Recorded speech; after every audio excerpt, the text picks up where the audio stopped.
rich dad used to say, "You can never have true freedom without financial freedom." He would go on to say, "Freedom may be free, but it has a price." This book is dedicated to those who are willing to pay the price. Editor's note: the times they are a-changin'. There have been many changes in our economy and the investing landscape since Rich Dad, Poor Dad was first published in 1997. 14 years ago, Robert Kiyosaki challenged conventional wisdom with his bold statement that your house is not an asset. His contrarian views on money and investing were met with skepticism, criticism, and outrage. In 2002, Robert's book, Rich Dad's Prophecy, advised that we prepare for an upcoming financial market crash. In 2006, Robert joined forces with Donald Trump to write Why We Want You to Be Rich, a book inspired by their concern for the shrinking middle class in America. Robert continues to be a passionate advocate for the importance and power of financial education. Today, in the wake of the subprime fiasco, record home foreclosures, and a global economic meltdown that is still raging, his words seem not only prophetic, but enlightened. Many skeptics have become believers. In preparing the 2011 edition of Rich Dad's Cashflow Quadrant, Robert realized two things: that his message and teachings have withstood the test of time, and that the investment landscape, the world in which investors operate, has changed dramatically. These changes have affected and will continue to affect those in the I, investor quadrant, and have fueled Robert's decision to update an important section in this book, Chapter 5, The 5 Levels of Investors. Preface: what is your life's goal? What do you want to be when you grow up? That is a question most of us have been asked. I had many interests as a kid, and it was easy to choose. If it sounded exciting and glamorous, I wanted to do it. I wanted to be a marine biologist, an astronaut, a marine, a ship's officer, a pilot, and a professional football player. I was fortunate enough to achieve 3 of those goals: a Marine Corps officer, a ship's officer, and a pilot. I knew I did not want to become a teacher, a writer, or an accountant. I did not want to be a teacher because I did not like school. I did not want to be a writer because I failed English twice. And I dropped out of my MBA program because I could not stand accounting. Ironically, now that I have grown up, I have become everything I never wanted to become. Although I dislike school, today I own an education company. I personally teach around the world because I love teaching. Although I failed English twice because I could not write, today I am best known as an author. My book, Rich Dad, Poor Dad, was on the New York Times bestsellers list for over 7 years and is one of the top 3 best-selling books in the United States.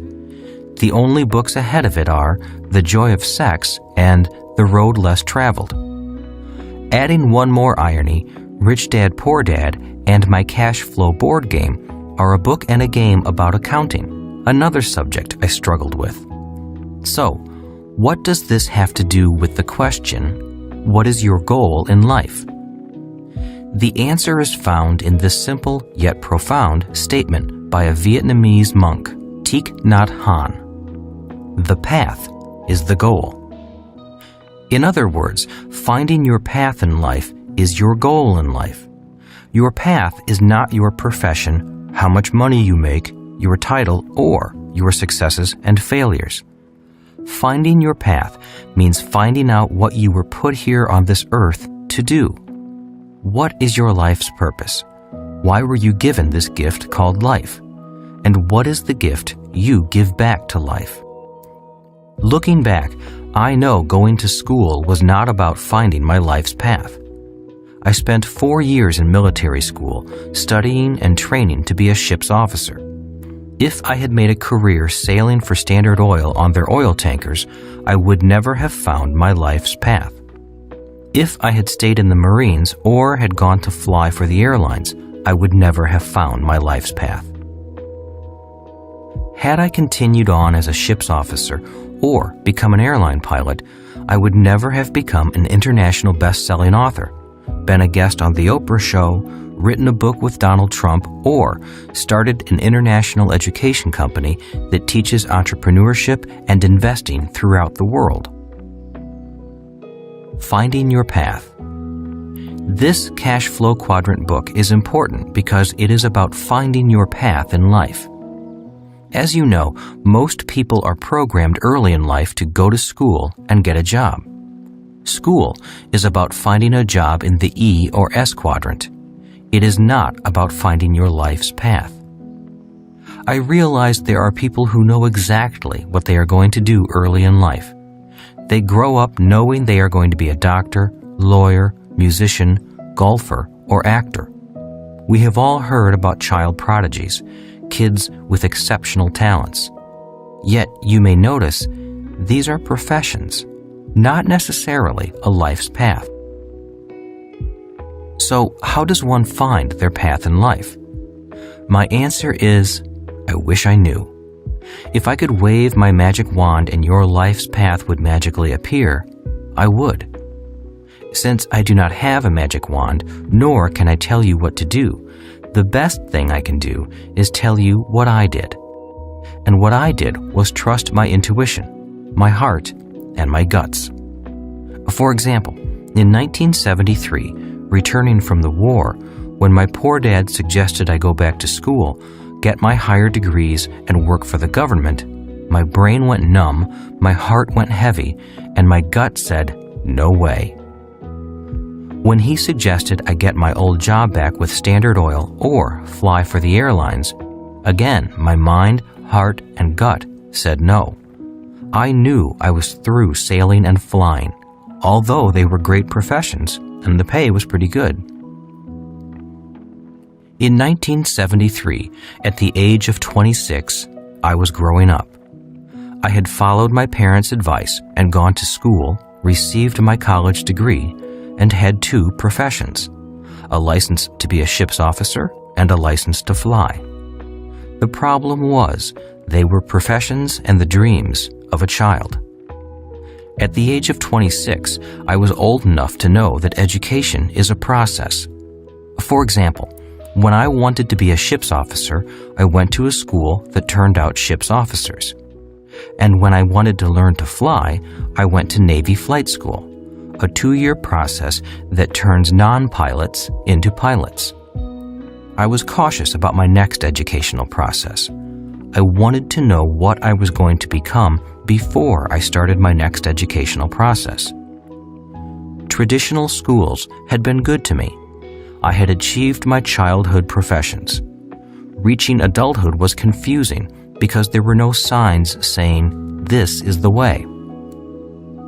I knew what I didn't want to do, but I did not know what I wanted to do.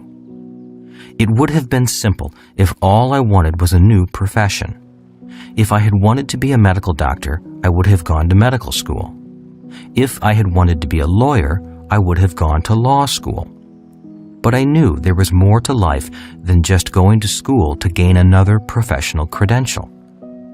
I did not realize it at the time, but at 26 years of age, I was now looking for my path in life, not my next profession.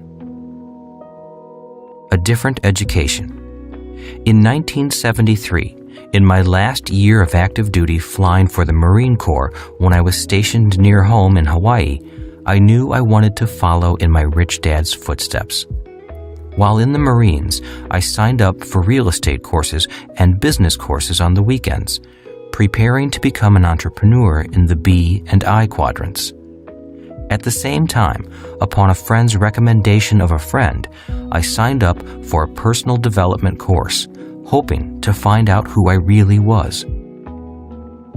A personal development course is non-traditional education because I was not taking it for credits or grades. I did not know what I was going to learn, as I did when I signed up for real estate courses. All I knew was that it was time to take courses to find out about me. In my first weekend course, the instructor drew a simple diagram on the flip chart. With the diagram complete, the instructor turned and said, "To develop into a whole human being, we need mental, physical, emotional, and spiritual education." Listening to her explanation, it was clear to me that traditional schools were primarily about developing students mentally. That is why so many students who do well in school do not do well in real life, especially in the world of money. As the course progressed over the weekend, I discovered why I disliked school. I realized that I loved learning, but hated school. Traditional education was a great environment for the A students, but it was not the environment for me.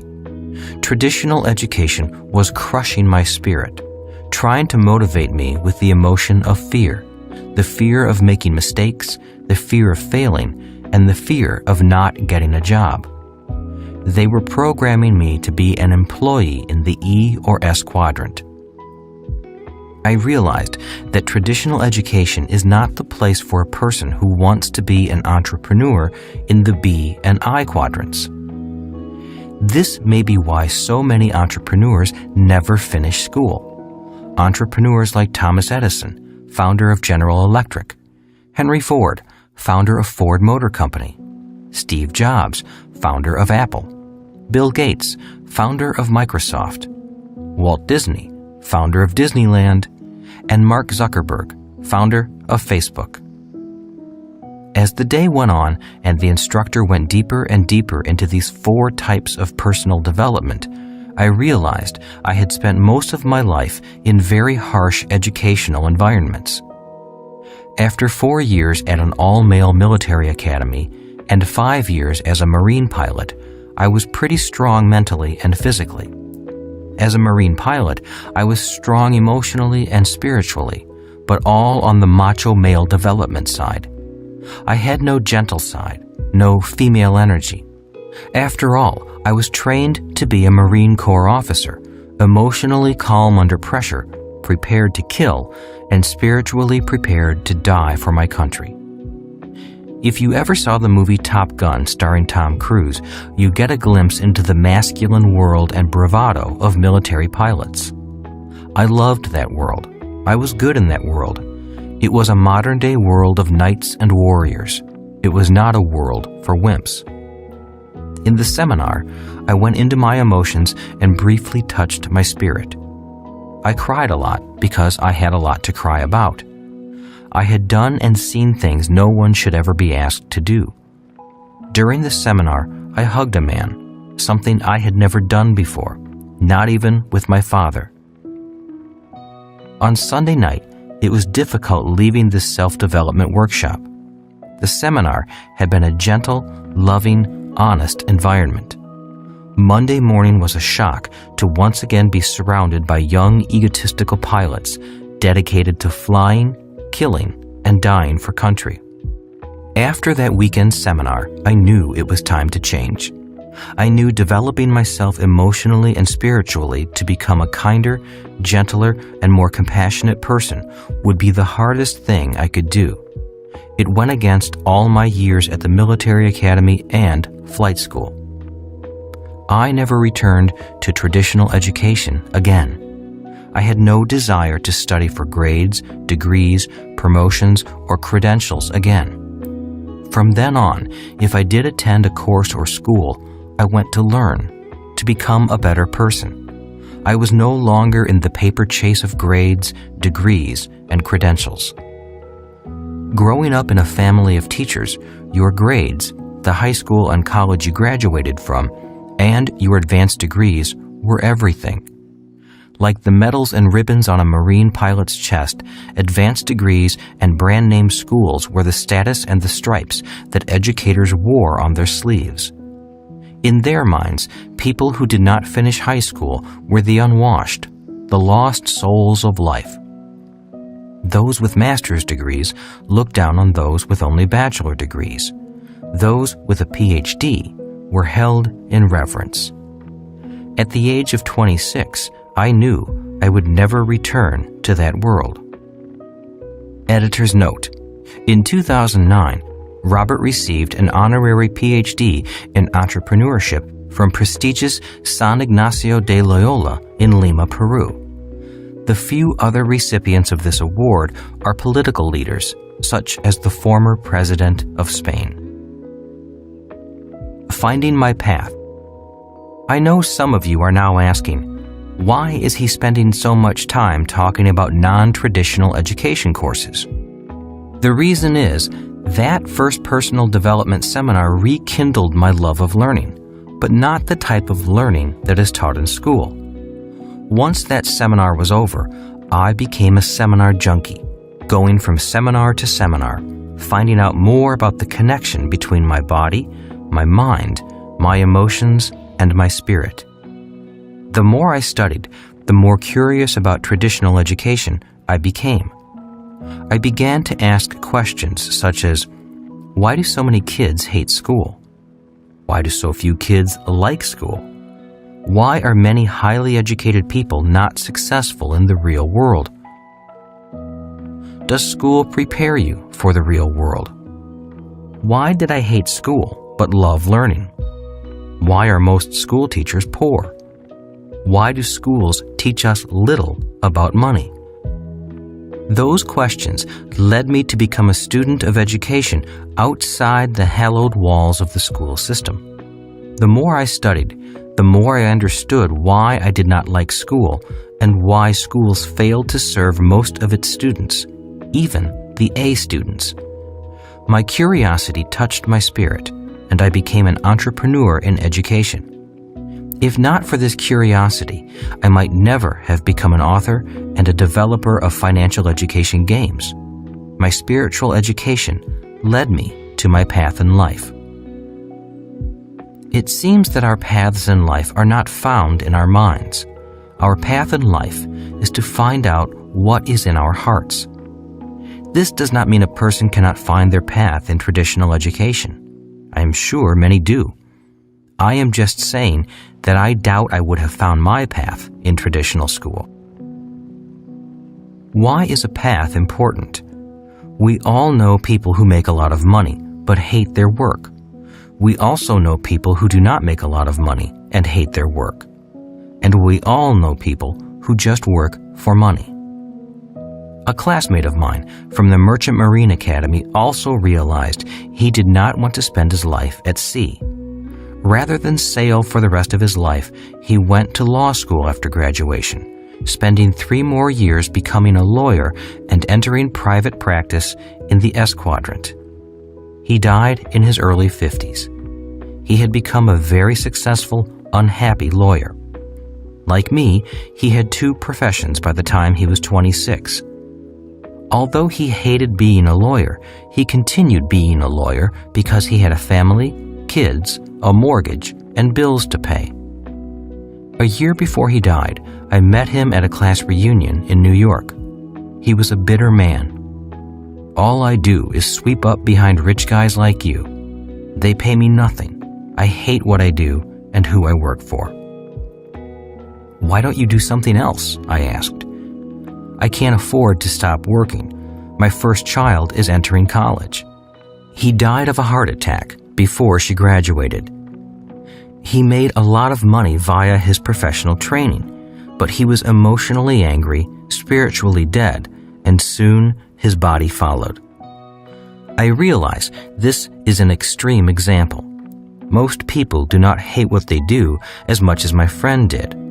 Yet it illustrates the problem when a person is trapped in a profession and unable to find their path. To me, this is the shortcoming of traditional education. Millions of people leave school only to be trapped in jobs they do not like. They know something is missing in life.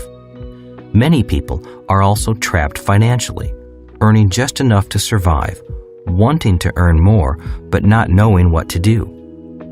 Without awareness of the other quadrants, many people go back to school and look for new professions or pay raises in the E or S quadrant, unaware of the world of the B and I quadrants. My reason for becoming a teacher. My primary reason for becoming a teacher in the B quadrant was a desire to provide financial education. I wanted to make this education available to anyone who wanted to learn, regardless of how much money they had or what their grade point averages were. That is why the Rich Dad Company started with the cash flow game. This game can teach in places I could never go. The beauty of the game is that it was designed to have people teach people. There is no need for an expensive teacher or classroom. The cash flow game is now translated into over 16 languages, reaching millions of people all over the world. Today, the Rich Dad Company offers financial education courses as well as the services of coaches and mentors to support a person's financial education. Our programs are especially important for anyone wanting to evolve out of the E and S quadrants into the B and I quadrants. There is no guarantee that everyone will make it to the B and I quadrants, yet they will know how to access those quadrants if they want to. Change is not easy. For me, changing quadrants was not easy. It was hard work mentally, but more so emotionally and spiritually. Growing up in a family of highly educated employees in the E quadrant, I carried their values of education, job security, benefits, and a government pension. In many ways, my family values made my transition difficult. I had to shut out their warnings, concerns, and criticisms about becoming an entrepreneur and investor. Some of their values I had to discount were, "But you have to have a job. You are taking too many risks. What if you fail? Just go back to school and get your master's degree. Become a doctor. They make a lot of money. The rich are greedy. Why is money so important to you? Money won't make you happy. Just live below your means. Play it safe. Don't go for your dreams." Diet and exercise. I mention emotional and spiritual development because that is what it takes to make a permanent change in life. For example, it rarely works to tell an overweight person, "Just eat less and exercise more." Diet and exercise may make sense mentally, but most people who are overweight do not eat because they are hungry. They eat to feed an emptiness in their emotions and their soul. When a person goes on a diet and exercise program, they are only working on their mind and their body. Without emotional development and spiritual strength, the overweight person may go on a diet for 6 months and lose a ton of weight, only to put even more weight back on later. The same is true for changing quadrants. Saying to yourself, "I'm going to become an entrepreneur in the B quadrant," is as futile as a chain smoker saying, "Tomorrow, I'm going to quit smoking." Smoking is a physical addiction caused by emotional and spiritual challenges. Without emotional and spiritual support, the smoker will always be a smoker. The same is true for an alcoholic, a sex addict, or a chronic shopper. Most addictions are attempts to find happiness in people's souls. That is why my company offers courses for the mind and body, but also coaches and mentors to support the emotional and spiritual transitions. A few people are able to make the journey alone, but I was not one of them. If not for a coach like my rich dad and the support of my wife Kim, I would not have made it. There were so many times I wanted to quit and give up. If not for Kim and my rich dad, I would have quit. Why A students fail. It is easy to see why so many A students fail in the world of money. A person may be highly educated mentally, but if they are not educated emotionally, their fear will often stop their body from doing what it must do. That is why so many A students get stuck in analysis paralysis, studying every little detail but failing to do anything. This analysis paralysis is caused by our educational system punishing students for making mistakes. If you think about it, A students are A students simply because they made the fewest mistakes. The problem with that emotional psychosis is that, in the real world, people who take action are the ones who make the most mistakes and learn from them to win in the game of life. Just look at Presidents Clinton and Bush. Clinton could not admit he had sex, and Bush too could not recall any mistakes he made during his presidency.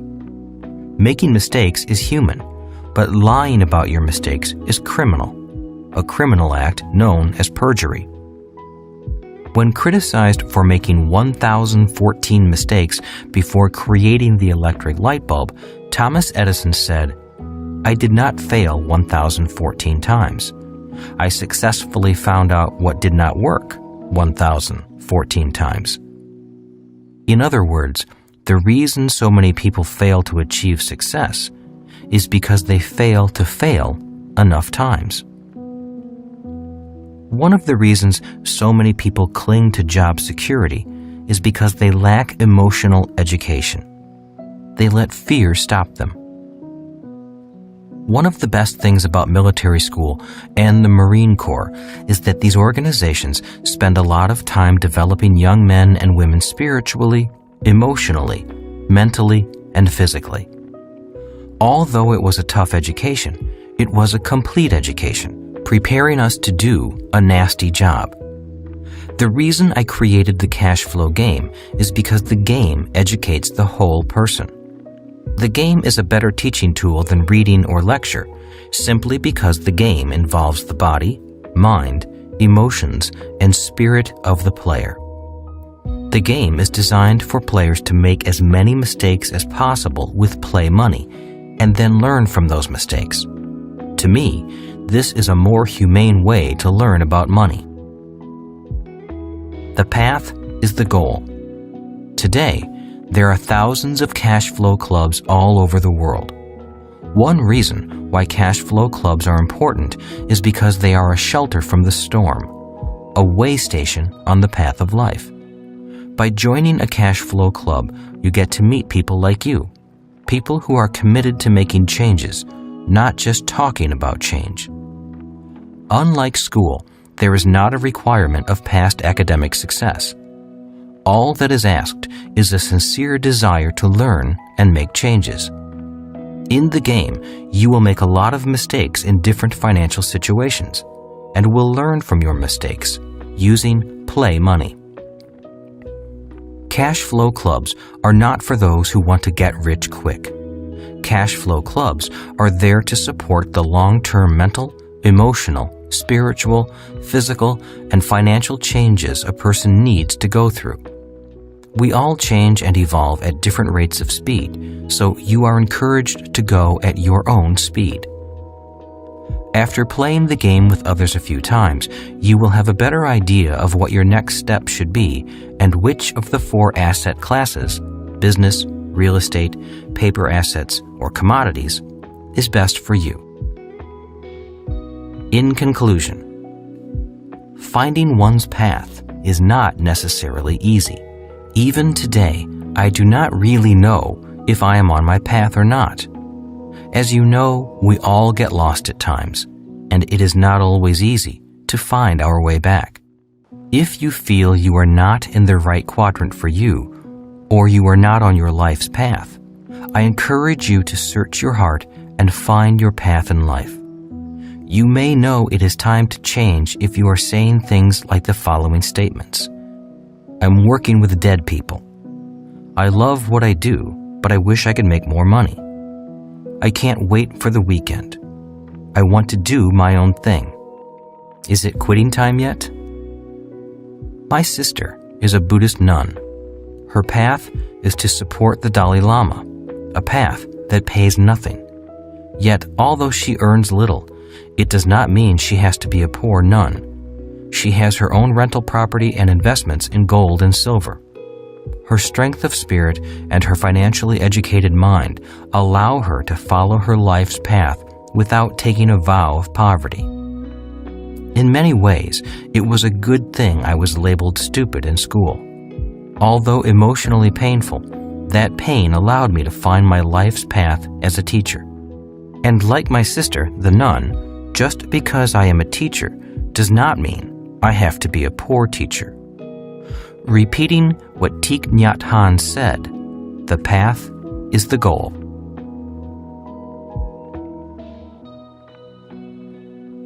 Introduction. Which quadrant are you in? The Cashflow Quadrant is a way to categorize people based on where their money comes from. Are you financially free? If your life has come to a financial fork in the road, Rich Dad's Cashflow Quadrant was written for you. If you want to take control of what you do today in order to change your financial destiny, this book will help you chart your course. This is the Cashflow Quadrant. The letters in each quadrant represent E for employee, S for small business or self-employed, B for big business, 500 employees, I for investor. Each of us resides in at least one of the 4 sections, quadrants, of the Cashflow Quadrant. Where we are is determined by where our cash comes from. Many of us are employees who rely on paychecks, while others are self-employed. Employees and self-employed individuals reside on the left side of the Cashflow Quadrant. The right side is for individuals who receive their cash from businesses they own or investments they own. The Cashflow Quadrant is an easy way to categorize people based on where their money comes from. Each quadrant within the Cashflow Quadrant is unique, and the people within each one share common characteristics. The quadrants will show you where you are today and will help you chart a course for where you want to be in the future as you choose your own path to financial freedom. While financial freedom can be found in all 4 of the quadrants, the skills of a B or I will help you reach your financial goals more quickly.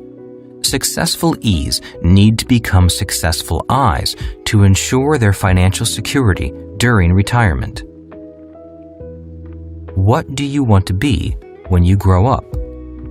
This book is, in many ways, part 2 of my book, Rich Dad, Poor Dad. For those of you who may not have read Rich Dad, Poor Dad, it is about the different lessons my 2 dads taught me about money and life choices. One was my real dad, and the other was my best friend's dad. One was highly educated, and the other was a high school dropout. One was poor, and the other was rich. Poor Dad's advice.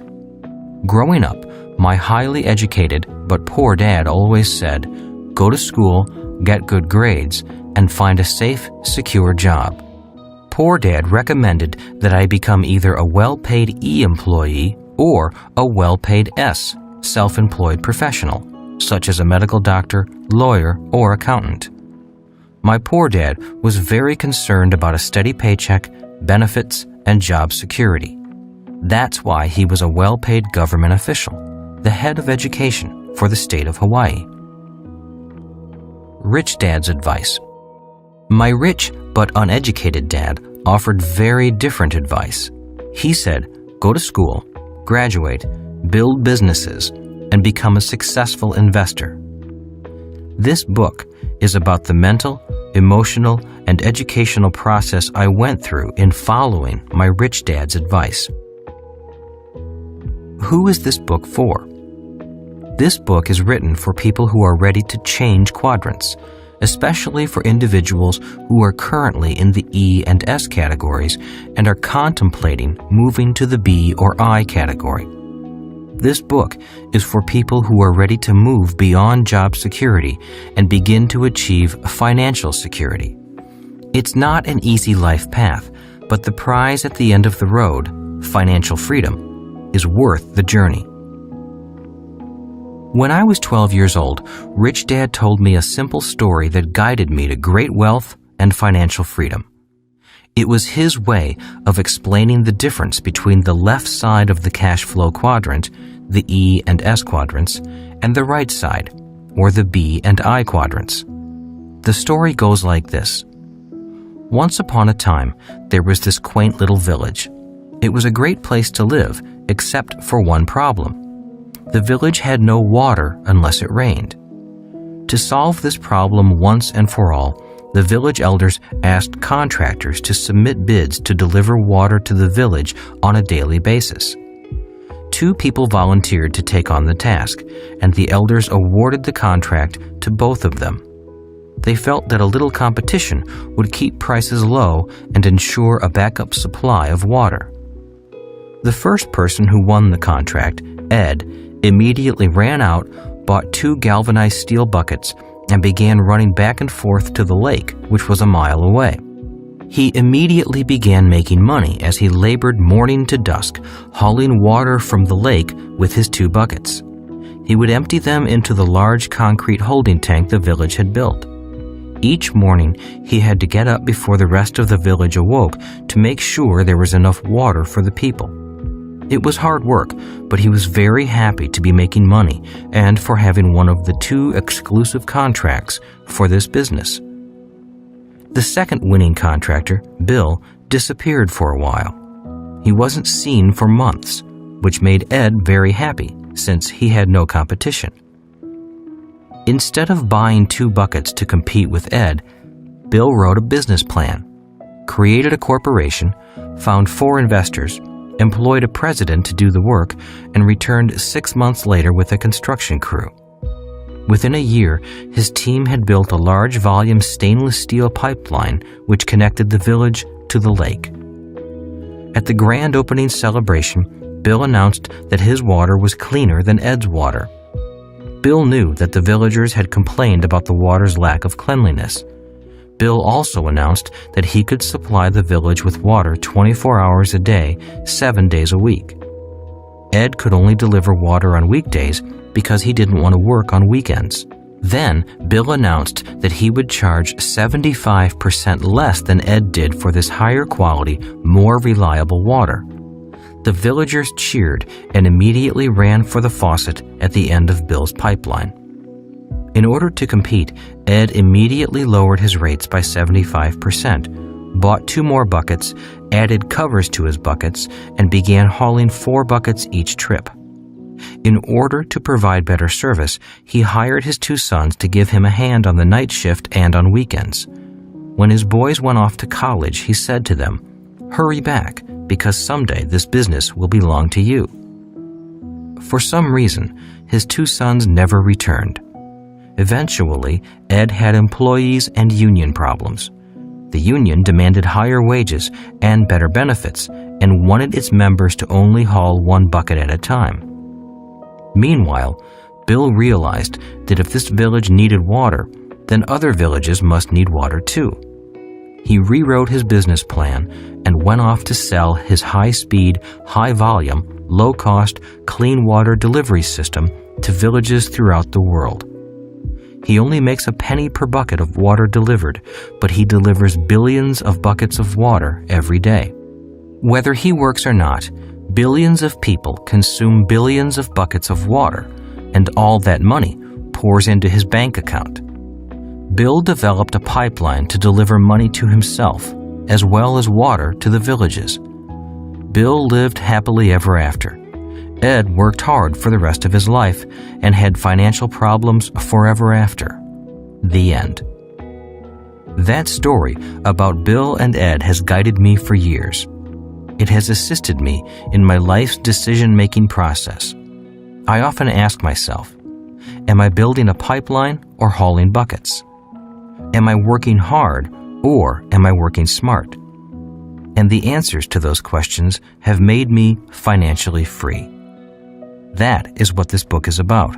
It's about what it takes to become a B and an I. It's for people who are tired of hauling buckets and are ready to build pipelines for cash to flow into their pockets. This book is divided into 3 parts.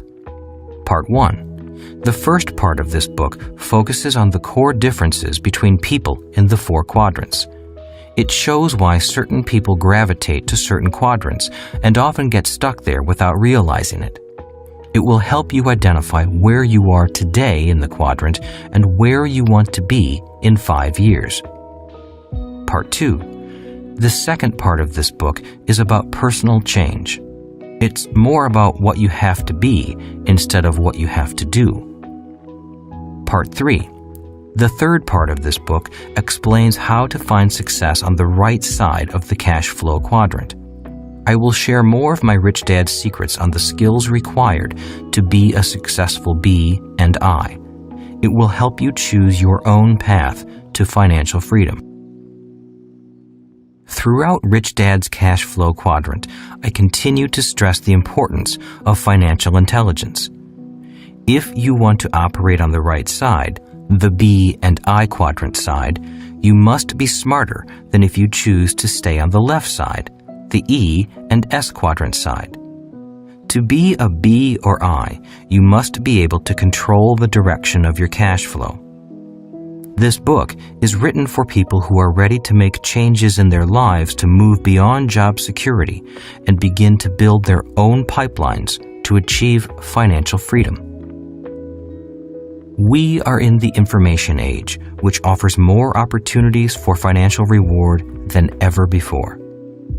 Individuals with the skills of the B's and I's will be able to identify and seize those opportunities. To be successful in the information age, a person needs information from all 4 quadrants. Unfortunately, our schools are still in the industrial age and still prepare students for only the left side of the cash flow quadrant. If you're looking for new answers to move forward in the information age, this book is for you. It doesn't have all the answers, but it will share the deep personal and guiding insights I gained as I traveled from the E and S side to the B and I side. Part 1. The Cash Flow Quadrant. Chapter 1. Why don't you get a job? To someone who values a job, it's difficult to explain why you might not want one. In 1985, my wife Kim and I were homeless. We were unemployed and had little money left in savings. Our credit cards were exhausted, and we lived in an old brown Toyota with reclining seats that served as beds. At the end of 1 week, the harsh reality of who we were, what we were doing, and where we were headed began to sink in. Our homelessness lasted another 2 weeks. When a friend realized our desperate financial situation, she offered us a room in her basement. We lived there for 9 months. We kept our situation quiet. For the most part, Kim and I looked quite normal on the surface. When friends and family were informed of our plight, the first question was always, "Why don't you get a job?" At first, we attempted to explain, but we usually failed to clarify our reasons. To someone who values a job, it's difficult to explain why you might not want one. We did odd jobs occasionally and earned a few dollars here and there, but we did that only to keep food in our stomachs and gas in the car. Those few extra dollars were only fuel to keep us going toward our singular goal. I must admit that during moments of deep personal doubt, the idea of a safe, secure job with a paycheck was appealing. But because job security wasn't what we were looking for, we kept pushing on, living day to day on the brink of the financial abyss. That year, 1985, was the worst of our lives as well as one of the longest. Anyone who says that money isn't important obviously has not been without it for long. Kim and I fought and argued often. Fear, uncertainty, and hunger shortens the human emotional fuse, and often we fight with the person who loves us the most. Yet love held the two of us together, and our bond as a couple grew stronger because of the adversity. We knew where we were going. We just didn't know if we would ever get there. We knew we could always find safe, secure, high-paying jobs. Both of us were college graduates with good job skills and solid work ethics. but we weren't after job security. We wanted financial freedom. By 1989, we were millionaires. Although financially successful in some people's eyes, we still hadn't reached our goal of true financial freedom. That took until 1994. By then, we never had to work again for the rest of our lives. Barring any unforeseen financial disaster, we were both financially free. Kim was 37 and I was 47. It doesn't take money to make money. I started this chapter with a discussion about our being homeless and having nothing in 1985 because I often hear people say, it takes money to make money. I disagree. To get from homeless in 1985 to rich in 1989 and then to financial freedom by 1994 didn't take money. We had no money when we started, and we were in debt. It also doesn't take a good formal education. I have a college degree, and I can honestly say that achieving financial freedom had nothing to do with what I learned in college. I didn't find much demand for my years of studying calculus, spherical trigonometry, chemistry, physics, French, and English literature. Many successful people have left school without receiving a college degree. People such as Thomas Edison, founder of General Electric, Henry Ford, founder of Ford Motor Company, Bill Gates, founder of Microsoft, Ted Turner, founder of CNN, Michael Dell, founder of Dell Computers, Steve Jobs, founder of Apple Computer, and Ralph Lauren, founder of Polo. A college education is important for traditional professions, but not for how these people found great wealth. They developed their own successful businesses, and that was what Kim and I were striving for. So, what does it take? I am often asked, if it doesn't take money to make money, and schools don't teach you how to become financially free, then what does it take? My answer? It takes a dream, a lot of determination, a willingness to learn quickly, and the ability to use your God-given assets properly, and to know which quadrant in the cash flow quadrant is the right one for you to generate your income. What is the cash flow quadrant? The letters in each quadrant represent E for employee, S for small business or self-employed, B for big business, 500 employees, I for investor. From which quadrant do you generate your income? The cash flow quadrant represents the different methods by which income or money is generated. For example, an employee earns money by holding a job and working for a person or a company. Self-employed people earn money working for themselves. A business owner owns a business that generates money, and investors earn money from their various investments. In other words, money generating more money. Different methods of income generation require different frames of mind, different technical skills, and different educational paths. Different people are attracted to different quadrants. While money is all the same, the way it's earned can be vastly different. If you begin to look at the 4 different labels for each quadrant, you might want to ask yourself, which quadrant do I generate the majority of my income from? Each quadrant is different. To generate income from different quadrants requires different skills and a different personality, even if the person found in each quadrant is the same. Changing from quadrant to quadrant is like playing golf in the morning and then attending the ballet at night. You can earn income in all 4 quadrants. Most of us have the potential to generate income from all 4 quadrants. Which quadrant you or I choose to earn our primary income from is not so much dependent upon what we learned in school. It's more about who we are at the core, our values, strengths, weaknesses, and interests. These core differences attract us to or repel us from each quadrant. Yet, regardless of what type of work we perform, we can still work in all four quadrants.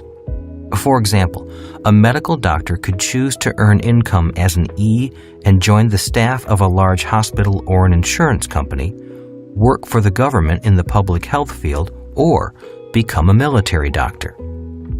This same doctor could also decide to earn income as an S and start a private practice, setting up an office, hiring staff, and building a private list of patients.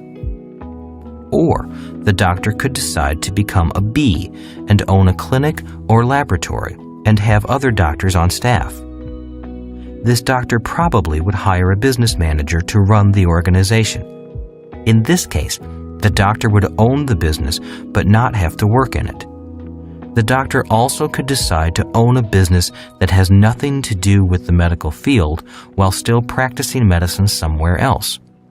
In this case, the doctor would be earning income as both an E and as a B. As an I, the doctor could generate income from being an investor in someone else's business or in vehicles like the stock market, bond market, and real estate. The important words are generate income from. It's not so much what we do, but more how we generate income. Different methods of income generation. More than anything, it's the internal differences of our core values, strengths, weaknesses, and interests that affect which quadrant we decide to generate our income from. Some people love being employees, while others hate it. Some people love owning companies, but don't want to run them. Others love owning companies and also love running them. Some people love investing, while others can't get past the risk of losing money. Most of us are a little of each of these characters. Being successful in the four quadrants often means redirecting some internal core values.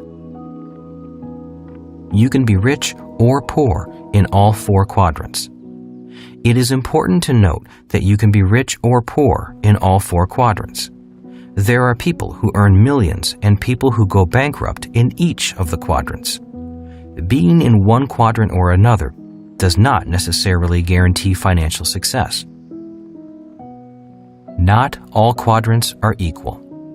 By knowing the different features of each quadrant, you'll have a better idea as to which quadrant or quadrants might be best for you. For example, one of the many reasons I chose to work predominantly in the B and I quadrants is because of tax advantages. For most people working on the left side of the quadrant, there are few legal tax breaks available. Yet legal tax breaks abound on the right side of the quadrant. By working to generate income in the B and I quadrants, I could acquire money faster and keep that money working for me longer without losing large chunks of it to the government in the form of taxes. Different ways of earning money. When people ask why Kim and I were homeless, I tell them it was because of what my rich dad taught me about money. For me, money is important, yet I didn't want to spend my life working for it. That is why I didn't want a job. If we were going to be responsible citizens, Kim and I wanted to have our money work for us, rather than spend our lives physically working for money. That is why the cash flow quadrant is important. It depicts the different ways money is generated. There are ways of being responsible and creating money other than physically working for it. Different fathers, different ideas about money.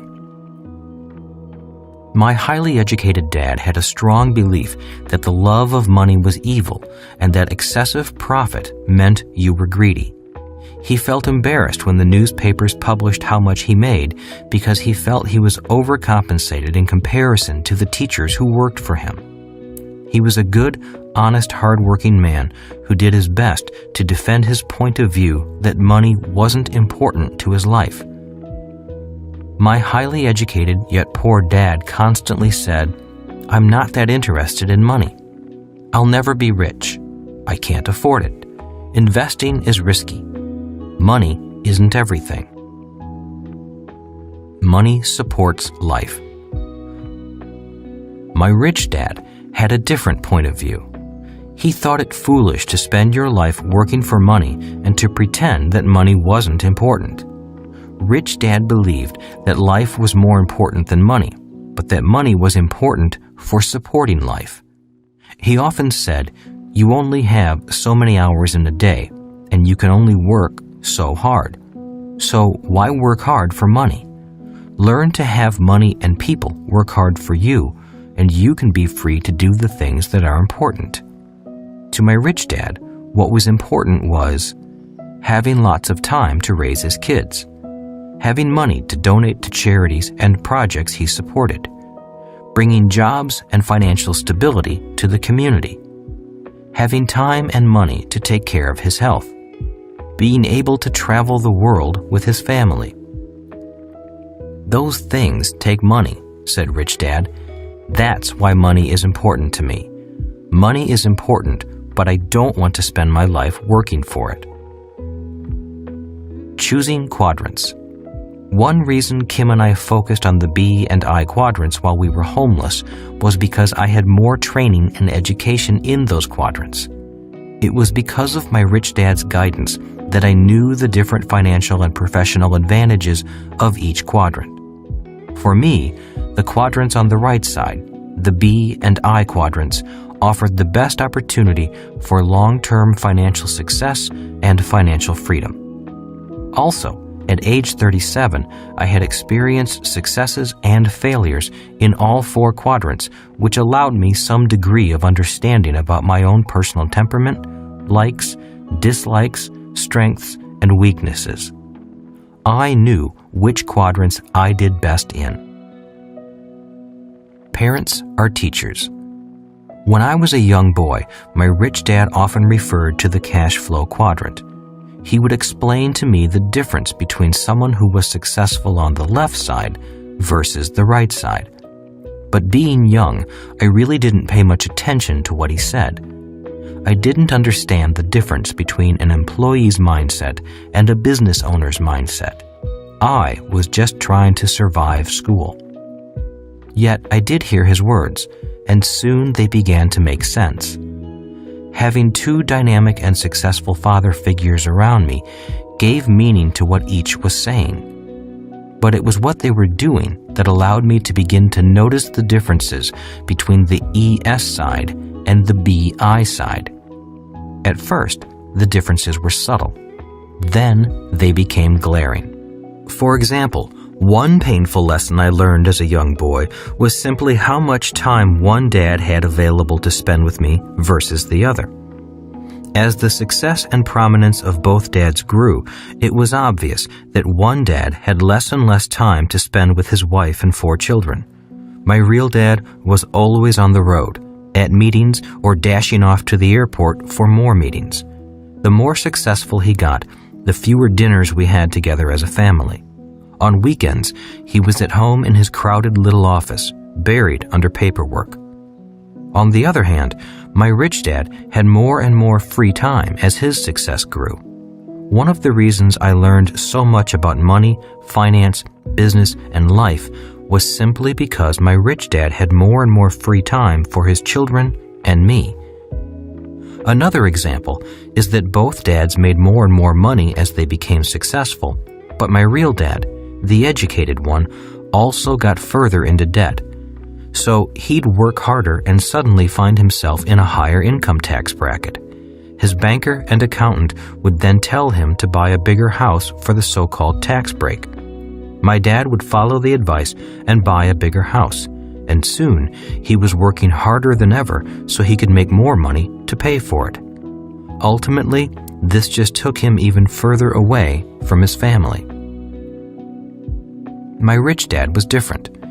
He made more and more money, but paid less in taxes. He also had bankers and accountants, but he wasn't getting the same advice my highly educated dad was getting. The main reason.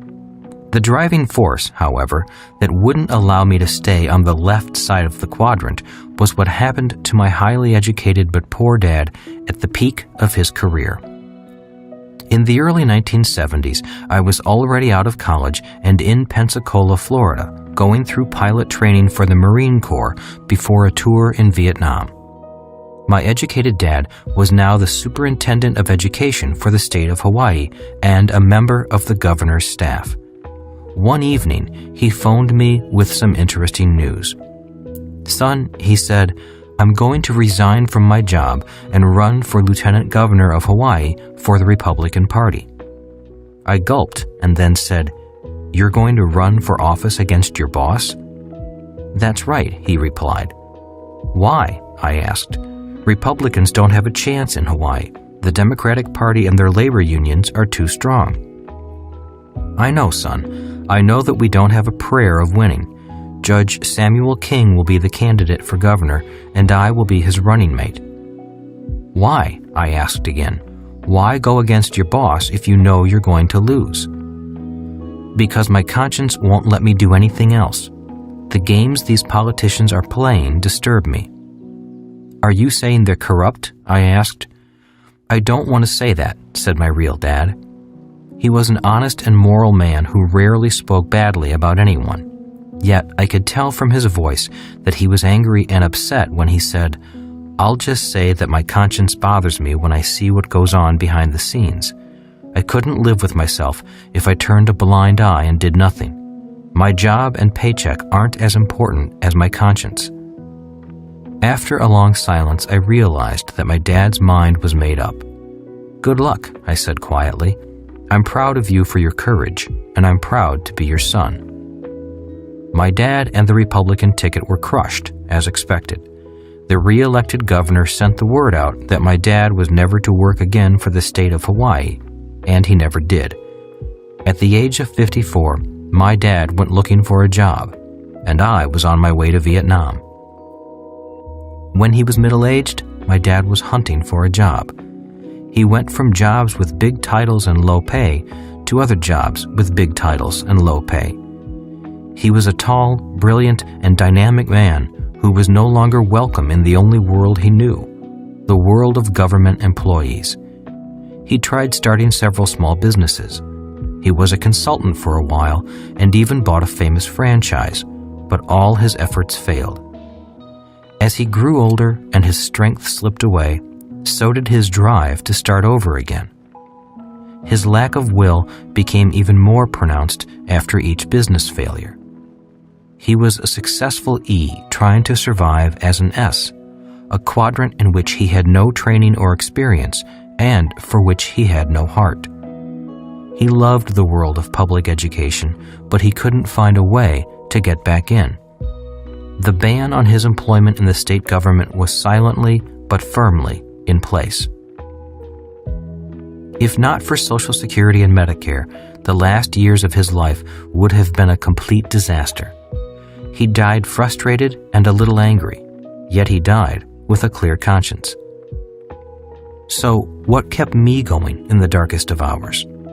It was the haunting memory of my educated dad sitting at home, waiting for the phone to ring, trying to succeed in the world of business, a world he knew nothing about. That, and the joyous memory of seeing my rich dad grow happier and more successful as his years went on, inspired me. Instead of declining at age 54, Rich Dad blossomed. He had become rich years before that, but now he was becoming mega rich. He was constantly in the newspapers as the man who was buying up Waikiki and Maui.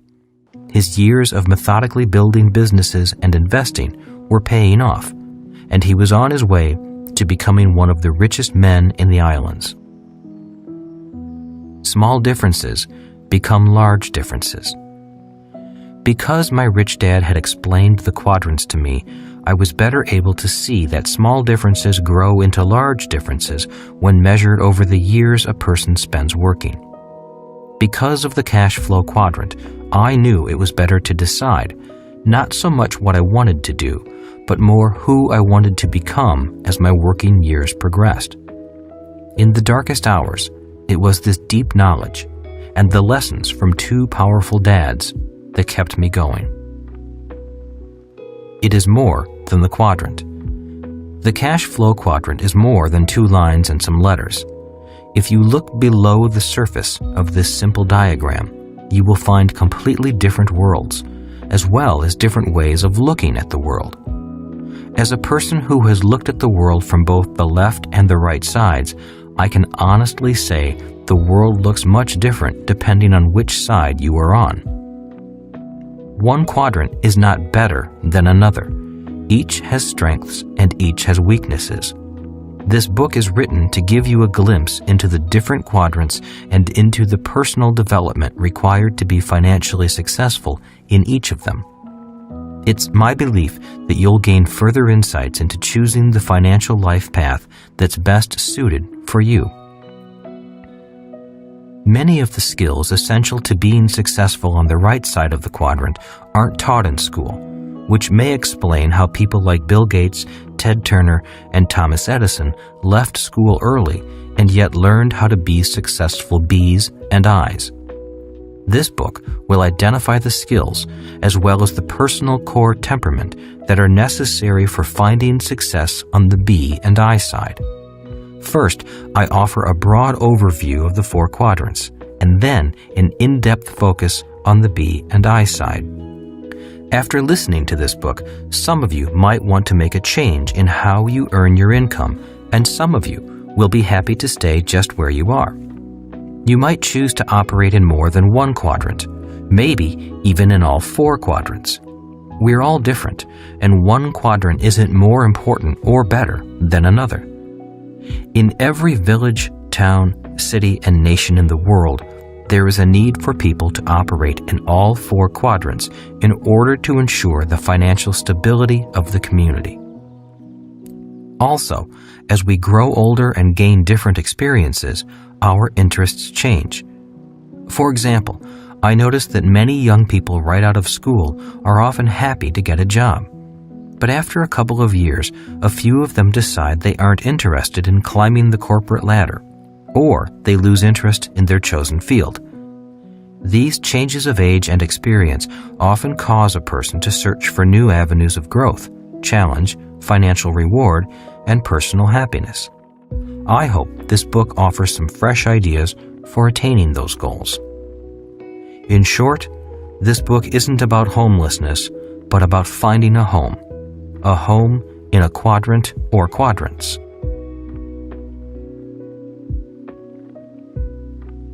Chapter 2: Different Quadrants, Different People. Changing quadrants is often a change at the core of who you are. You can't teach an old dog new tricks, my highly educated dad always said. I had talked with him on several occasions, doing my best to explain the cash flow quadrant in an effort to give him some new financial direction. Nearing 60 years of age, he was realizing that many of his dreams weren't going to be fulfilled. His blacklisting seemed to go beyond the walls of state government. He was now blacklisting himself. I tried it, but it didn't work, he said. My dad was referring to his attempts to be successful in the S quadrant as a self-employed consultant, and as a B when he poured much of his life savings into a famous ice cream franchise that failed. Being bright, he conceptually understood the different technical skills required in each of the 4 quadrants. He knew he could learn them if he wanted to. But there was something else holding him back. One day over lunch, I talked to my rich dad about my educated dad. Your father and I aren't the same people at the core, said Rich Dad. While we both have fears, doubts, beliefs, strengths, and weaknesses, we respond or handle those core similarities quite differently. Can you tell me the differences? I asked. Not over one lunch, said Rich Dad, but how we respond to those differences is what causes us to remain in one quadrant or another.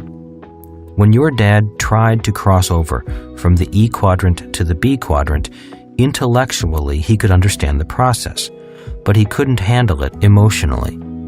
When things didn't go smoothly and he began to lose money, he didn't know what to do to solve the problems, so he went back to the quadrant he felt most comfortable in. The E and sometimes S quadrant, I said. Rich Dad nodded his head. When the fear of losing money and failing becomes too painful inside, a fear we both have, he chooses to seek security and I choose to seek freedom.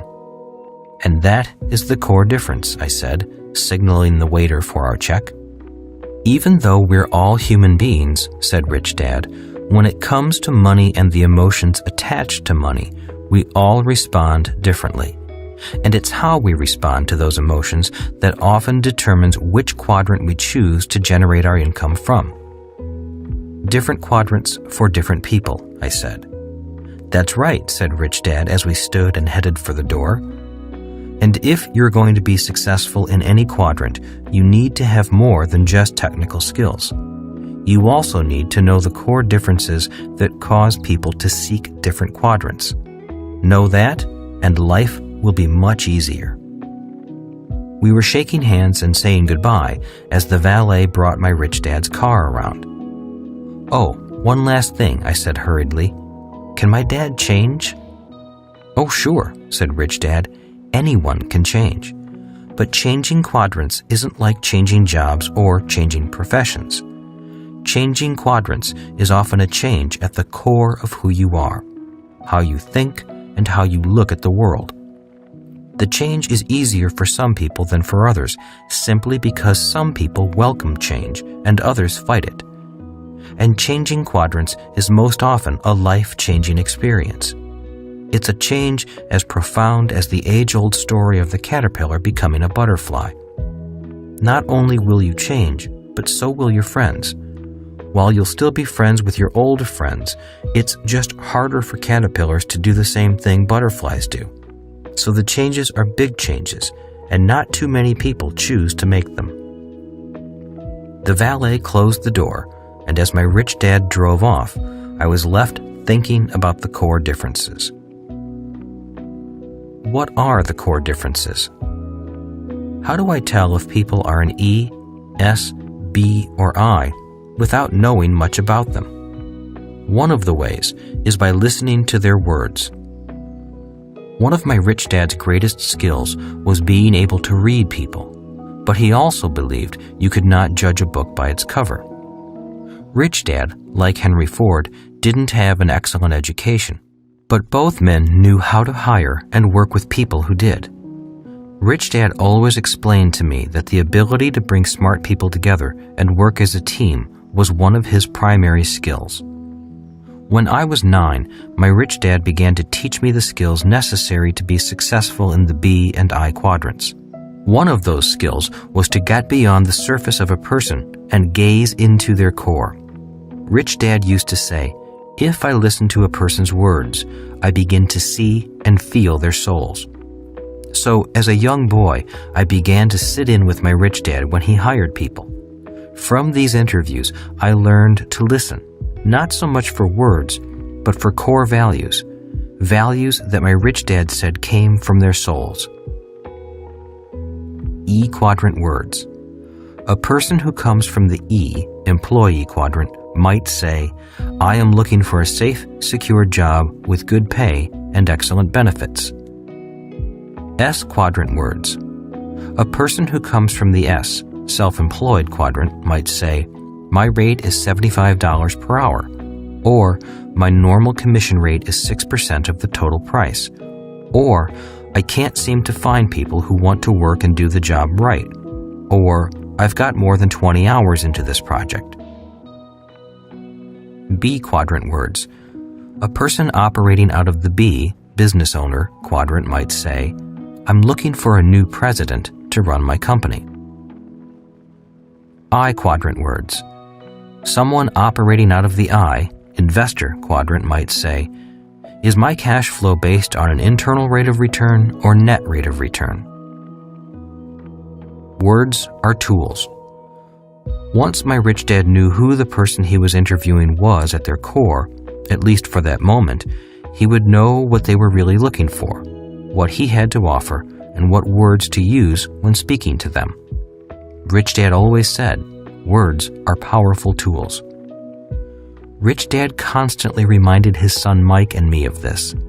If you want to be a leader of people, then you need to be a master of words. So one of the skills necessary to be a great B is to be a master of words, knowing which words work on which kinds of people. He trained us to first listen carefully to the words a person used. Then we would know which words we should use and when to use them in order to respond to that person in the most effective way. Rich Dad explained, one word may excite one type of person, while that same word would completely turn off another person. For example, the word risk might be exciting to a person in the I quadrant, but evoke total fear to someone in the E quadrant. To be great leaders, Rich Dad stressed that we first had to be great listeners. If you don't listen to the words a person uses, you'll never be able to feel their soul. And if you don't listen to their soul, you'll never know to whom you are talking. Core differences. The reason he would say, hear their words, feel their souls, is because behind the words a person chooses are the core values and core differences of that individual. The following are some of the generalities that separate people in one quadrant from those in another. 1. The E, employee. When I hear the words secure or benefits, I get a sense of who the speaker might be at the core. The word secure is a word often used in response to the emotion of fear.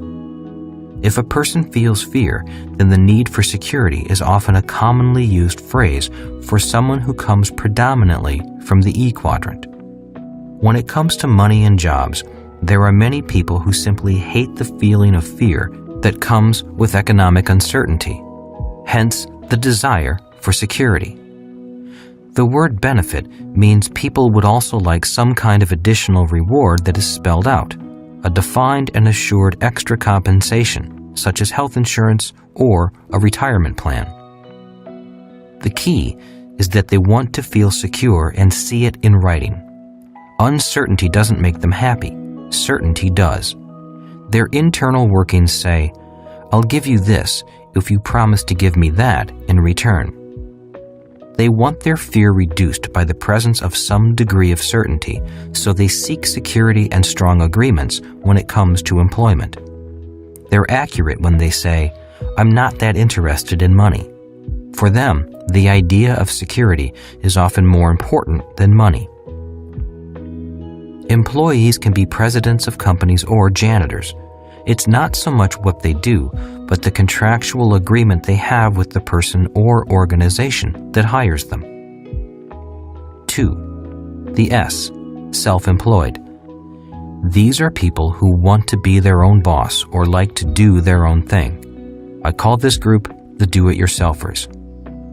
Often when it comes to the subject of money, a hardcore S doesn't like to have his or her income dependent on other people. In other words, if S's work hard, they expect to get paid for their work.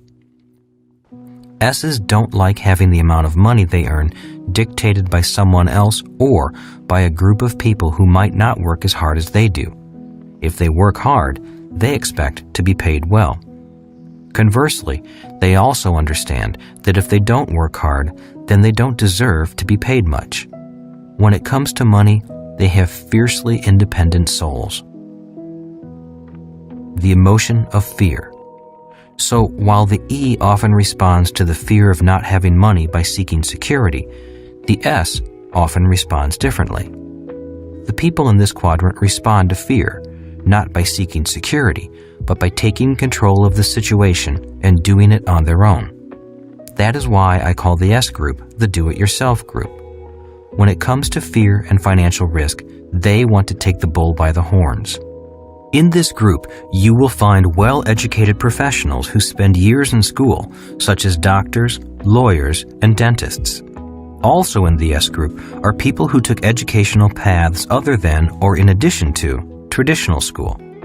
In this group are direct commission salespeople and real estate agents, as well as small business owners like retail shopkeepers, cleaners, restaurateurs, consultants, therapists, travel agents, car mechanics, plumbers, carpenters, preachers, electricians, hairstylists, and artists. This group's favorite song would be either "Nobody Does It Better" or "I Did It My Way." Self-employed people are often hardcore perfectionists. They often want to do something exceptionally well. In their mind, they don't think anyone else does it better than they do, so they really don't trust anyone else to do it. In many respects, they are true artists with their own style and methods of doing things. And that is why we hire them. If you hire a brain surgeon, you want that brain surgeon to have had years of training and experience. But most importantly, you want this brain surgeon to be a perfectionist. The same goes for a dentist, hairstylist, marketing consultant, plumber, electrician, lawyer, or a corporate trainer. You, as the client hiring this person, want someone who is the best. For people in this group, money isn't the most important thing about their work. Their independence, the freedom to do things their way, and being respected as experts in their field are much more important than mere money. When hiring them, it's best to tell them what you want done and then leave them alone to do it. They don't need or want supervision. If you meddle too much, they'll simply walk off the job and tell you to hire someone else. Remember, independence trumps money for this group. They often have a hard time hiring other people to do what they do simply because, in their mind, nobody else is up to the task. Also, if this group trains someone to do what they do, that newly trained person often ends up leaving to do their own thing, or be their own boss, to do things their way, or to have a chance to express their individuality.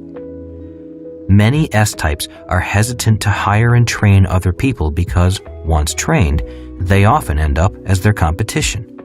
This, in turn, keeps the S-types working harder at doing things on their own. 3.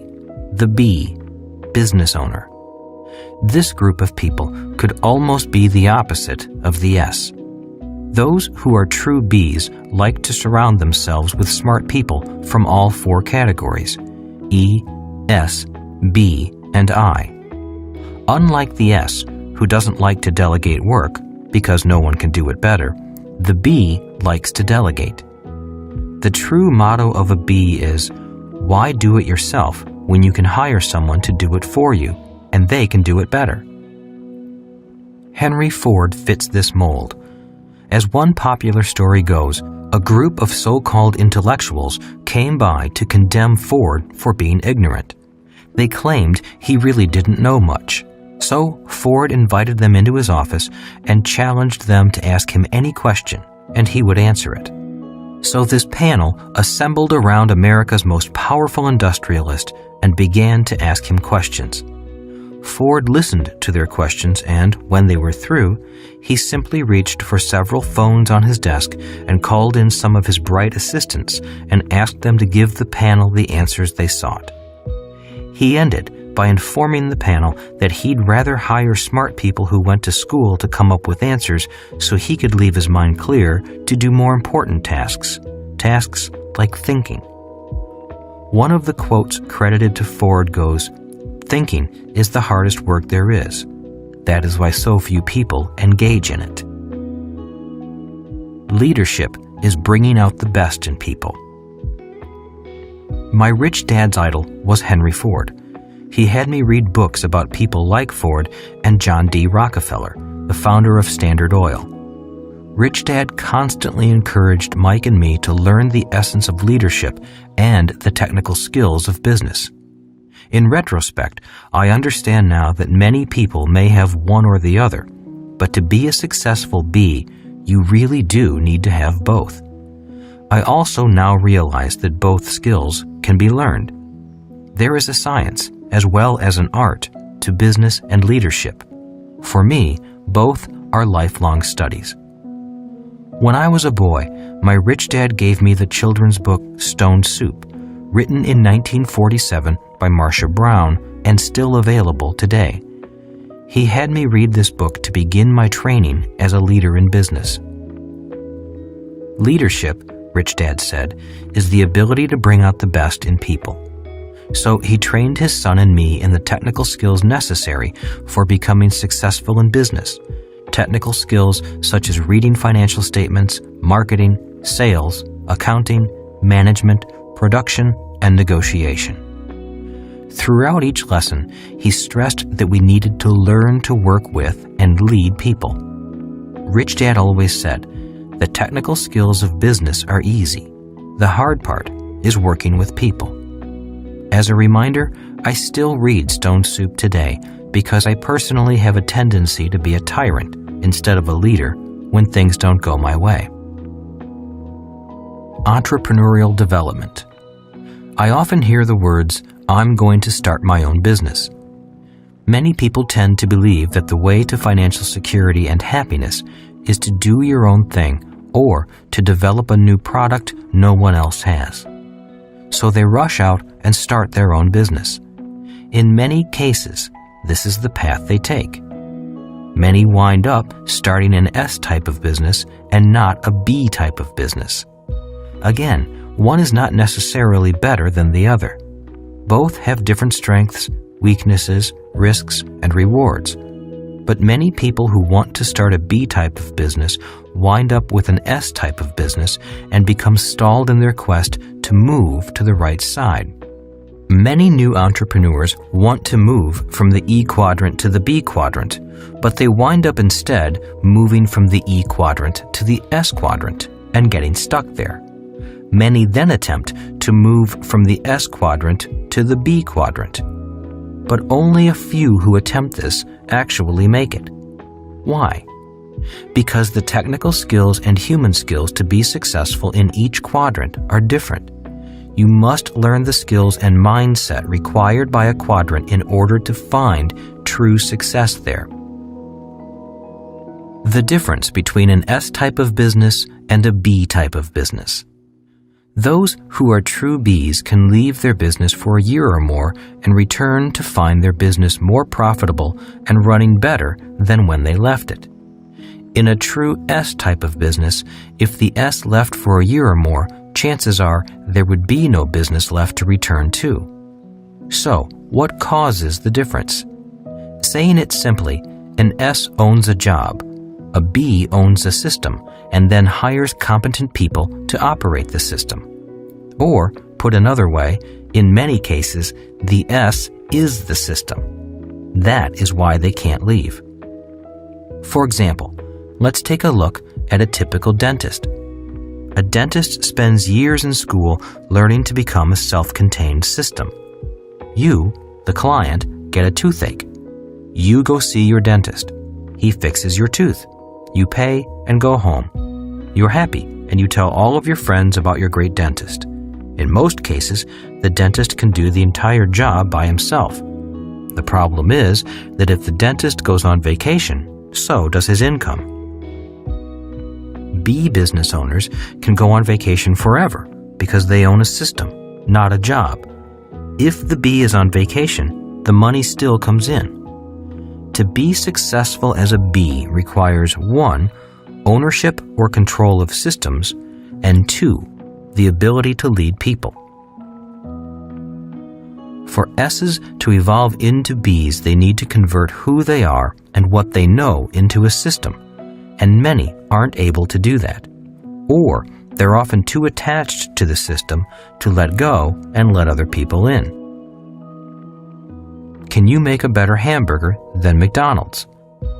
Many people come to me for advice on how to start a company or how to raise money for a new product or idea. I listen, usually for about 10 minutes, and within that time I can tell where their focus is. Is it the product or the business system? In those 10 minutes, I most often hear words such as these. Remember the importance of being a good listener and allowing words to direct you to the core values of a person's soul. This is a far better product than company XYZ makes. I've looked everywhere, and nobody has this product. I'll give you the idea for this product. All I want is 25% of the profits.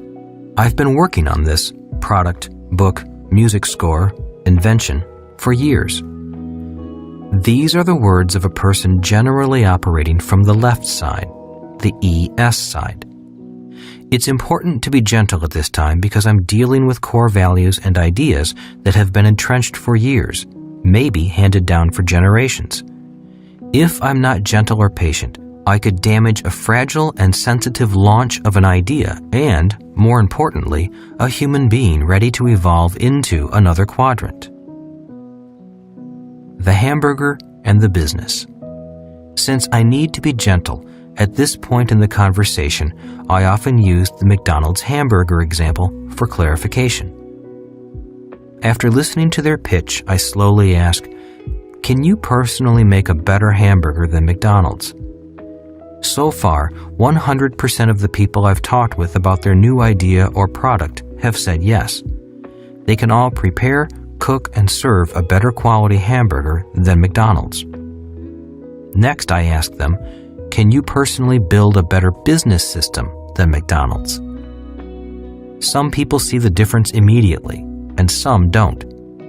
And I would say the difference is whether the person is fixated on the left side of the quadrant, which is focused on the idea of the better burger, or on the right side of the quadrant, which is focused on the business system.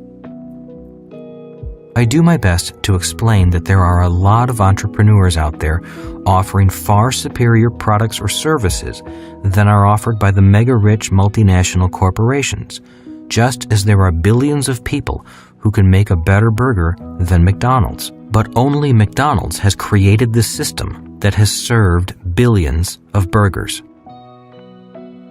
See the other side. If people can begin to see this truth, I then suggest they go to McDonald's, buy a burger, and sit and look at the system that delivered that burger. Take note of the trucks that delivered the raw burger, the rancher that raised the beef, the buyer who bought the beef, and the TV ads that helped sell the beef. Notice the training of young, inexperienced people to say the same words, "Hello, welcome to McDonald's," as well as the decor of the franchise, the regional offices, the bakeries that bake the buns, and the millions of pounds of French fries that taste exactly the same all over the world. Then include the stockbrokers raising money for McDonald's on Wall Street. If they can begin to understand the whole picture, then they have a chance at moving to the BI side. The reality is that there are unlimited new ideas, billions of people with services or products to offer, millions of products, and only a few people who know how to build excellent business systems. Bill Gates didn't build a great product. He bought somebody else's product and built a powerful global system around it. 4. The I, investor. Investors make money with money. They don't have to work because their money is working for them. The I quadrant is the playground of the rich. Regardless of which quadrant people make their money in, if they hope someday to be rich, they ultimately must come to the I quadrant. It's in the I quadrant that money becomes converted to wealth. The Cashflow Quadrant. The Cashflow Quadrant simply makes distinctions on how income is generated, whether as an E, employee, S, self-employed, B, business owner, or I, investor. The differences are summarized below. E, you have a job. S, you own a job. B, you own a system and people work for you. I, money works for you. OPT and OPM. Most of us have heard that the secrets to great riches and wealth are OPT, other people's time, OPM, other people's money. OPT and OPM are found in the B and I quadrants. For the most part, people who work in the E and S quadrants are the OP, other people, whose time and money are being used. A primary reason Kim and I took time to build a B type of business rather than an S type was because we recognized the long-term benefit of using other people's time. One of the drawbacks to being a successful S is that success simply means more hard work. In other words, good work results in more hard work and longer hours. In designing a B type of business, success simply means increasing the system and hiring more people. In other words, you work less, earn more, and enjoy more free time. The remainder of this book goes through the skills and mindset required for the right side of the cash flow quadrant. It's my experience that being successful on the right side requires a different mindset and different technical skills. If people are flexible enough to make these changes, I think they'll find the process of achieving greater financial security or freedom easy. For other people, the process might be too difficult because many people are frozen in one quadrant and one mindset. At a minimum, you'll find out why some people work less, earn more, pay less in taxes, and feel more financially secure than others. It's simply a matter of knowing which quadrant to work out of and when. A guide to freedom. The cash flow quadrant is not a set of rules. It's only a guide for those who wish to use it.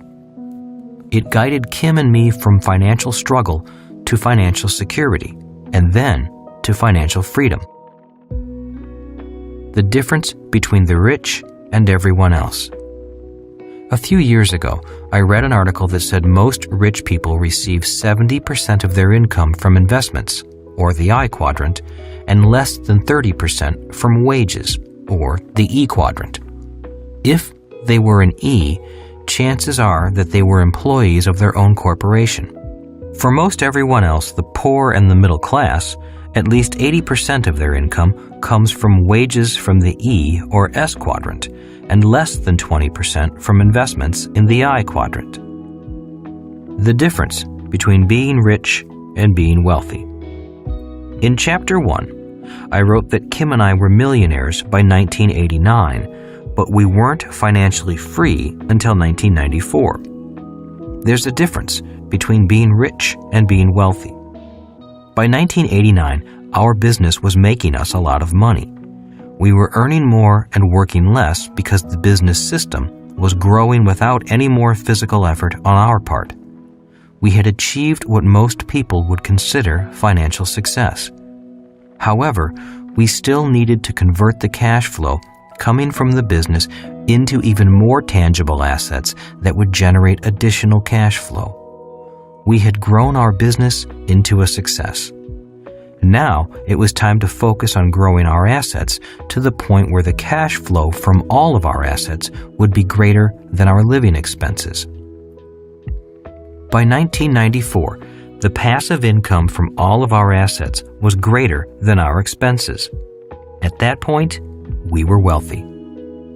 Our business is considered an asset because it generated income and operated without much physical input.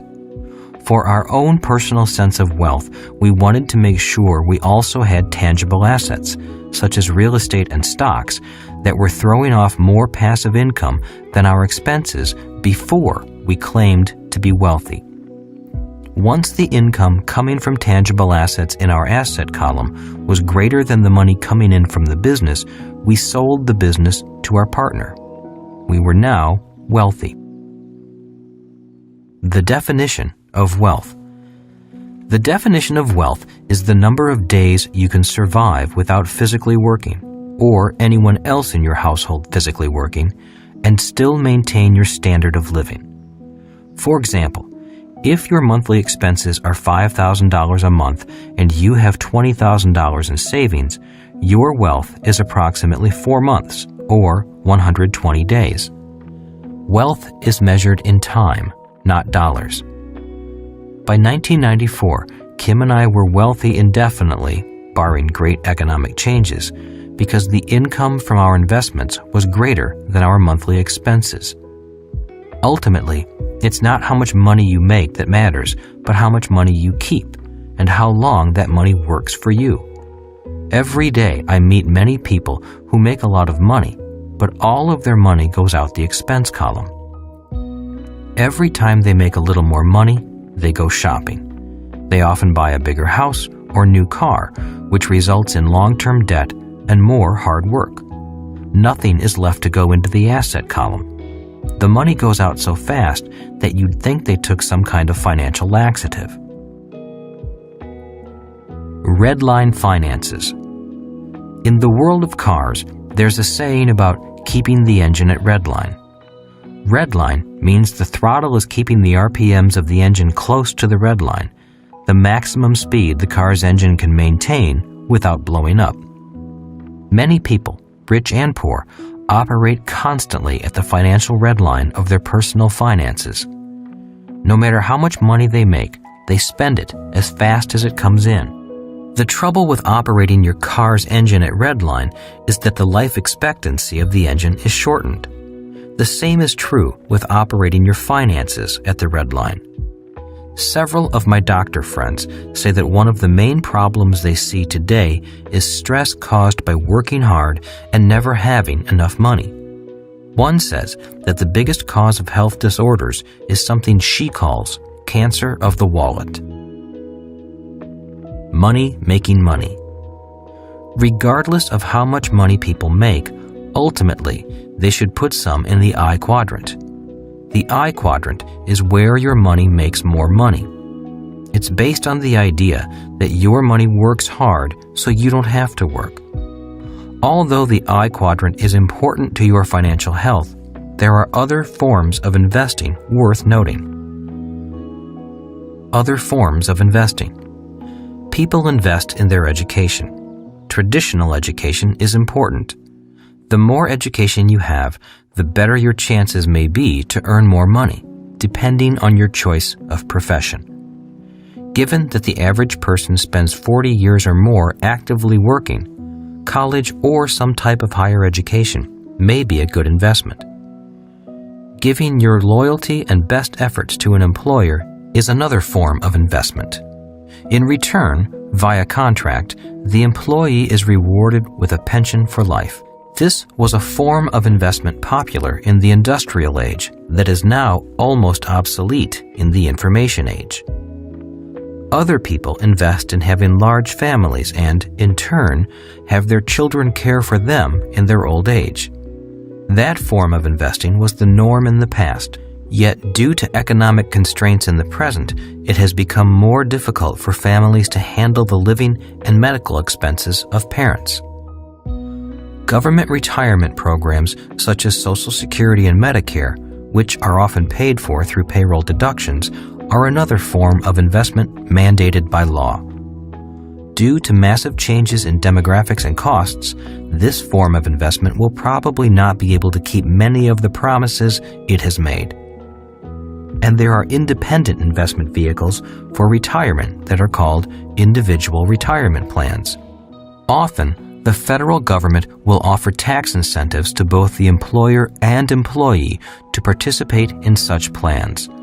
In America, one popular plan is the 401k retirement plan. In countries such as Australia, they are called superannuation plans.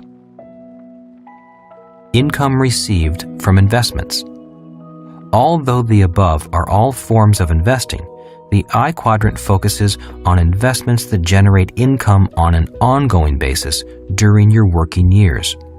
So, to qualify as a person who operates as an I, use the same criteria used in all the other quadrants. Do you receive current income from the I quadrant? In other words, is your money working for you and generating current income for you? Let's look at a person who buys a house as an investment and rents it out. If the rent collected is greater than the expenses to operate the property, that income is coming from the I quadrant. The same is true for people who receive interest from savings or dividends from stocks and bonds. So the qualifier for the I quadrant is how much income you generate from the quadrant without working in it. Is my retirement account a form of investment? Regularly putting money into a retirement account is the form of investing people in the E quadrant are most encouraged to take. These retirement plans are not without risk, and even when they perform, the rate of return is never going to make you financially free. Most of us want to be investors when our working years are over, but for the sake of this book, the I quadrant represents a person whose income comes from investments during their working years. In reality, most people aren't investing in a retirement account. Instead, most are saving money in their retirement account, hoping that when they retire, there will be more money coming out than they put in. There's a difference between people who save money in their retirement accounts and people who, through investing, actively use their money to make more money as income. Are stockbrokers investors? Many financial advisors in the investment world are, by definition, not really people who generate their income from the I quadrant. For example, most stockbrokers, real estate agents, financial advisors, bankers, and accountants are predominantly E's or S's. In other words, their income comes from their professional work, not necessarily from assets they own. I have friends who are stock traders. They buy stocks low and hope to sell high. In reality, their profession is trading, much like a person who owns a retail shop and buys items at wholesale and sells them at retail. There's still something they physically must do to generate the money, so they would fit more into the S quadrant than the I quadrant. Can all of these people be investors? The answer is yes, but it is important to know the difference between someone who earns money from commissions, sells advice by the hour, or tries to buy low and sell high, compared to someone who earns money from spotting or creating good investments. There's one way to find out how good your advisors are. Ask them what percentage of their income comes from commissions or fees versus the percentage that comes from passive income from their investments or other businesses they own. I have several CPA friends who tell me, without violating client confidentiality, that many professional investment advisors have little in the way of income from investments. In other words, they don't practice what they preach. Advantages of income from the I quadrant. So the primary distinction of people who earn their money from the I quadrant is that they focus on having their money make money. If they're good at it, they can have that money work for them and for their family for hundreds of years. Besides the obvious advantages of knowing how to make money with money and not having to get up and go to work, there are also many tax advantages that aren't available to people who have to work for their money. One of the reasons the rich get richer is because they can make millions and pay, legally, little or no tax on that money. That's because they make money in the asset column, not in the income column. They make money as investors, not workers. Moreover, people who work for money are often taxed at higher rates than investors, and their taxes are withheld from their wages. They never even see that portion of their income. Why aren't more people investors? The I quadrant is the quadrant for working less, earning more, and paying less in taxes. So why aren't more people investors? The reason is the same reason many people don't start their own businesses. It can be summed up in one word: risk. Many people don't like the idea of handing over their hard-earned money and, possibly, not having it come back. Many people are so afraid of losing that they choose not to invest, no matter how much money they could make in return. A Hollywood celebrity once said, "It's not return on the investment that I worry about, it's the return of the investment." This fear of losing money seems to divide investors into four broad categories. 1. People who are risk-averse and do nothing but play it safe, keeping their money in the bank. 2. People who turn the job of investing over to someone else, such as a financial advisor or a mutual fund manager. 3. Gamblers. 4. Investors. The difference between a gambler and an investor is simple. For a gambler, investing is a game of chance. For an investor, investing is a game of skill. And for the people who turn their money over to someone else to invest, investing is often a game they don't want to learn. The important thing for these individuals is to choose a financial advisor carefully. Later in this book, I'll go into the 5 levels of investors which should shed more light on this subject. Risk can be virtually eliminated. The good news about investing is that risk can be greatly minimized or even eliminated, and you can still receive high yields on your money if you know the game. A true investor wants to recoup his or her money quickly.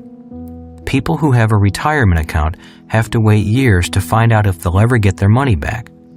This is the most extreme difference between a professional investor and someone who sets money aside for retirement. It's the fear of losing money that causes most people to seek security.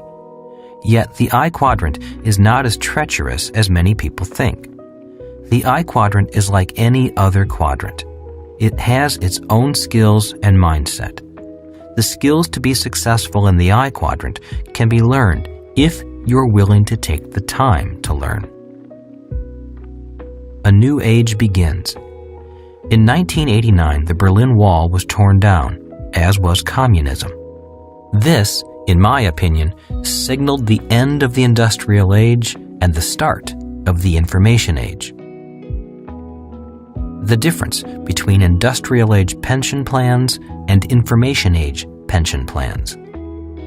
The voyage of Columbus in 1492 roughly coincides with the start of the industrial age. The fall of the Berlin Wall in 1989 is the event that marked the end of that age. For some reason, it seems that every 500 years in modern history, great cataclysmic changes occur. We're in one such period right now. That change has already threatened the financial security of hundreds of millions of people, most of whom are not yet aware of the financial impact of that change, and many of whom can't afford it.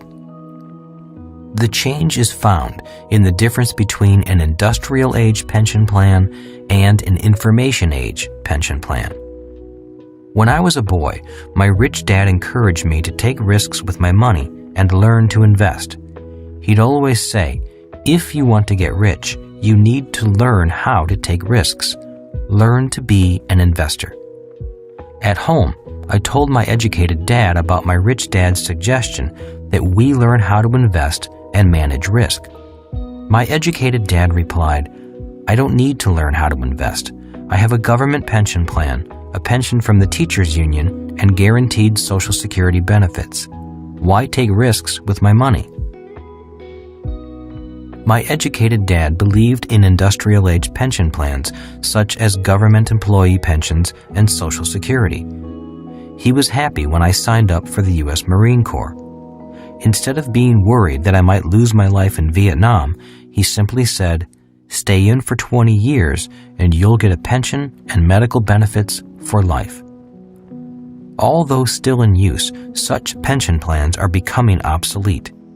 The idea of a company being financially responsible for your retirement and the government picking up the balance of your retirement needs through pension schemes is an old, outdated idea. People need to become investors. As we move from defined benefit pension plans, or what I call industrial age retirement plans, to defined contribution pension plans, or information age pension plans, the result is that you, as an individual, must now be financially responsible for yourself. Amazingly, few people have noticed the change and understand its ramifications. Industrial age pension plans. In the industrial age, a defined benefit pension plan meant that the company guaranteed you, the worker, a defined amount of money, usually paid monthly, for as long as you lived. People felt secure because these plans assured a steady income. Information age pension plans. But in 1974, the rules changed with the passage of the Employee Retirement Income Security Act, ERISA. Suddenly, companies were no longer guaranteeing financial security at the end of your working days. Instead, employers began offering defined contribution retirement plans. Defined contribution means that you only get back what you and the company have contributed while you were working. In other words, your pension is defined solely by what has been contributed. If you and your company put no money in, then you got no money out. The good news is that in the information age, life expectancy has increased. The bad news is that you might outlive your pension, if you even have one. Risky pension plans. What many people don't understand is that whatever you and your employer put into the plan is no longer guaranteed to exist when you decide to pull it out. This is because plans like the 401k and the superannuation are subject to market forces. In other words, one day you could have $1 million in the account. But if there were a stock market crash, which every market occasionally has, your $1 million could be cut in half or even wiped out. With defined contribution plans, the guarantee of lifelong income is gone. People today who retire at age 65 and begin to live on their defined contribution plan could run out of money by, let's say, age 75.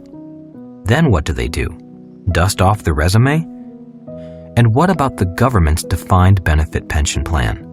Well, in the United States, Social Security is expected to be bankrupt by the year 2037, with Medicare bankrupt by 2017. Even today, Social Security doesn't provide much in the way of income. What will happen when 77 million baby boomers begin to want the money they paid in, but it's not there? In 1998, President Clinton's popular cry of "Save Social Security" was well received. Yet, as Democratic Senator Ernest Hollings pointed out, obviously, the first way to save Social Security is to stop looting it.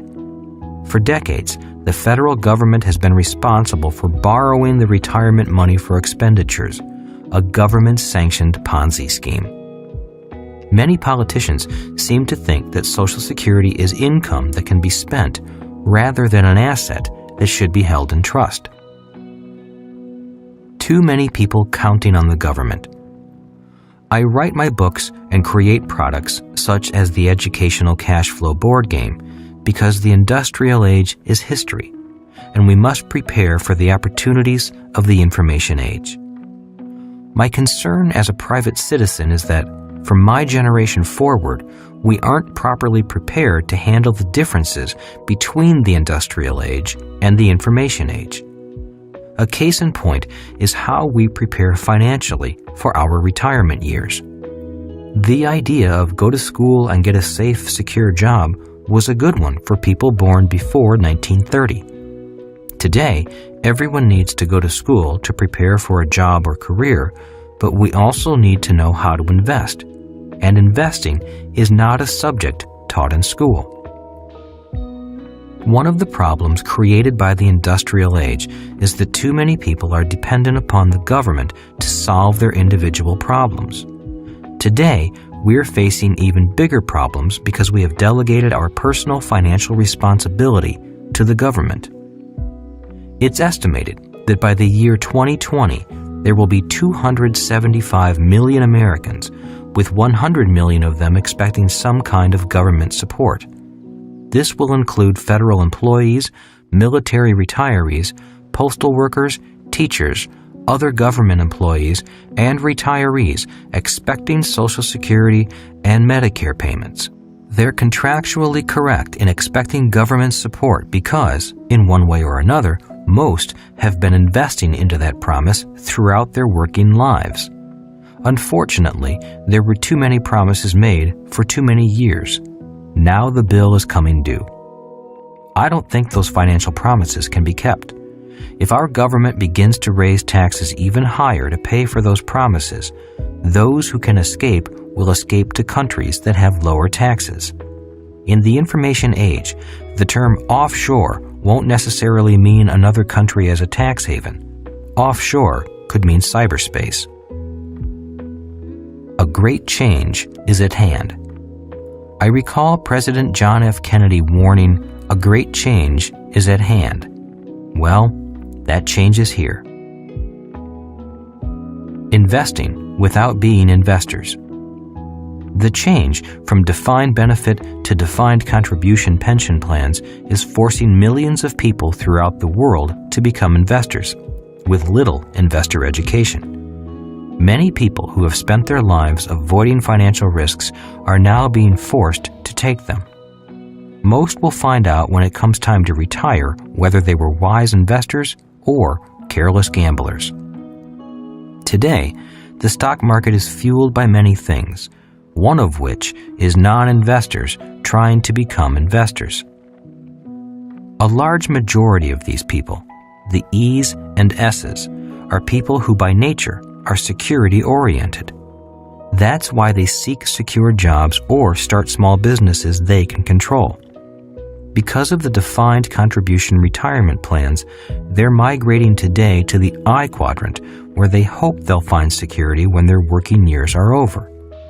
Unfortunately, the I quadrant is not known for its security. The I quadrant is the quadrant of risk.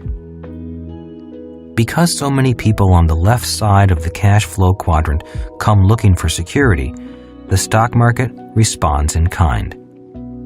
That's why you often hear the following words. 1. Diversification. People who seek security use the word diversification a lot. Why? Because the strategy of diversification is an investment strategy for not losing. It's not an investment strategy for winning. Successful or rich investors don't diversify. They focus their efforts. Warren Buffett, possibly the world's greatest investor, says this about diversification. The strategy we've adopted precludes our following standard diversification dogma. Many pundits would therefore say the strategy must be riskier than that employed by more conventional investors. We disagree. We believe that a policy of portfolio concentration may well decrease risk if it raises, as it should, both the intensity with which an investor thinks about a business and the comfort level he must feel with its economic characteristics before buying into it.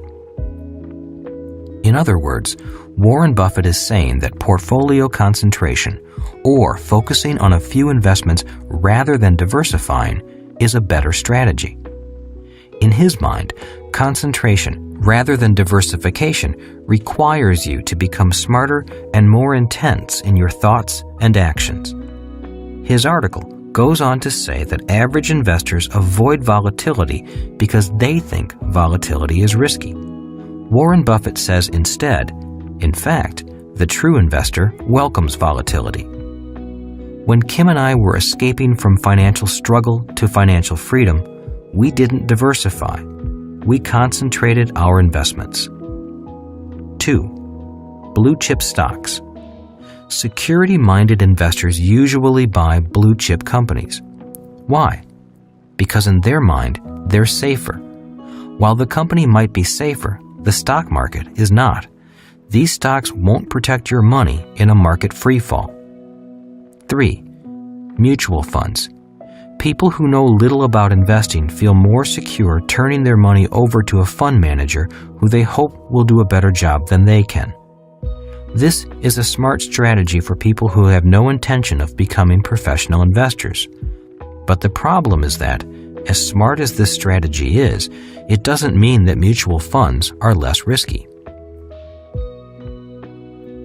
Today, the market is filled with millions of people who, by nature, are security-minded.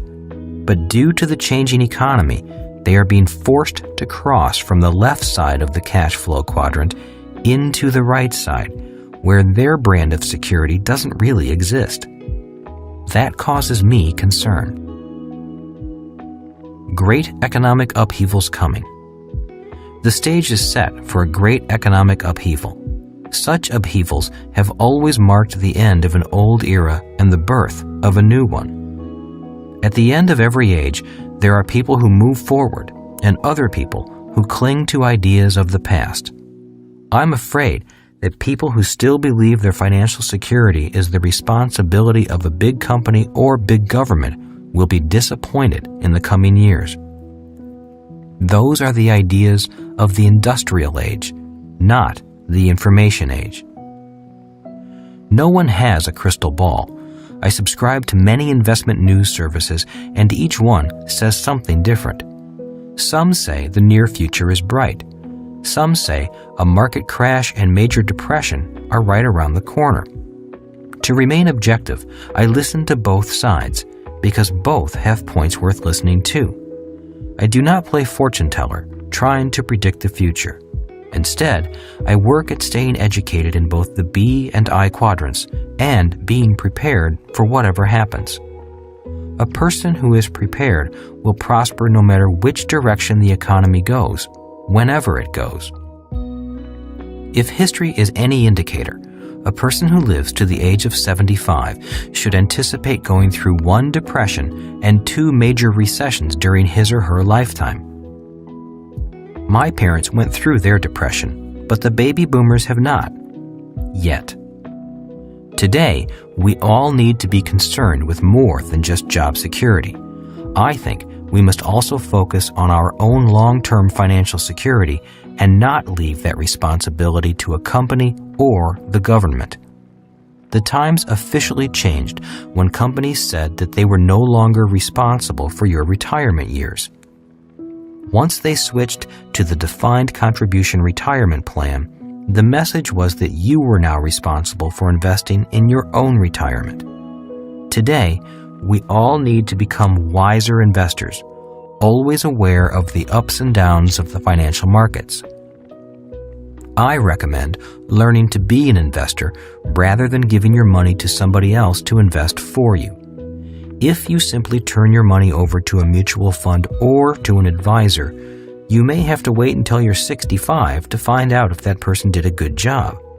If they did a lousy job, you may have to work for the rest of your life. Millions of people will have to do just that because it will be too late for them to invest or learn about investing. Learn to manage risk. It is possible to invest for high returns with low risk. All you have to do is learn how it's done. It is not hard. In fact, it's much like learning how to ride a bike. In the early stages, you may fall down, but after a while, the falling stops and investing becomes second nature, just as riding a bicycle is for most of us. The problem with the left side of the cash flow quadrant is that most people go there to avoid financial risk. Instead of avoiding risk, I recommend learning how to manage financial risk. Take a risk. People who take risks change the world. Few people ever get rich without taking risks. Too many people have come to depend on government to eliminate the risks of life. The beginning of the information age should have ushered in an era of smaller government because big government is frankly too expensive to maintain. But rather than becoming savvy, educated investors, millions of people around the world have bought into the archaic idea of entitlements and pensions for life. This simply isn't feasible. The information age means we all need to become more self-sufficient, grow up, and take personal responsibility for our retirement. The idea of study hard and find a safe, secure job is an idea born in the industrial age. We're not in that age anymore. The times are changing. The problem is that many people's ideas have not changed. They still think they're entitled to something. Many still think that the I quadrant is not their responsibility. They continue to think that the government, big business, a labor union, their mutual funds, or their family will take care of them when their working days are over. For their sake, I hope they're right. These individuals have no need to read further. Rich Dad's Cash Flow Quadrant was written to help individuals who want to make the move from the left side to the right side, but don't know where to start. Anyone can make the move with the right skills and determination. If you've already found your own financial freedom, I say congratulations. Please tell others about your path and guide them if they want to be guided. Teach them, but let them find their own path, for there are many paths to financial freedom. Regardless of what you decide, please remember this. Financial freedom might be free, but it doesn't come cheap. Freedom has a price, and to me, it's worth that price. The big secret is this. It takes neither money to be financially free nor a good formal education. It also doesn't have to be risky. Instead, freedom's price is measured in dreams, desire, and the ability to overcome disappointments that occur along the way. Are you willing to pay the price? One of my fathers paid the price. The other didn't, but he paid a different kind of price. The B Quadrant Quiz. Are you a true business owner? You are if you can answer yes to the following question. Can you leave your business for a year or more and return to find it more profitable and running better than when you left it? Chapter 3. Why people choose security over freedom. Many people seek job security because that's what they are taught, both at school and at home. Both of my dads recommended that I go to college and get a degree, but it was after receiving the degree that their advice took different paths. My highly educated dad constantly advised, go to school, get good grades, and then get a good, safe, secure job. He was recommending a life path focused on the left side of the Cashflow Quadrant. Their advice was different because one dad was concerned with job security and the other focused on financial freedom. Why people seek job security. The primary reason many people seek job security is because that's what they are taught to seek, both at school and at home. As adults, millions of people still continue to follow that advice. Many of us are conditioned from our earliest days to think about job security rather than financial security or financial freedom. And because most of us learn little to nothing about money at home or at school, it's only natural that we cling ever more tightly to the idea of job security instead of reaching for freedom. If you look at the cash flow quadrant, you'll notice that the left side is motivated by security. The right side is motivated by freedom. Trapped by debt. The main reason that 90% of the population is working on the left side is because that's the side they learned about at school. After leaving school, they often end up with lots of expenses and may fall into debt. This means they must cling ever tighter to a job or to professional security just to pay the bills.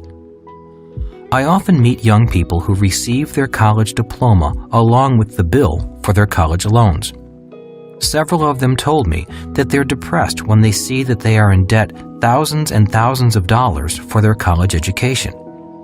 If their parents paid the bill, then the parents are strapped financially for years.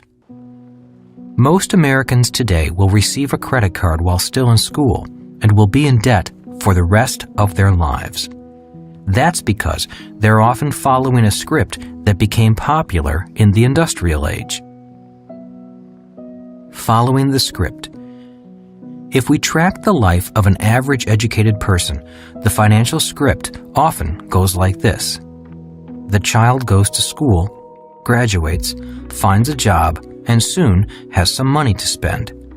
The young adult now can afford to rent an apartment, buy electronics, new clothes, some furniture, and, of course, a car. Soon, the bills begin to come in. One day, the adult meets someone special and sparks fly. They fall in love and get married. For a while, life is blissful because two can live as cheaply as one. With only one rent to pay, they can afford to set a few dollars aside to buy the dream of all young couples, their own home. They find a house, pull their money out of savings, and use it for a down payment. Now they have a mortgage. Because they have a new house, they need new furnishings. So, they find a furniture store that advertises those magic words, no money down, easy monthly payments. Life is wonderful, and they throw a party to have all their friends over to see their new house, new car, new furniture, and new toys. They're already deeply in debt. Then, the first child arrives. After dropping the child off at nursery school, this average couple must now put their nose to the grindstone and go to work. They become trapped by the need for job security simply because, on average, they're less than 3 months away from financial bankruptcy. These people will often say, "I can't afford to quit. I have bills to pay." The success trap. One of the reasons I learned so much from my rich dad was because he had the free time to teach me. As he grew more successful, he had more free time and money. His business got better, but he didn't have to work harder. He simply had his president expand the system and hire more people to do the work. If his investments did well, he reinvested the money and made more money. Instead of working, he spent hours with his son and me, explaining to us everything he was doing in business and investing. I was learning more from him than I was learning at school. That's what happens when you work hard on the right side of the cash flow quadrant, the B and I side. My highly educated dad worked hard too, but he worked hard on the left side. By working hard, getting promoted, and taking on more responsibility, he had less and less free time to spend with his kids. He would leave for work at 7 a.m., and many times we wouldn't see him because we had to go to bed before he got home. That's what happens when you work hard and become successful in the E and S quadrants. Success brings you less and less time, even if it does bring more money. The money trap. Success on the B and I side required a particular kind of knowledge about money called financial intelligence. Rich Dad said that financial intelligence determined not so much how much money you make, but how much money you keep, how hard that money works for you, and how many generations you can keep it. Success on the right side requires financial intelligence. If people lack basic financial intelligence, they'll find it hard to survive on the right side of the cash flow quadrant. My rich dad was good with money and with people at work. He had to be. He was responsible for creating money, managing as few people as possible, keeping costs low, and keeping profits high. Those are the skills necessary for success on the right side. It was my rich dad who stressed that your home is not an asset, but a liability. He could prove it simply by looking at the numbers. My educated dad didn't manage money and people at work, although he thought he did. As the state superintendent of education, he was a government official with a multi-million-dollar budget and thousands of employees. But it was not money he created. It was the taxpayers' money, and his job was to spend all of it. If he didn't spend it, the government would give him less money the next year. So, at the end of each fiscal year, his goal was to deplete his budget, which meant he often hired more people to justify the next year's budget. The funny thing was that the more people he hired, the more problems he had. As a young boy observing both fathers, I began to take mental notes of what kind of life I wanted to lead. My educated dad was a voracious reader of books, so he was word literate, but he was not financially literate. Because he couldn't read numbers on a financial statement, he had to take the advice of his banker and accountant, and both told him that his house was an asset and that it should be his largest investment. Because of this financial advice, not only did my highly educated dad work harder, he also got further into debt. Every time he received a promotion for his hard work, he also got a pay raise, and with each pay raise, he went into a higher tax bracket. Because he was in a high tax bracket, and taxes for high-income workers in the 1960s and 1970s were extremely high, His accountant and banker would tell him to buy a bigger house so he could write off the interest payments. He made more money, but all that happened was that his taxes increased and his debt increased. The more successful he got, the harder he had to work, and the less time he had with the people he loved. Soon, all the children were gone, and he was still working hard just to keep up with the bills. He always thought that the next promotion and pay raise would solve his problem, but the more money he made, the more the same things happened. He got deeper into debt and paid more in taxes. The more frazzled he got, both at home and at work, the more he seemed to depend on job security. The more emotionally attached he got to his job and to a paycheck to pay the bills, the more he encouraged his kids to get a safe, secure job. The more insecure he felt, the more he sought security. Your two biggest expenses. Because my dad couldn't read financial statements, he failed to see the money trap he was getting sucked into as he grew more successful. It's the same money trap I see millions of other successful, hardworking people fall into. The reason so many people struggle financially is because every time they make more money, they also increase their two biggest expenses, taxes and interest on debt. To top it all off, the government often offers you tax breaks to get you deeper into debt. Doesn't that make you a little suspicious? At the end of my hard-working, educated dad's life, the little money he did have left to pass on was taken by the government in probate taxes. The search for freedom. I know that many people search for freedom and happiness. The problem is that most people haven't been trained to work from the B and I quadrants. They have been trained instead to search for job security. Because of this training and their increasing debt, most people limit their search for financial freedom to the left side of the cash flow quadrant. Unfortunately, financial security and financial freedom are seldom found in the E or the S quadrant. True security and freedom are only found on the right side. Going from job to job in search of freedom. One thing the cash flow quadrant is useful for is to track or observe a person's life pattern. Many people spend their life in search of security or freedom, but wind up instead going from job to job. For example, I have a friend from high school who I hear from about every 5 years. He is always excited because he has found the perfect job and the company of his dreams.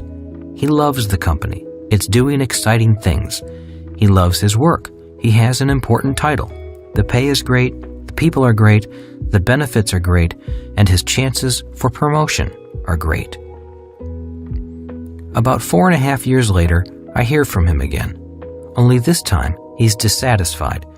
The company he works for is now corrupt and dishonest, and, in his opinion, it doesn't treat its workers with respect. He hates his boss. He was passed over for a promotion, and they don't pay him enough. 6 months go by, and he's happy again because he's found a new job. And the cycle starts anew. His life path looks something like a dog chasing its tail. His life pattern is going from job to job. So far, he lives well because he's smart, attractive, and personable. But the years are catching up with him, and younger people are now getting the jobs he used to get. He has a few $1,000s in savings, nothing set aside for retirement, a house he'll never own, child support payments, and college yet to pay for. His youngest child, 8, lives with his ex-wife, and his oldest child, 14, lives with him. He used to always say to me, "I don't have to worry. I'm still young. I have time." I wonder if he's saying that now. In my opinion, he needs to make a serious effort to begin moving to either the B or the I quadrant quickly. A new attitude and a new educational process need to begin. Unless he gets lucky and wins the lottery or finds a rich woman to marry, he's on a course of working hard for the rest of his life. Doing your own thing. Another common pattern is someone going from E to S. During periods of massive downsizing and unemployment, some people get the message. Instead of looking for another job, they decide to start their own businesses. There's been a boom in so-called home-based businesses. Many people make the decision to start their own business, do their own thing, and be their own boss. Of all the life paths, this is the one I feel for the most. In my opinion, being an S can be extremely rewarding and the most risky. I think the S quadrant is the hardest quadrant there is.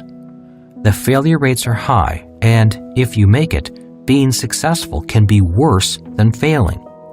That's because if you're successful as an S, you'll work harder than if you were in any of the other quadrants, and you'll work harder for a long time.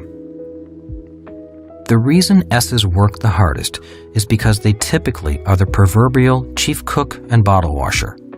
They have to do, or be responsible for, all the jobs that are done by many managers and employees in a bigger company.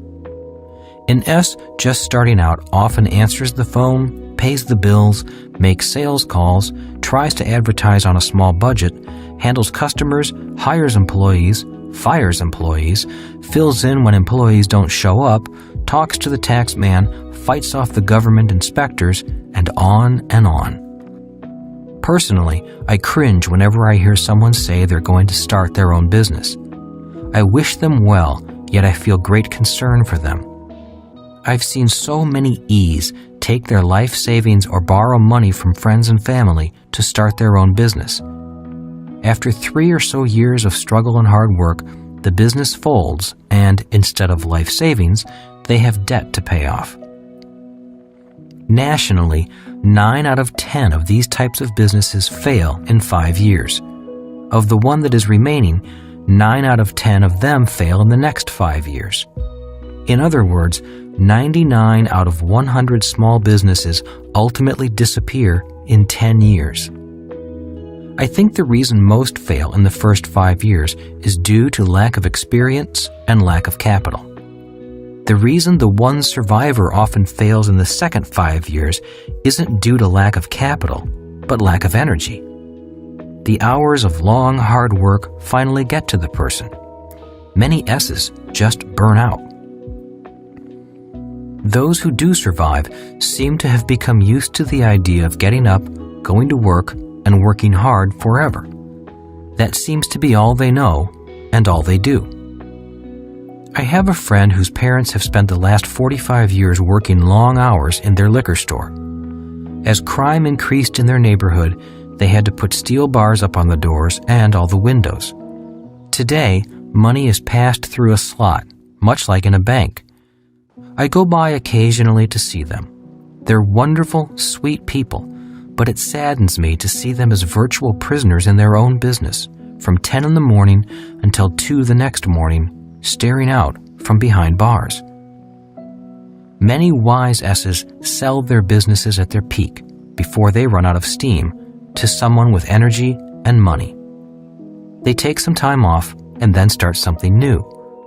They keep doing their own thing and love it. The key is to know when to get out.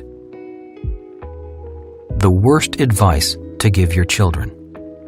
If you were born prior to 1930, then go to school, get good grades, and find a safe, secure job was good advice. But for most of you, it's bad advice. Why? The answer is found in taxes and debt. For people who earn their income from the E quadrant, there are virtually no tax breaks left. Today in America, being an employee means you are a 50-50 partner with the government. That means the government ultimately will take 50% or more of an employee's earnings, and much of that before the employee even sees the paycheck. When you consider that the government offers you tax breaks for going further into debt, the path to financial freedom is virtually impossible for most people in the E and S quadrants. I often hear accountants tell clients who begin earning more income from the E quadrant to buy a bigger house so they can receive a bigger tax break. While that may make sense to someone on the left side of the cash flow quadrant, it makes no sense to someone on the right side. Who pays the most taxes? The rich do not pay a lot in income taxes. Why? Simply because they don't earn their money as employees. The ultra-rich know that the best way to avoid taxes legally is by generating income out of the B and I quadrants. If people earn money in the E quadrant, the only tax break they're offered is to buy a bigger house and go into greater debt. Viewed from the right side of the cash flow quadrant, that isn't financially intelligent. To people on the right side, that's like saying, "Give me $1 and I will give you 50 cents back." Taxes are unfair. I often hear people say, "It's un-American not to pay taxes." Americans who say this seem to have forgotten their history. America was founded out of tax protest. Have they forgotten the famous Boston Tea Party of 1773? This rebellion sparked the Revolutionary War and was all about taxation. Taxation without representation. This rebellion was followed by Shays' Rebellion, the Whiskey Rebellion, Freeze's Rebellion, the Tariff Wars, and many others throughout the history of the United States. There are two other famous tax revolts that weren't staged by Americans, but do demonstrate the passion with which people object to taxation. The story of William Tell is a story of tax protest. That's why he was forced to shoot the apple off his son's head. He was angry about taxes and refused to bow to the tax collector. His punishment was to put his son's life at risk with a target on his head. And then there was Lady Godiva. She pleaded with her husband, the Earl of Mercia, to lower taxes in her town. Her husband said he would lower the taxes if she would ride naked through the town. She took him up on his offer. Tax advantages. Taxes may be a necessity of modern civilization, but problems arise when taxes become abusive and mismanaged. As millions of baby boomers begin to retire, they will shift from the role of taxpayers to retirees and Social Security recipients. There will be a need to collect more taxes to support this shift. America and other great nations will decline financially.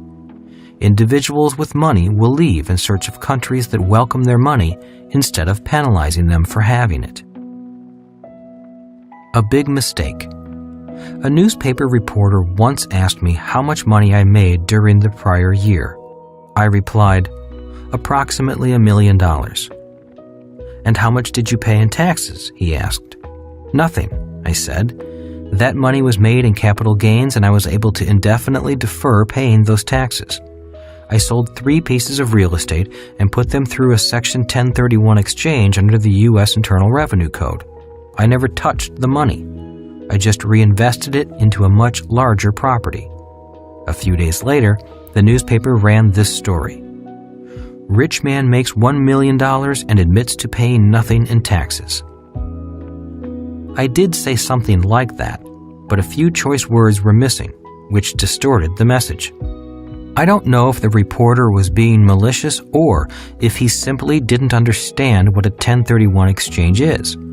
Whatever the reason, it's a perfect example of different points of view coming from different quadrants. As I said, not all income is equal.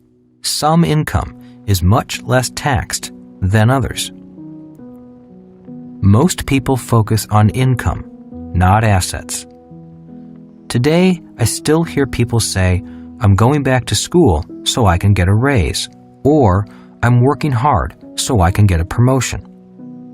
Those are words or ideas of a person who is focusing on the income column of the financial statement or the E quadrant. Those are the words of a person who will give half of that raise to the government and work harder and longer to do it. In an upcoming chapter, I'll explain how people on the right side of the cash flow quadrant utilize taxes as an asset instead of the liability it is for most people on the left side. It's not a matter of being unpatriotic. it's about fighting back legally to defend the right to keep as much money as possible.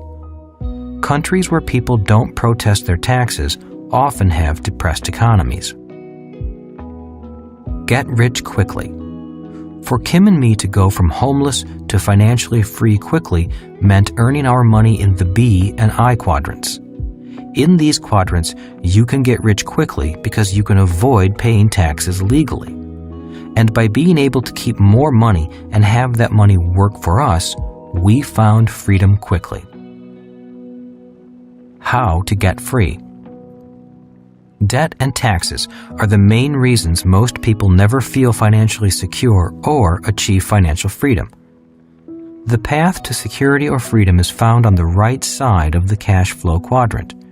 You need to go beyond job security and know the difference between financial security and financial freedom. As you know, my highly educated dad was fixated on job security, as are most people of his generation. He assumed that job security meant financial security, until, that is, he lost his job and couldn't find another. My rich dad never talked about job security. He talked instead about financial freedom. The answer to finding the kind of security or freedom you desire can be found in observing the patterns found in the cash flow quadrant. The pattern for job security. People who follow this pattern are often good at performing their job. Many spent years in school and years on the job gaining experience. The problem is that they know little about the B quadrant or the I quadrant, even if they have a retirement plan. They feel financially insecure because they've been trained only for job security. Knowledge is power. To become more financially secure, I suggest that, in addition to performing their jobs in the E or S quadrants, individuals become educated in the B or I quadrants. By having confidence in their abilities on both sides of the cash flow quadrant, they'll naturally feel more secure, even if they have only a little money. Knowledge is power, and when an opportunity presents itself, they will be prepared to act with confidence. That is why our Maker gave us two legs. If we had only one leg, we would always feel wobbly and insecure. By having knowledge in two quadrants, one on the left and one on the right, we tend to feel more secure. People who know about their job or their profession only have one leg. Every time the economic winds blow, they tend to wobble more than people with two legs. The pattern for financial security. This is the pattern for financial security for an E, looping back and forth between the E and I quadrants. Instead of just putting money into a retirement account and hoping for the best, this loop signifies that people feel confident in their education as both an investor and an employee.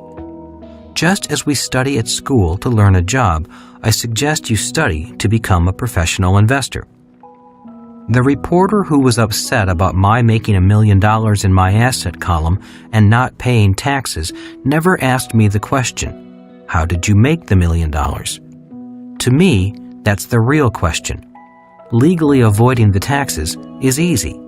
Making the $1 million wasn't so easy. A second path to financial security could be looping between the E and B quadrants. And financial security for an S loops between the S and I quadrants. The average American millionaire is self-employed, lives frugally, and invests for the long term. The pattern above reflects that financial life path. This path, the S to the B, is often the path that many great entrepreneurs like Bill Gates take. It's not the easiest, but in my mind, it is one of the best. Two are better than one. Back in Chapter 2, I discussed how the average rich person earns 70% of their income from the right side and less than 30% from the left side.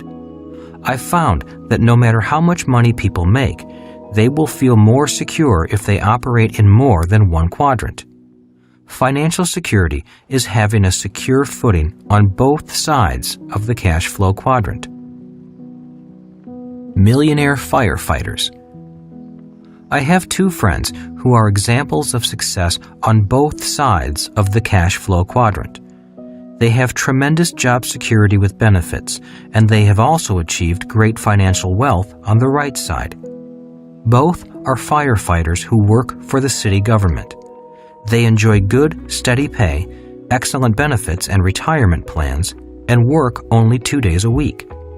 3 days a week, they work as professional investors. The remaining 2 days, they relax and spend time with their families. One buys old houses, fixes them up, and collects rent. He owns 45 houses that pay him $10,000 a month net after debt, taxes, maintenance, and management and insurance. He earns $3,500 a month as a firefighter, making his total monthly income more than $13,000 and his annual income about $150,000 and growing. He has 5 more years before retirement, and his goal is to have $200,000 a year in income at age 56. Not bad for a government employee with 4 kids. The other friend spends his time analyzing companies and taking major long-term positions in stocks and options. His portfolio is now more than $3 million. If he cashed it out and moved the money into an investment that earns 10% interest a year, he would have an income of approximately $300,000 per year for life, even taking into account average market fluctuations. Again, not bad for a government employee with 2 kids.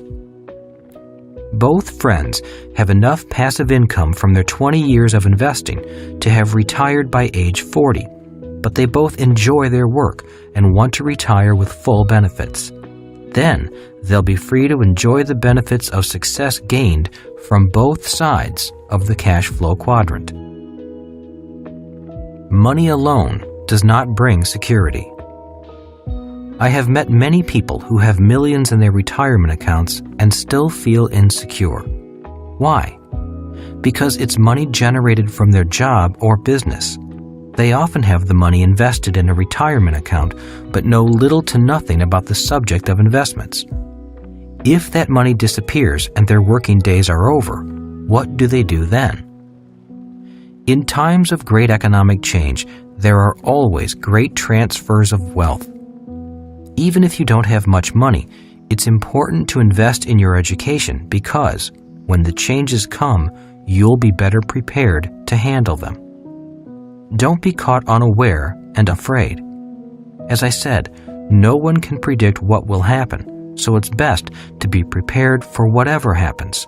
And that means getting educated now. The pattern for financial freedom. This is the pattern my rich dad recommended. It is the path to financial freedom. This is true financial freedom because in the B quadrant, people are working for you, and in the I quadrant, your money is working for you. You are free to work or not to work. Your knowledge in these 2 quadrants has brought you complete physical freedom from work. If you look at the ultra-rich, this is their pattern. The loop around the B and the I signifies the income pattern of people like Bill Gates, Rupert Murdoch, and Warren Buffett. A quick word of caution. The B quadrant is much different from the I quadrant. I've seen many successful Bs sell their businesses for millions, and their newfound wealth goes to their head. They tend to think that their dollars are a measure of their IQ, so they swagger on down to the I quadrant and lose it all. The game and rules are different in all of the quadrants, which is why I recommend education over an ego trip.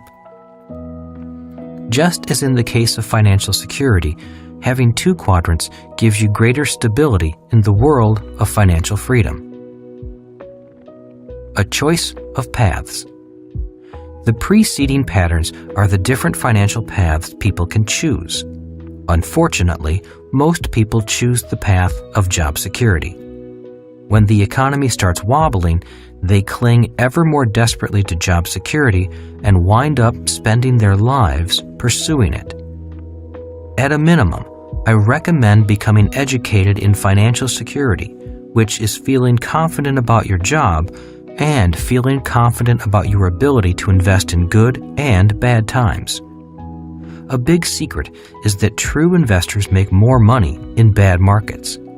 They make their money because the non-investors are panicking and selling when they should be buying. I'm not afraid of the possible coming economic changes because change means wealth is being transferred. Your boss cannot make you rich. A friend of mine sold his company and, on the day of the sale, put more than $15 million into his bank account. On the other hand, his employees had to look for new jobs. At the farewell party, which was filled with tears, there were also undercurrents of extreme anger and resentment. Although he'd paid them well for years, most were financially no better off on their last day of work than they were on their first day of work. Many people realized that the owner of the company had become rich while they spent all those years collecting their paychecks and paying bills. The reality is that your boss's job is not to make you rich. Your boss's job is to make sure you get your paycheck. It's your job to become rich if you want to. And that job begins the moment you receive your paycheck. If you have poor money management skills, then all the money in the world won't save you. If you budget your money wisely and learn about either the B or I quadrant, then you're on your own path to great personal fortune and, most importantly, freedom. My rich dad used to say to his son and me that the only difference between a rich person and a poor person is what they do in their spare time. I agree with that statement. I realize that people are busier than ever before, and free time is more and more precious. Yet I believe that if you are going to be busy anyway, be busy on both sides of the cash flow quadrant. If you do that, you'll have a better chance of eventually finding more free time and more financial freedom. When at work, work hard. But remember that what you do after work with your paycheck and your spare time will determine your future. If you work hard on the left side, you'll work hard forever. If you work hard on the right side, you have a chance of finding freedom. The path I recommend. I am often asked by people in the E and S quadrants, what would you recommend? I recommend the same path my rich dad recommended to me, the same path that people like Ross Perot and Bill Gates took, the path from the S quadrant to the B quadrant. Occasionally, people reply, but I'd rather be an investor. To which I say, then go to the I quadrant. If you have plenty of money and lots of free time, go straight to the I quadrant. But if you don't have an abundance of time and money, the path my rich dad recommended is safer. I's invest in B's. In most cases, people do not have an abundance of time and money, so they then ask another question. Why do you recommend the B quadrant first?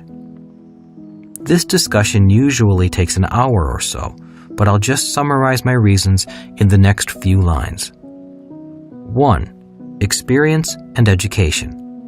If you are first successful as a B, you'll have a better chance of developing into a powerful I. If you first develop a solid business sense, you can become a better investor. You'll be better able to identify other good Bs. True investors invest in successful Bs with stable business systems. It's risky to invest in an E or an S who doesn't know the difference between a system and a product, or who lacks excellent leadership skills. 2. Cash flow. If you have a business that is up and running, then you should have the free time and the cash flow to support the ups and downs of the I quadrant.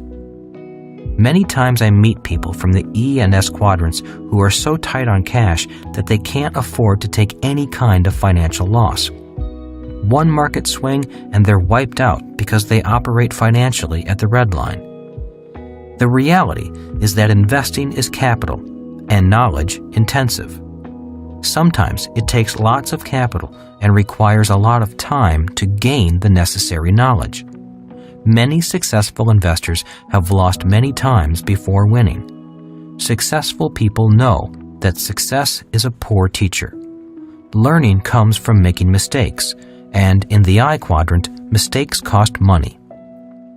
If you lack both knowledge and capital, it's financial suicide to try to become an investor. By developing the skill of becoming a good B first, you'll also be providing the cash flow necessary to help you become a good investor. The business you develop as a B will provide the cash to support you as you gain the education to become a good investor. Once you have gained the knowledge to become a successful investor, you'll understand how I can say, it does not always take money to make money. Good news. The good news is that it's easier than ever before to be successful in the B quadrant because of technology. Although it's not as easy as just getting a minimum wage job, the systems are in place now for more and more people to find financial success as Bs. Chapter 4. The 3 kinds of business systems. Your goal is to own a system and have people work that system for you. In moving to the B quadrant, remember that your goal is to own a system and have people work that system for you. You can develop the business system yourself, or you can look for a system to purchase. Think of the system as the bridge that will allow you to cross safely from the left side of the cash flow quadrant to the right side. It's your bridge to financial freedom. There are 3 main types of business systems commonly in use today. They are 1. Traditional C corporations, where you develop your own system. 2. Franchises, where you buy an existing system. 3. Network marketing, where you buy into and become part of an existing system. Each business system has its strengths and weaknesses, yet each ultimately does the same thing. If operated properly, each system will provide a steady stream of income without much physical effort on the part of the owner once it's up and running. The problem is getting it up and running. In 1985, when people asked Kim and me why we were homeless, we simply said, "We're building a business system."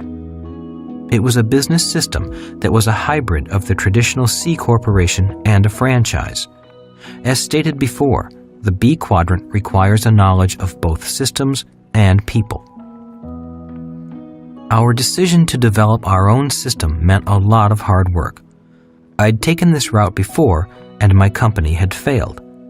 Although it was successful for years, it suddenly went broke in its 5th year. When success came to us, we weren't ready with an adequate system. Our system began to break down even though we had hardworking people. We felt like we were on a good-sized yacht that had sprung a leak in a location we could not determine. You may lose 2 or 3 companies. When I was in high school, my rich dad told Mike and me that he had nearly lost a company when he was in his 20s. That was the best and worst experience of my life, he said. As much as I hated it, I learned more by repairing it and eventually turning it into a huge success. Knowing that I was contemplating starting my own company, Rich Dad said to me, "You may lose 2 or 3 companies before you build a successful one that lasts." He was training Mike to take over his empire, but because my dad was a government employee, I wasn't going to inherit an empire. I had to build my own. Success is a poor teacher. Success is a poor teacher, Rich Dad always said. We learn the most about ourselves when we fail, so don't be afraid of failing. Failing is part of the process of success. You can't have success without failure. Maybe it was a self-fulfilling prophecy, but in 1984, my 3rd company went down. I had made millions and lost millions and was starting all over again when I met Kim. The reason I know she didn't marry me for my money is because I didn't have any money. When I told her what I was going to do, build company number 4, she didn't back away. "I'll build it with you," was her reply, and she was true to her word. Along with another partner, we built a business system with 11 offices worldwide that generated income regardless of whether we worked or not. Building it from nothing to 11 offices took 5 years of blood, sweat, and tears, but it worked. Both dads were happy for me and sincerely congratulated me. The hard part. Mike often said to me, "I'll never know if I can do what you or my dad did. The system was handed to me. All I had to do was learn how to run it." I'm certain he could have developed his own successful system because he learned well from his dad, but I understand his doubt. The hard thing about building a company from scratch is that you have 2 big variables: the system and the people building the system. If both the people and the system are leaky, the chances for failure are great. Sometimes it's hard to know whether the problem is the person or the system that is failing. Before franchises.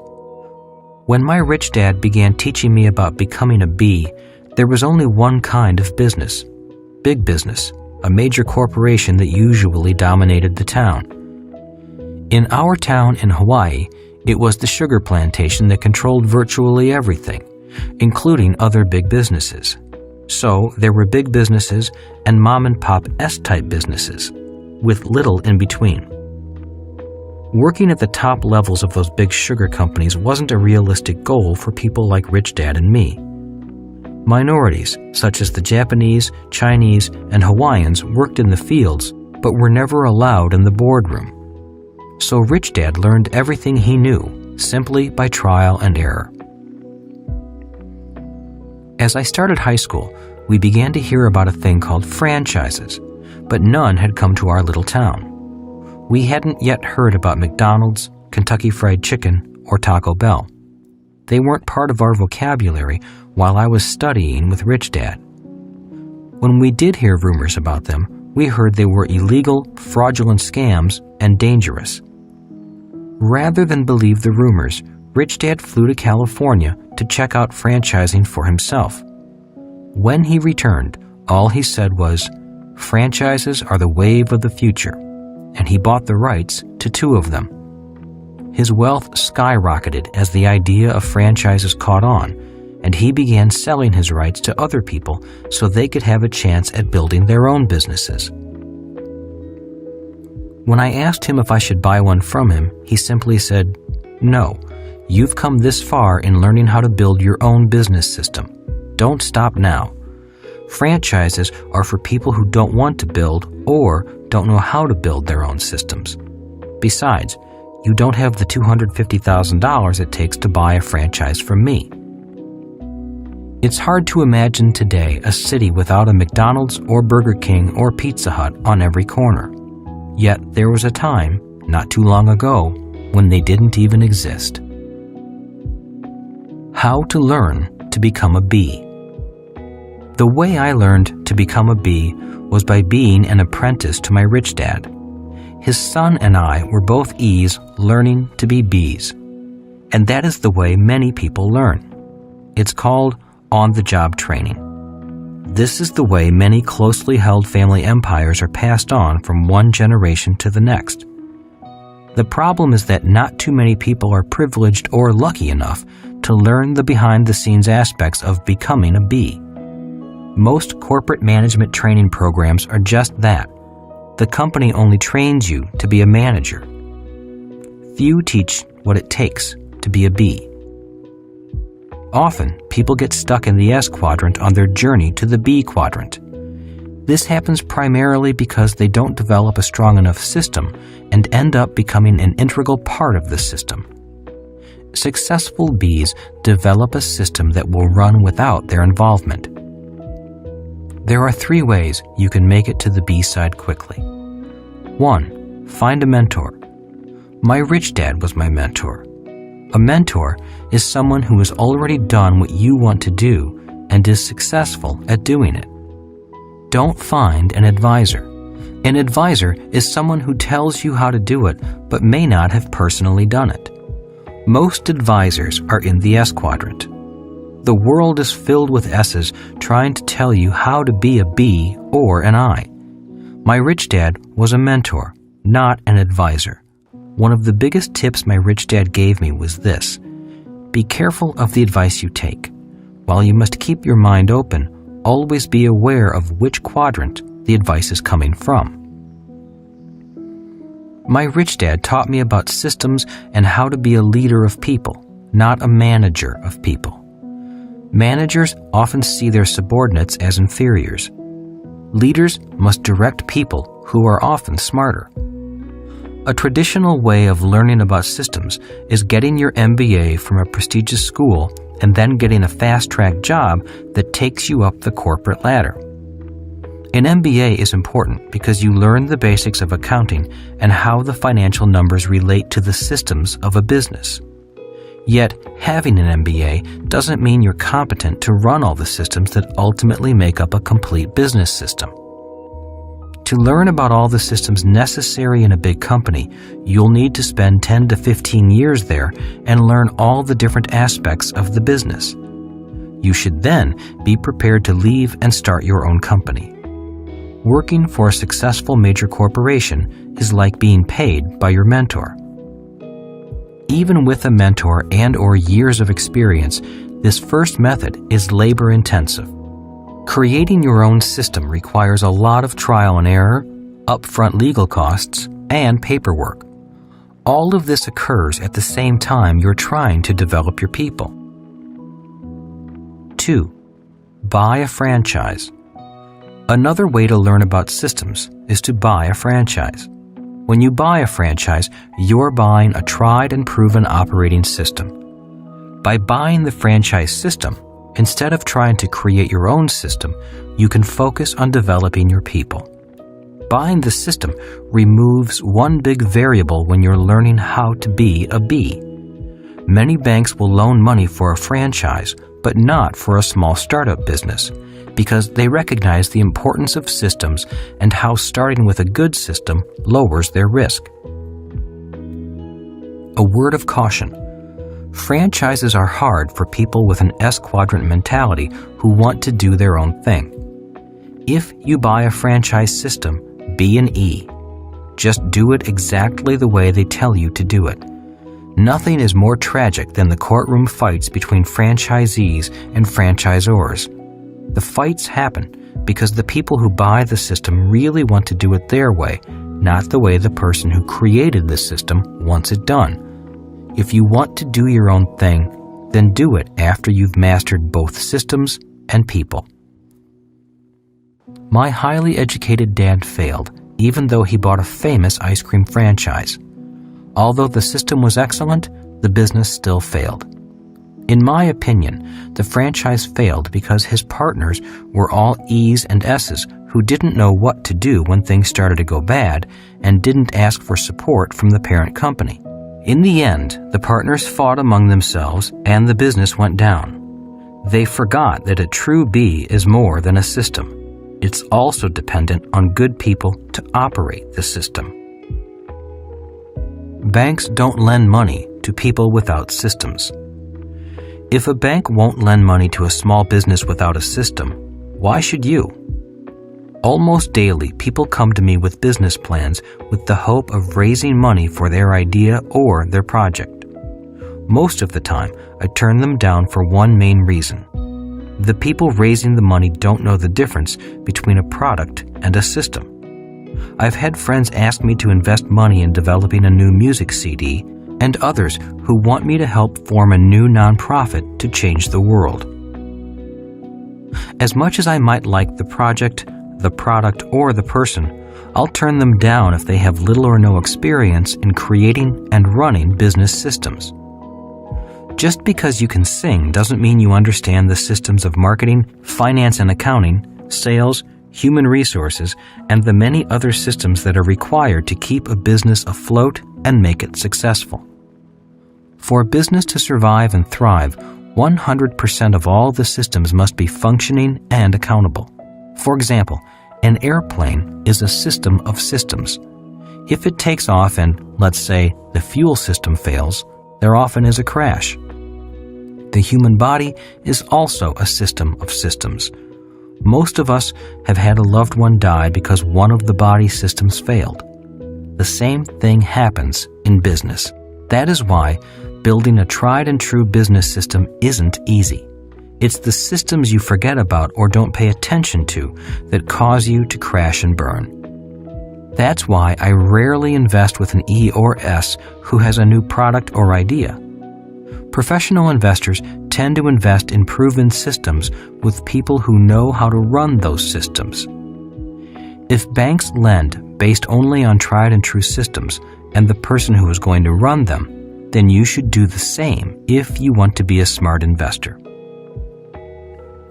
3. Get involved in network marketing, also called multi-level marketing or direct distribution systems. Just as with franchises, the U.S. legal system initially attempted to outlaw network marketing. It has been banned and restricted in some countries. Any new system or idea often goes through a period of being classified as strange and suspicious. At first, I also thought that network marketing was a scam.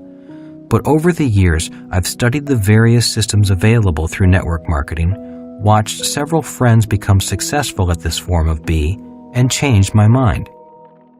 After I dropped my prejudices and began researching network marketing, I found many people who were sincerely and diligently building successful network marketing businesses. When I met these people, I saw the impact their business had on other people's lives and financial futures. I began to truly appreciate the value of the network marketing system. For a reasonable entry fee, often around $200, people can buy into an existing system and immediately start building their business.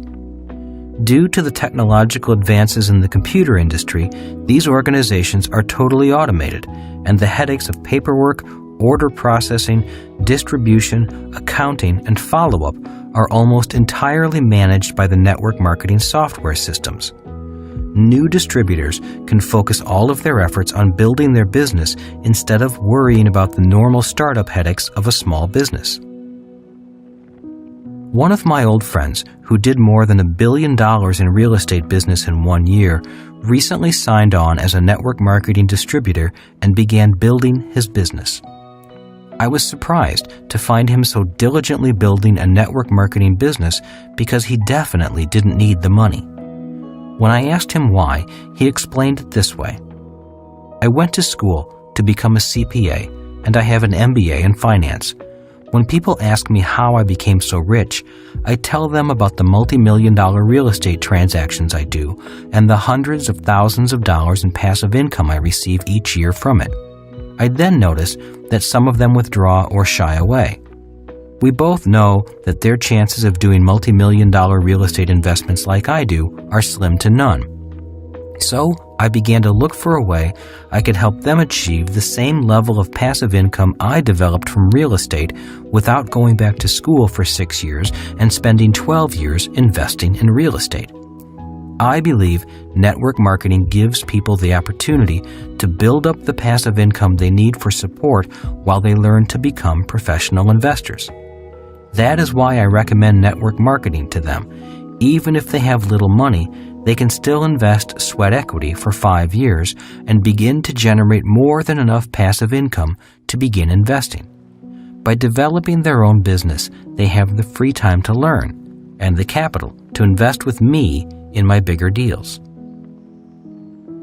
After researching several opportunities, my friend joined a network marketing company as a distributor and started a network marketing business with people who might someday want to invest with him.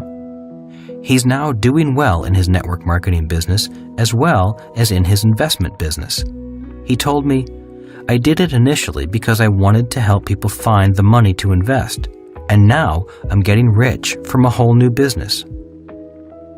Twice a month, he holds classes on Saturdays. At the first meeting, he teaches people about business systems and people, or how to develop into a successful B. On the second meeting of the month, he teaches them about financial literacy and financial intelligence in order to turn them into savvy eyes. His class sizes are growing rapidly. The pattern he recommends is the same one I recommend. A personal franchise. That's why today I recommend that people consider network marketing. Many famous franchises cost $1 million or more to buy. Network marketing is like buying a personal franchise, often for less than $200. I know much of network marketing is hard work, but success in any quadrant is hard work. I personally generate no income as a network marketing distributor. I researched several network marketing companies and their compensation plans. While doing my research, I did join several companies just because their products are so good and I use them as a consumer.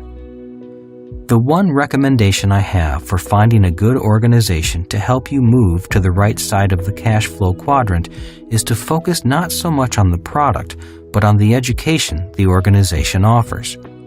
There are network marketing organizations that are only interested in having you sell their system to your friends, and there are organizations primarily interested in educating you and helping you succeed. From my research into network marketing, I found two important things you can learn through their programs that are essential to become a successful bee. 1. To be successful, you need to learn to overcome your fear of being rejected and to stop worrying about what other people say and think about you. So many times I've met people who hold themselves back simply because of what their friends might say if they did something different. I know, because I was the same way. Coming from a small town, everyone knew what everyone else was up to. If someone didn't like what you were doing, the whole town heard about it and made your business their business. One of the things I told myself over and over was, what you think of me is none of my business. What is most important is what I think about myself. One of the reasons my rich dad encouraged me to work in sales for the Xerox Corporation for 4 years wasn't because he liked copiers, but because he wanted me to overcome my shyness and fear of rejection. 2. To be successful, you must also learn to lead people. Working with different kinds of people is the hardest thing about business. The people I've met who are successful in any business are those who are natural leaders. The ability to get along with and inspire people is a priceless skill, a skill that can be learned. As I said, the transition from the left side to the right side isn't so much what you do, but who you have to become. If you learn how to handle rejection, how to not be affected by what other people think of you, and how to lead people, you'll find prosperity. So I endorse any network marketing organization that is primarily committed to developing you as a human being rather than developing you into a salesperson. I would seek organizations that, 1, are proven with a successful track record, a distribution system, and a compensation plan that have been successful for years. 2, have a business opportunity you can succeed with, believe in, and share confidently with others. 3, have ongoing long-term educational programs to develop you as a human being. Self-confidence is vital on the right side of the cash flow quadrant. 4, have a strong mentor program. You want to learn from leaders, not advisors. You want to learn from people who are already leaders, who are on the right side, and who want you to succeed. 5, have people you respect and enjoy being with. If the organization meets these 5 criteria, then and only then look at the product. Too many people look at the product instead of the business system and the organization behind the product. In some of the organizations I looked into, their pitch was, the product sells itself, it's easy. If you're looking to be a salesperson, an S, then the product is the most important thing. But if you're developing into a long-term B, then the system, lifelong education, and the people are most important. A friend and colleague of mine who is knowledgeable in this industry reminded me about the value of time, one of our most precious assets. A true success story in a network marketing company is when your commitment of time and hard work in the short term results in significant long-term passive income. Once you've built a strong organization below you, you can stop working and your revenue stream will continue from the efforts of the organization you've built. The most important key to success with a network marketing company is a long-term commitment on your part, as well as the organization's part, in order to mold you into the business leader you want to become. A system is a bridge to freedom. Being homeless was not an experience I want to repeat. Yet for Kim and me, the experience was priceless. Today, freedom and security are found not so much in what we have, but in what we know we can create with confidence. Since that time, we have created or helped develop a real estate company, an oil company, a mining company, and 2 education companies. So the process of learning how to create a successful system was beneficial for us. Yet, I don't recommend the process to anyone unless they truly want to go through it. Until only a few years ago, the possibility of a person becoming successful in the B quadrant was only available to those who were brave or rich. Kim and I must have been brave because we certainly weren't rich. Many people stay stuck on the left side because they feel the risks involved in developing their own system are too great. For them, it's smarter to remain safe and secure in a job. Today, primarily due to changes in technology, the risk in becoming a successful business owner is greatly reduced, and the opportunity to build your own or leverage an existing business system is available to virtually everyone. Franchises and network marketing took away the hard part of developing your own system. You acquire the rights to a proven system, and then your only job is to develop your people. Think of business systems as bridges that provide a path for you to cross safely from the left side to the right side of the cash flow quadrant. Chapter 5. The 5 Levels of Investors. Investing is the key to financial freedom. My poor dad often said, investing is risky. My rich dad often said, being financially uneducated is risky. Today, most people know they should invest. The problem is that most people, like my poor dad, believe investing is risky. And investing is risky if you lack financial education, experience, and guidance. Learning to invest is important because investing is the key to financial freedom. 5 things happen to people who do not invest or who invest poorly. 1. They work hard all their lives. 2. They worry about money all their lives. 3. They depend on others, such as family, a company pension, or the government, to take care of them. 4. The boundaries of their lives are defined by money. 5. They will not know what true freedom is.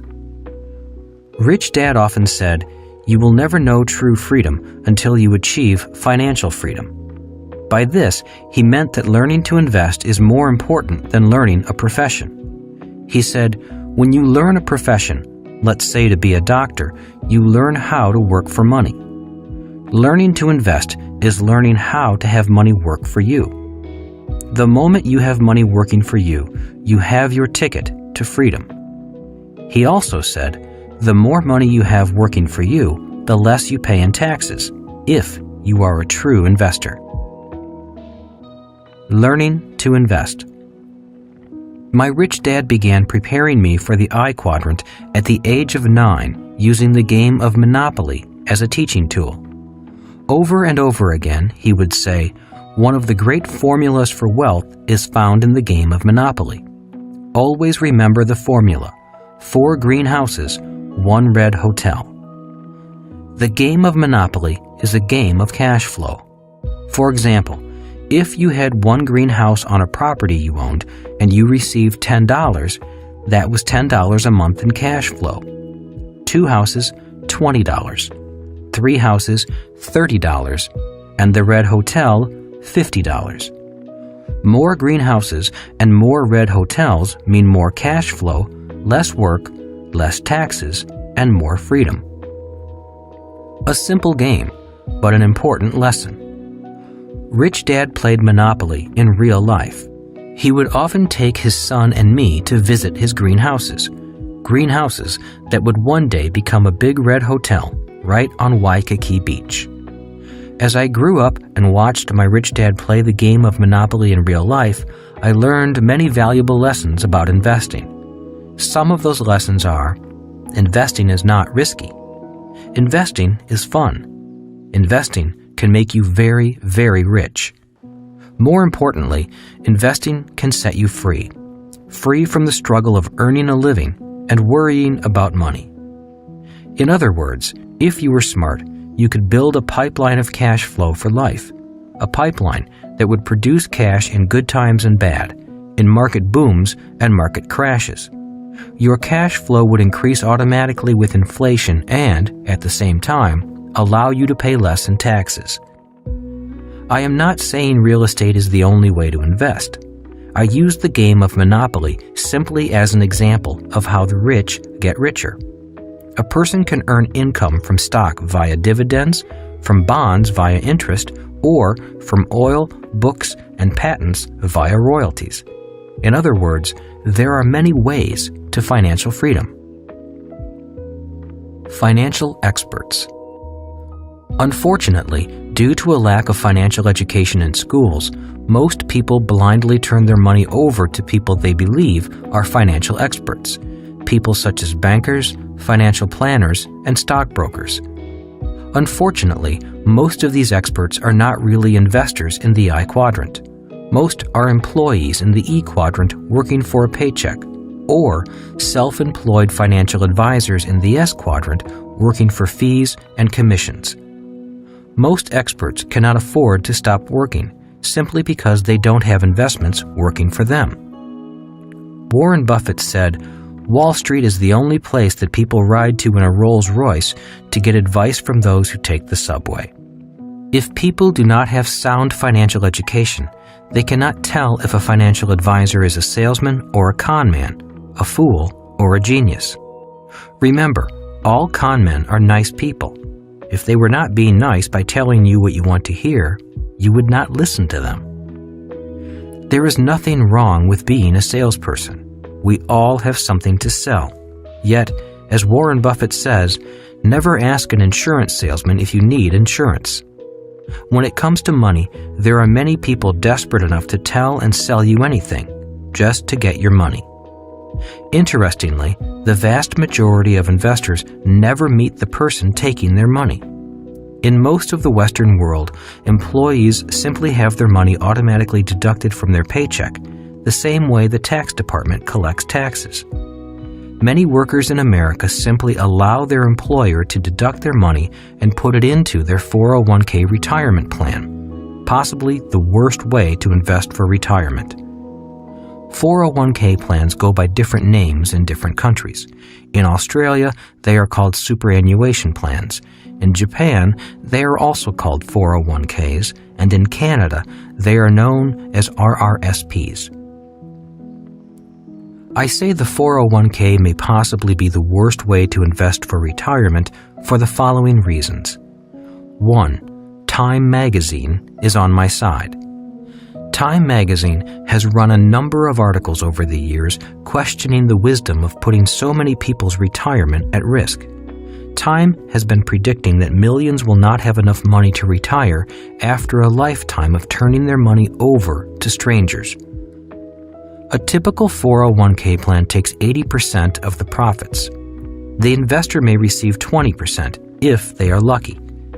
The investor puts up 100% of the money and takes 100% of the risk. The 401k plan puts up 0% of the money and takes 0% of the risk. The 401k company makes money, even if you lose money. 2. Taxes work against you with a 401k. Long-term capital gains are taxed at a lower rate of around 15%. but the 401k gains are taxed at the ordinary earned income tax rate of around 35%, the highest of the three types of income, which are ordinary earned, portfolio, passive. If you want to take the money out of your 401k early, you'll have to pay an additional 10% penalty tax. 3. You have no insurance if there is a stock market crash. To drive a car, I must have insurance in case there is a crash. When I invest in real estate, I have insurance in case of fire or other losses. Yet the 401k investor has no insurance to prevent losses from market crashes. 4. The 401k is for people who are planning to be poor when they retire.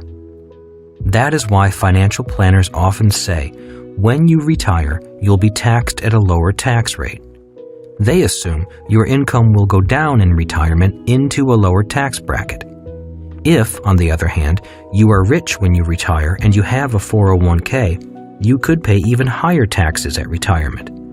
Smart investors understand taxes before investing.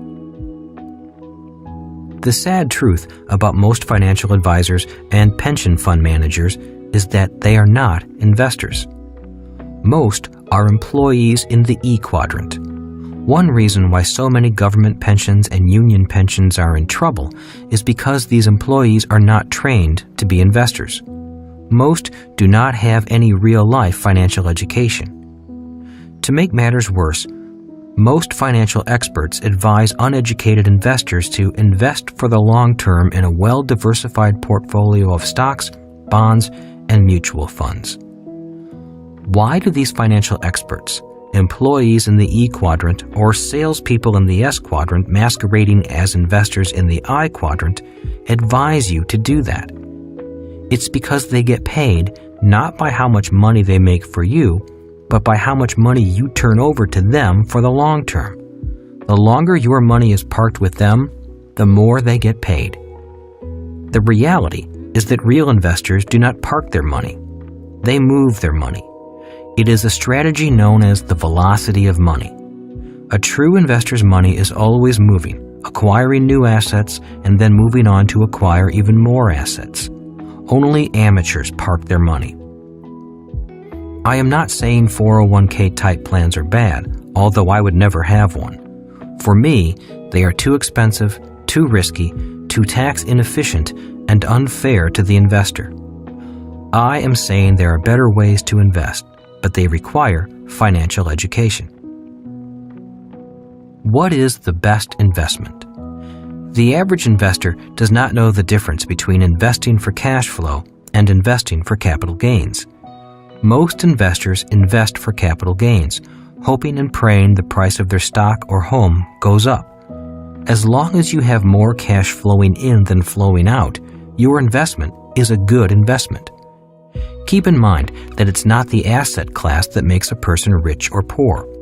For example, when a person asks, "Is real estate a good investment?" I reply, "I don't know. Are you a good investor?" Or if they ask, "Are stocks a good investment?" Again, my answer is the same. I don't know. Are you a good investor? My point is that it is never the investment or asset class that is important.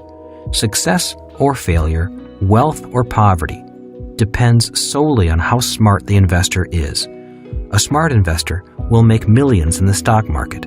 An amateur will lose millions. Tragically, most people do not think learning to invest is important. That is why most people believe investing is risky and turn their money over to experts, most of whom are not really investors, but salespeople who make money whether the investor makes money or loses money. 5 different levels of investors. There are 5 types or levels of investors found in the I quadrant. Level 1. The zero financial intelligence level. Sadly, in America, once the richest country in the world, over 50% of the U.S. population is at the bottom level of the I quadrant. Simply said, they have nothing to invest. There are many people who make a lot of money who fall into this category.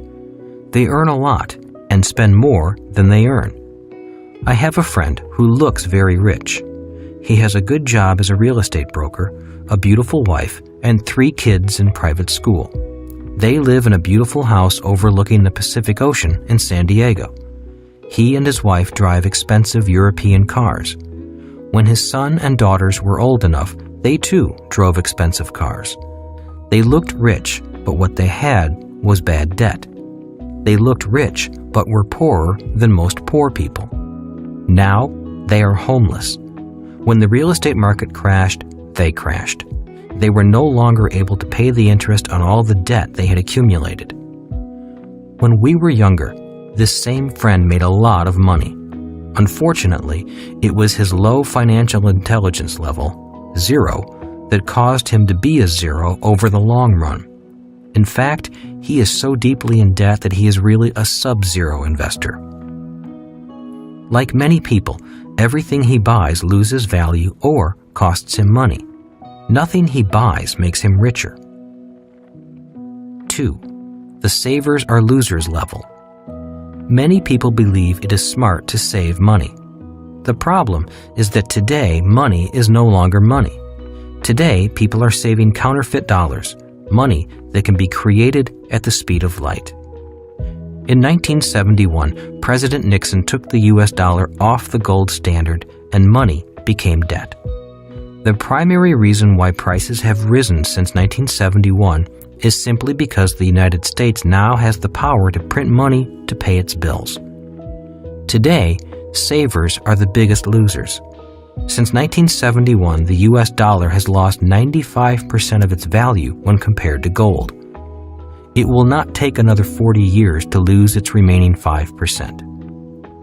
Remember, in 1971, gold was $35 an ounce. 40 years later, gold was $1,400 an ounce. That is a massive loss of purchasing power for the dollar. The problem grows worse as the U.S. national debt escalates into the trillions of dollars and the U.S. continues to print more counterfeit money. As the Federal Reserve Bank and central banks throughout the world print trillions of dollars at high speed, every printed dollar means higher taxes and more inflation. In spite of this fact, millions of people continue to believe saving money is smart. It used to be smart when money was money. The biggest market in the world is the bond market. Bond is another word for savings. There are many different types of bonds for different types of savers. There are U.S. Treasury bonds, corporate bonds, municipal bonds, and junk bonds. For years, it was assumed that U.S. government bonds and government municipal bonds were safe. Then the financial crisis of 2007 began. As many of you know, the crisis was caused by mortgage bonds such as mortgage-backed securities, or MBS, also known as derivatives. Millions of these mortgage bonds were made up of subprime mortgages, which were loans to subprime or high-risk borrowers. You may recall that some of those borrowers had no income and no job, yet they were buying homes they could never pay for. The Wall Street bankers took these subprime loans and packaged them into bonds, magically got this subprime bond labeled as prime, and sold them to institutions, banks, governments, and individual investors. To me, this is fraud, but that is the banking system. Once the subprime borrower could no longer pay the interest on their mortgages, these MBS bonds began blowing up all over the world. Interestingly, it was Warren Buffett's firm, Moody's, that blessed these subprime mortgages as AAA prime debt, the highest rating for bonds. Today, many people blame the big banks, such as Goldman Sachs and JP Morgan, for the crisis. Yet if anyone should be blamed for this crisis, it should be Warren Buffett. He is a smart man, and he knew what he was doing. Moody's was blessing rotting dog meat as grade A prime beef. That is criminal. The problem is that these subprime bonds are now causing ripple effects all over the world. Today, countries such as Ireland and Greece are in serious trouble, unable to pay the interest on their bonds. In the United States, governments and municipalities are going broke, unable to pay the interest on their bonds. In 2011, millions of individuals, many retirees, pension funds, governments, and banks are in trouble as the bond market proves how unsafe bonds can be. On top of that, rising inflation makes bonds an even riskier investment, which is why savers who only know how to save are losers. For example, if a bond is paying 3% interest and inflation is running at 5%, the value of a 3% bond crashes, wiping out investors' value. China could be the biggest loser of all. China holds $1 trillion in U.S. bonds. Every time the U.S. government devalues the dollar by printing more money and issuing more bonds, the value of China's $1 trillion investment in the United States goes down. If China stops buying U.S. government bonds, the world economy will stop and crash. Millions of retirees are just like China. Retirees in need of a steady income after retirement believed government bonds were safe. Today, as governments, big and small, go bust and inflation rises, retirees are finding out that savers who saved money in bonds are losers. Municipal bonds are IOUs issued by states, cities, hospitals, schools, and other public institutions. One advantage of municipal bonds is that many are tax-free income. The problem is that municipal bonds are not risk-free. Millions of municipal bond investors are now finding out that the municipal bonds they invested in are in serious trouble. In the United States, more than $3 trillion is invested in municipal bonds. It is estimated that 2/3 of those bonds are now at risk because these public institutions are broke. If more money is not pumped in, the United States could implode from the center as states, cities, hospitals, and schools begin to default, just as subprime homeowners defaulted and stopped paying on their home mortgages. The bond market is the biggest market in the world, bigger than the stock market or the real estate market. The main reason it is the biggest is because most people are savers, level 2 investors. Unfortunately, after 1971, when the rules of money changed, savers became the biggest losers, even if they saved money by investing in bonds. Remember that savers, bondholders, and most people who save money in a retirement plan are people who park their money, investing for the long term, while professional investors move their money. Professional investors invest their money in an asset, get their money back without selling the asset, and move their money on to buy more assets. That is why savers who park their money are the biggest losers. Level 3, the I'm too busy level. This is the investor that is too busy to learn about investing. Many investors at this level are highly educated people who are simply too busy with their careers, family, other interests, and vacations. Hence, they prefer to remain financially naive and turn their money over to someone else to manage for them. This is the level that most 401k, IRA, and even very rich investors are at.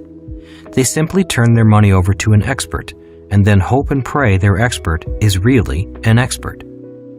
Soon after the financial crisis broke in 2007, many affluent people found out that their trusted expert was not an expert at all, and even worse, could not be trusted. In a matter of months, trillions of dollars of wealth vaporized as real estate and stock markets began to crash. Panicking, these investors called their trusted advisors and begged for salvation. A few rich investors found out that their trusted advisors were extremely sophisticated con men running elaborate Ponzi schemes. A Ponzi scheme is an investment scheme where investors are paid off with new investors' money. The scheme works well as long as there are new investors adding new money to pay off the old investors. In the United States, Bernie Madoff became famous because he made off with billions in rich people's money. There are legal Ponzi schemes and illegal Ponzi schemes. Social Security is a legal Ponzi scheme, as is the stock market. In both instances, the scheme works as long as new money flows into the scheme. If new money stops flowing in, the scheme, be it Madoff's scheme, Social Security, or Wall Street, collapses. The problem with the level 3 investor, the I'm too busy investor, is that the person learns nothing if they lose their money. They have no experience except a bad experience. All they can do is blame their advisor, the market, or the government. It is hard to learn from one's mistakes if the person does not know what mistakes were made. Level 4, the I'm a professional level. This is the do-it-yourself investor in the S quadrant. Many retirees become level 4 investors once their working days are over. This investor may buy and sell a few stocks, often from a discount broker. After all, why should they pay a stockbroker's higher commission when they can do their own research and make their own decisions? If they invest in real estate, the do-it-yourselfer will find, fix, and manage their own properties. And if the person is a gold bug, they will buy and store their own gold and silver. In most cases, the do-it-yourselfer has very little, if any, formal financial education. After all, if they can do it themselves, why should they learn anything? If they do attend a course or two, it is often in a narrow subject area. For example, if they like stock trading, they will focus only on stock trading. The same is true for the small real estate investor.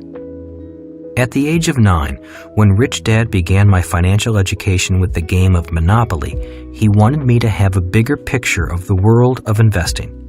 The following are some of the basic big-picture asset classes he wanted me to spend my life learning: business, real estate, paper assets, commodities. As more people realize the need to invest, millions of them will become small level 4 investors in all 4 categories. After the 2007 market crash, millions of people have become entrepreneurs starting small businesses, and many are investing in real estate while prices are low. Most, however, are trying their hand at stock trading and stock picking. As the dollar declines in value, millions of people are beginning to save gold and silver instead of dollars. Obviously, those who also invest in their ongoing financial education, taking classes regularly and hiring a coach to enhance their performance, will outpace those who just do it on their own. With a sound financial education, a few of the level 4 investors will climb to the next level, the level 5 investor, the capitalist. Level 5, the capitalist level. This is the richest people in the world level. The level 5 investor, a capitalist, is a business owner from the B quadrant investing in the I quadrant. As stated earlier, the level 4 investor is the do-it-yourselfer from the S quadrant investing in the I quadrant. The following are a few examples of the differences between a level 4 investor and a level 5 capitalist investor. 1. The S quadrant investor generally uses his or her own money to invest. The B quadrant investor generally uses OPM, other people's money, to invest. This difference is one of the major differences between the level 4 and level 5 investor. 2. The S quadrant investor is often a solo investor.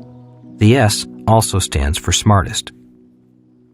The B quadrant investor invests with a team. B quadrant investors do not have to be the smartest. They just have to have the smartest team. Most people know that 2 minds are better than 1, yet many S quadrant investors believe they are the smartest people in the world. 3. The S quadrant investor earns less than the B quadrant investor. 4. The S quadrant investor often pays higher taxes than the B quadrant investor. 5. The S quadrant also stands for selfish. The more selfish they are, the more money they make. The B quadrant investor must be generous. The more generous they are, the more money they make. 6. It is difficult to raise money as an S quadrant investor.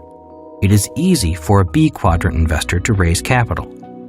Once a person knows how to build a business in the B quadrant, success attracts money. It becomes easy to raise money in the I quadrant if you are successful in the B quadrant. That is the big if. The ease of raising capital is one of the biggest differences between being successful in the S quadrant versus being successful in the B quadrant. Once a person is successful in the B quadrant, life is easy. The challenge is becoming successful.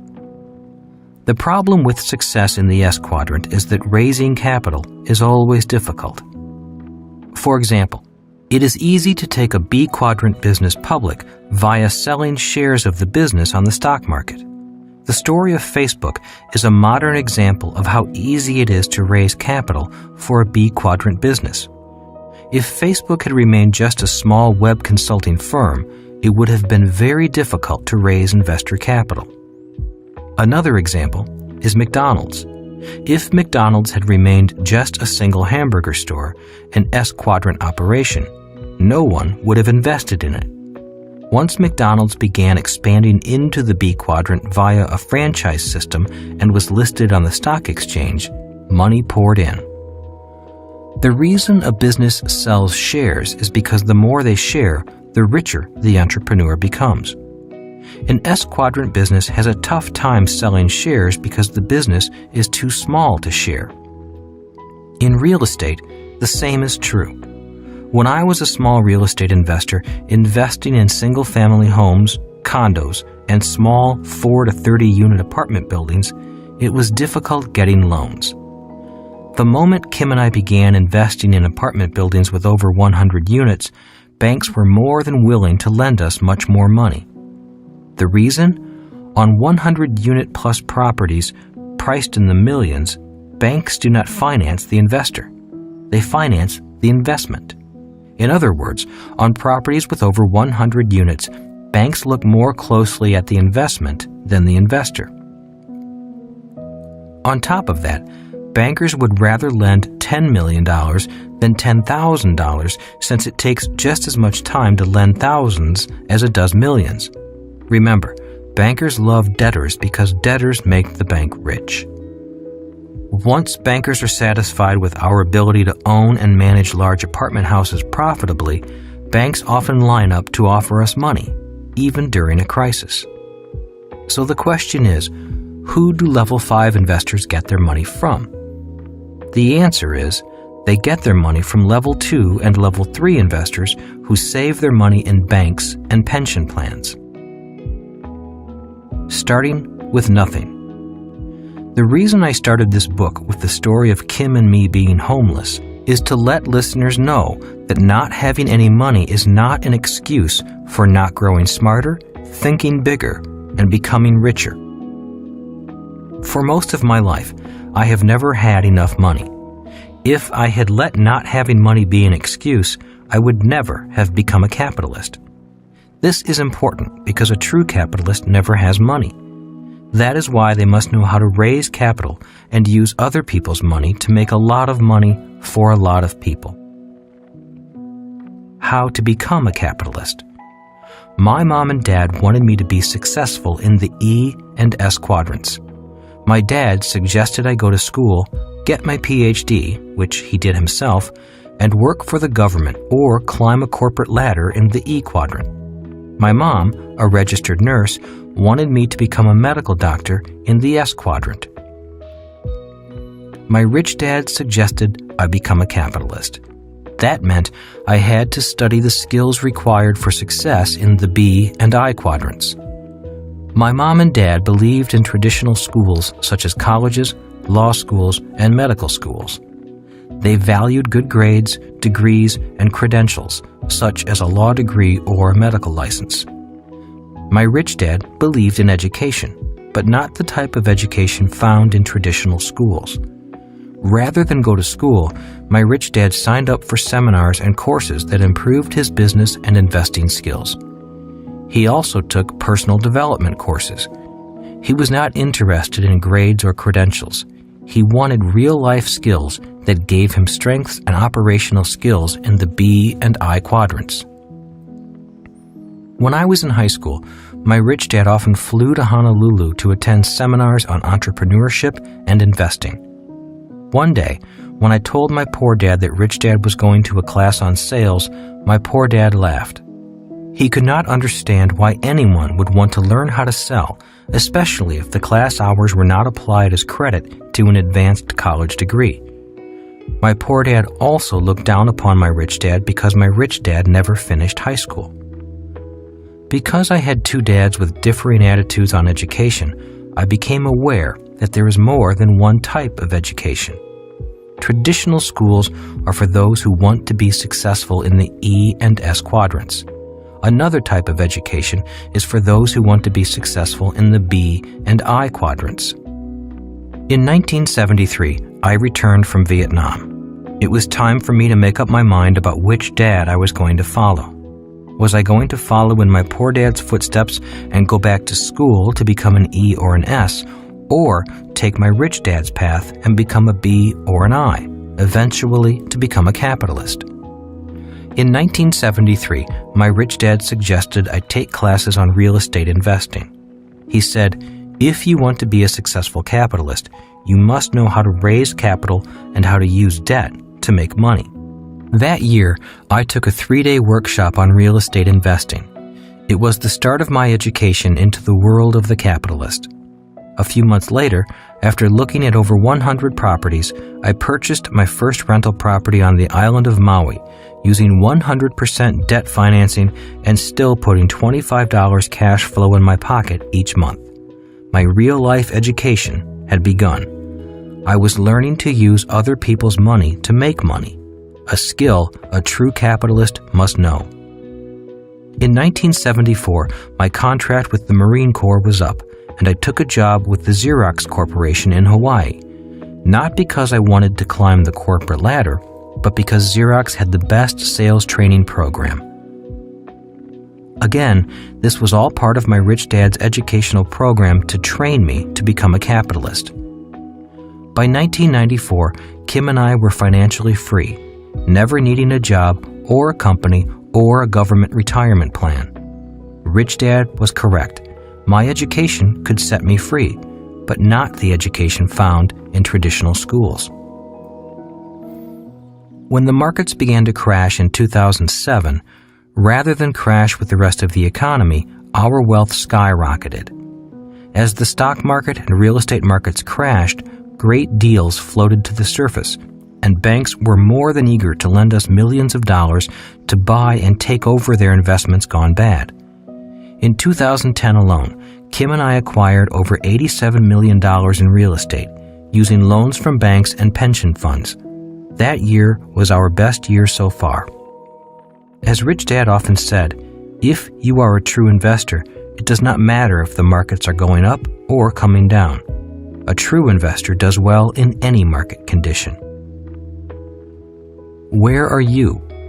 Take a moment and assess where you are today. Are you at investor level 1?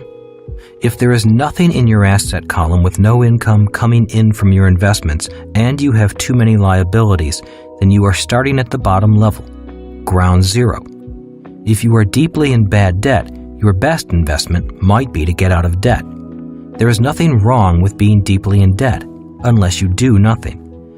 After I lost my first business, I was nearly $1 million in debt. It took me almost 5 years to reach zero.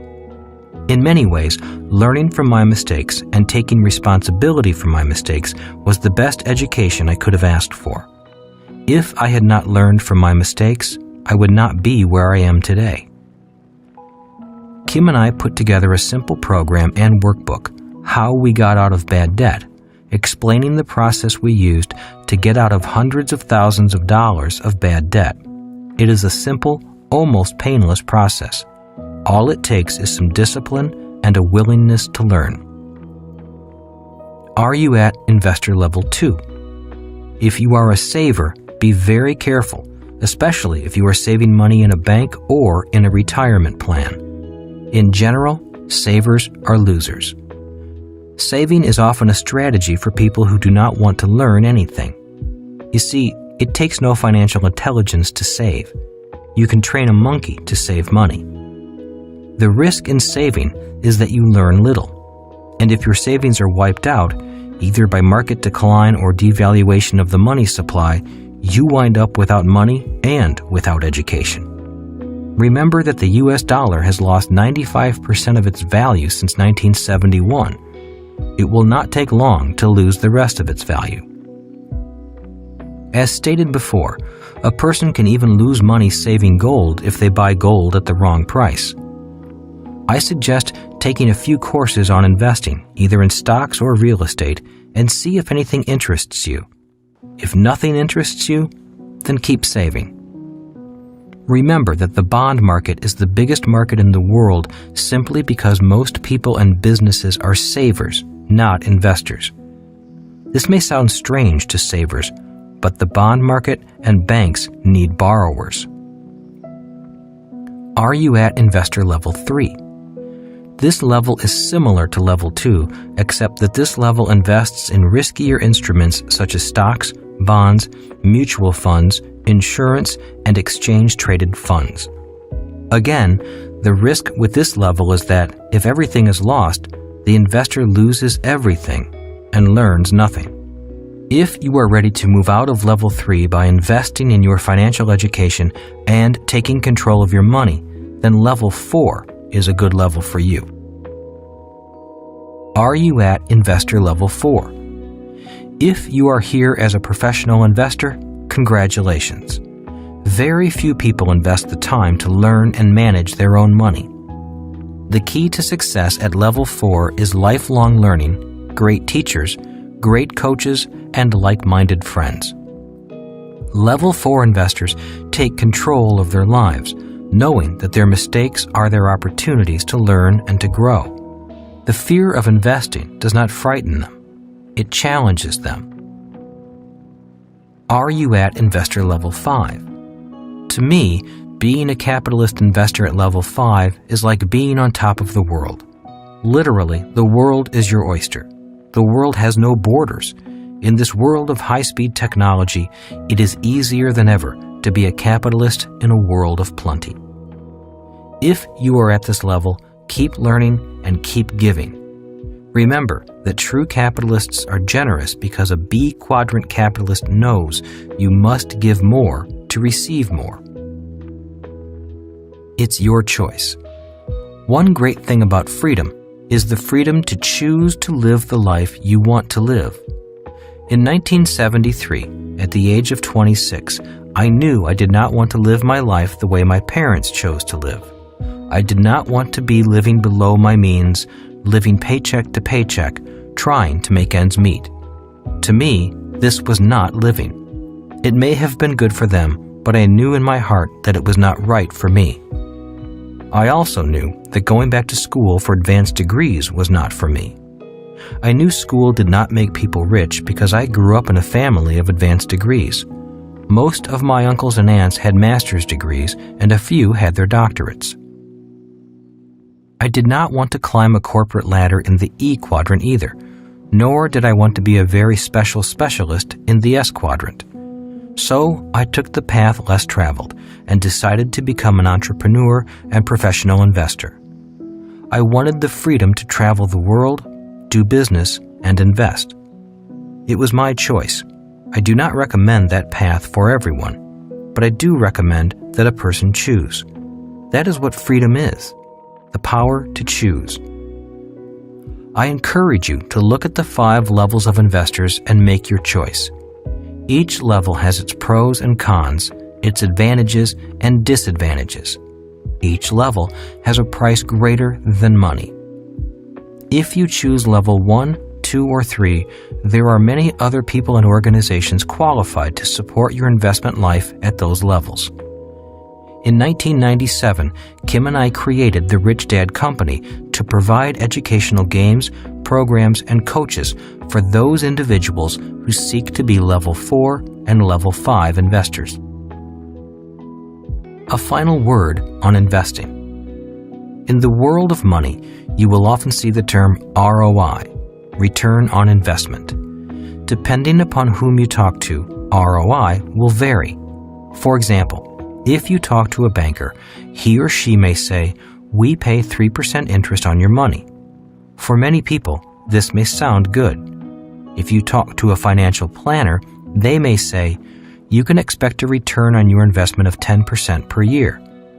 To many people, a 10% return is exciting. To most people, especially those in the E and S quadrants, the higher your return, the greater the risk. So the person accepting a 10% return already assumes there is more risk in that investment than the 3% return from the bank. And there is. Ironically, both the 3% return from the bank and the 10% return from the stock market are extremely high risk. The money in the bank is at risk due to inflation and higher taxes caused by banks printing money. The 10% in the stock market is at risk due to volatility caused by HFT, high-frequency trading, and due to the novice investor investing without insurance. In my world, ROI stands for a return on information. This means that the more information I have, the higher my returns, and the lower my risk. I caution you because what I am about to say may sound insane or too good to be true. Yet I assure you, it is true. In my world, the world of a level 4 and level 5 investor, an infinite return is expected, and with low risk. An infinite return means money for nothing.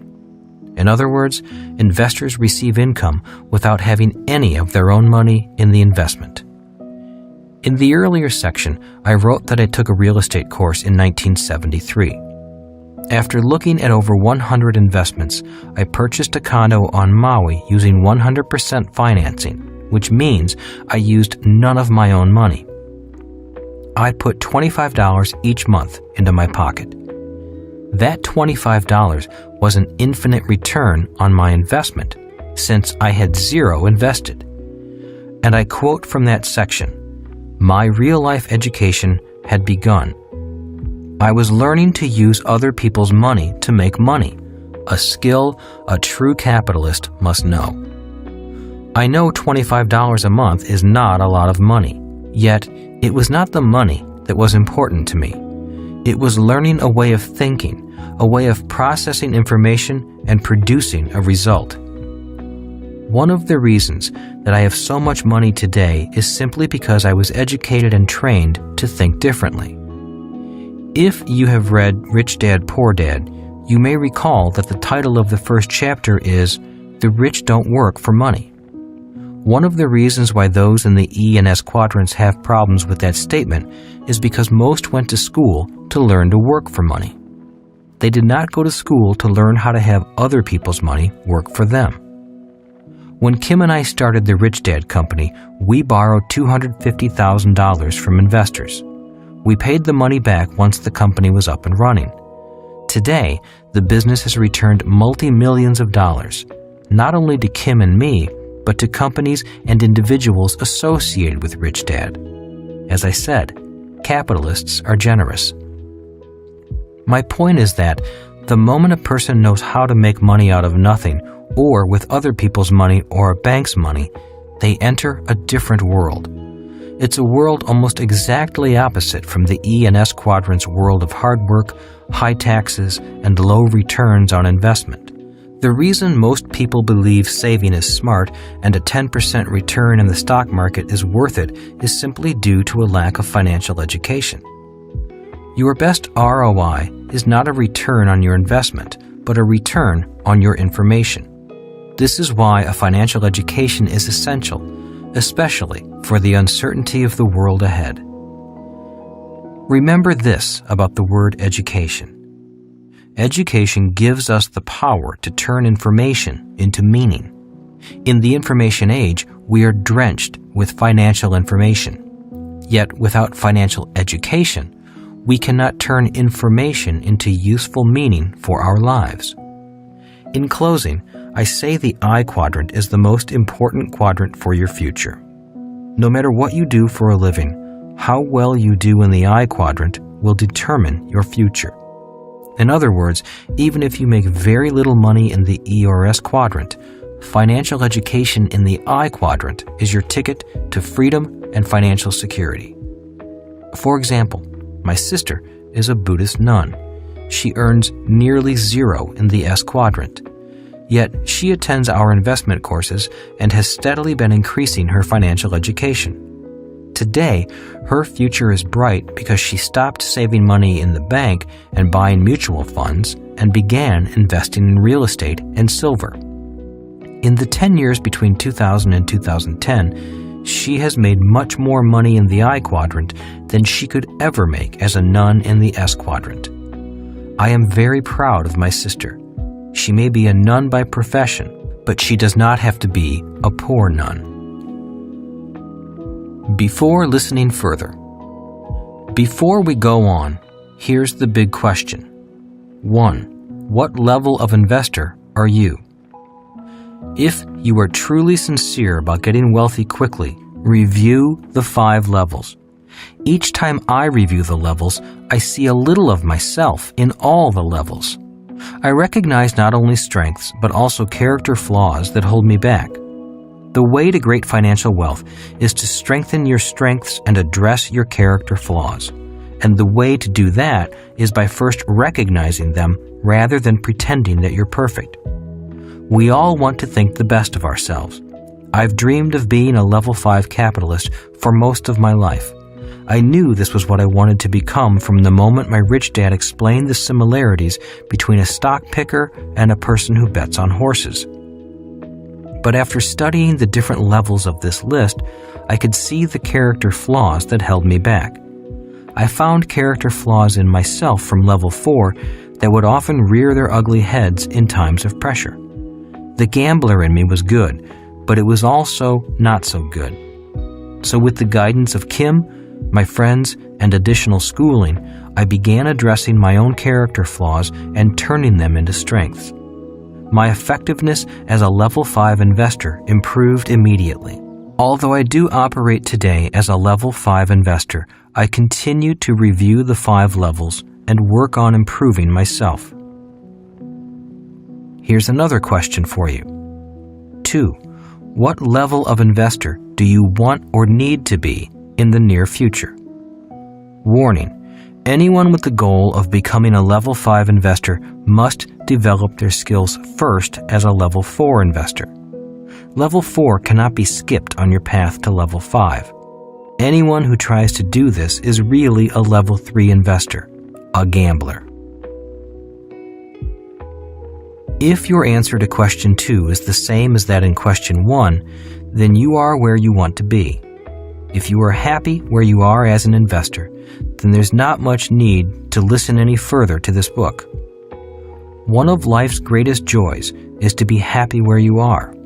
Congratulations. However, if you still want and need to know more financially and continue to be interested in pursuing your financial freedom, continue listening. The remaining chapters will focus primarily on the characteristics of someone in the B and I quadrants. In these chapters, you will learn how to move from the left side of the cash flow quadrant to the right side easily and with low risk. The shift from the left side to the right will continue to focus on intangible assets that make possible the tangible assets on the right side. Before going on, I have one last question. 3. To go from homeless to millionaires in less than 10 years, what level of investor do you think Kim and I had to be? The answer is found in the next chapter, where I share some learning experiences from our personal journey to financial freedom. Chapter 6. You cannot see money with your eyes. Money is an idea that is more clearly seen with your mind. In late 1974, I purchased a small condominium on the fringes of Waikiki as one of my first investment properties. The price was $56,000 for a cute 2-bedroom, 1-bath unit in an average building. It was a perfect rental unit, and I knew it would rent quickly. I drove to my rich dad's office, all excited about showing him the deal. He glanced at the documents, and in less than a minute, he looked up and asked, "How much money are you losing a month?" About $100 a month, I said. Don't be foolish, Rich Dad said. I haven't gone over the numbers, but I can already tell from the written documents that you're losing much more than that. And besides, why in the world would you knowingly invest in something that loses money? Well, the unit looked nice and I thought it was a good deal. A little paint and the place would be as good as new, I said. That doesn't justify knowingly losing money, smirked Rich Dad. Well, my real estate agent said not to worry about losing money every month. He said that in a few years, the price of this unit will double. In addition, the government gives me a tax break on the money I lose. Besides, it was such a good deal that I was afraid someone else would buy it if I didn't. Rich Dad stood and closed his office door. When he did that, I knew I was about to be chewed out as well as be taught an important lesson. I'd been through these types of educational sessions before. So, how much money are you losing a month? Rich Dad asked again. About $100, I repeated nervously. Rich Dad shook his head as he scanned the documents. The lesson was about to begin. On that day, I learned more about money and investing than I had in all my previous 27 years of life. Rich Dad was happy that I took the initiative and invested in a property, but I'd made some grave mistakes that could have been a financial disaster. However, the lessons I learned from that one investment have made me millions over the years. Money is seen with your mind. It's not what your eyes see, said Rich Dad. A piece of real estate is a piece of real estate. A company's stock certificate is a company's stock certificate. You can see those things, but it's what you can't see that's important. It's the deal, the financial agreement, the market, the management, the risk factors, the cash flow, the corporate structuring, the tax laws, and 1,000 other things that make something a good investment or not. He then proceeded to tear the deal apart with questions. Why would you pay such a high interest rate? What do you figure your return on investment to be? How does this investment fit into your long-term financial strategy? What vacancy factor are you using? What is your cap rate? Have you checked the association's history of assessments? Have you figured in management costs? What percentage rate did you use to compute repairs? Did you know that the city has just announced it will be tearing up the roads in that area and changing the traffic pattern? A major thoroughfare will run right in front of your building. Residents are moving to avoid the year-long project. Did you know that? I know the market trend is up today, but do you know what is driving that trend? Business economics or greed? How long do you think the trend will continue up? What happens if this place doesn't rent? And if it doesn't, how long can you keep this place and yourself afloat? And again, what goes on in your head to make you think that losing money is a good deal? This really has me worried. It looked like a good deal, I said, deflated. Rich Dad smiled, stood up, and shook my hand. I'm glad you took action, he said. Most people think, but never do. If you do something, you make mistakes, and it's from our mistakes that we learn the most. Remember that anything important can't really be learned in the classroom. It must be learned by taking action, making mistakes, and then correcting them. That's when wisdom sets in. I felt a little better and was ready to learn. Rich Dad went on to explain that people look at a piece of real estate or the name of a stock and often make their decision based on what their eyes see, what a broker tells them, or on a hot tip from a fellow worker. They often buy emotionally instead of rationally. That's why 9 out of 10 investors don't make money, said Rich Dad. While they might not lose money, they don't make any either. They just sort of break even, making some and losing some. That's because they invest with their eyes and emotions rather than with their minds.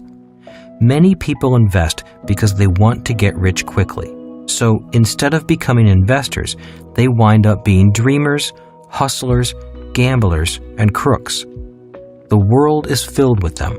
So let's sit down, go back over this losing deal you just bought, and I'll teach you how to turn it into a winning deal.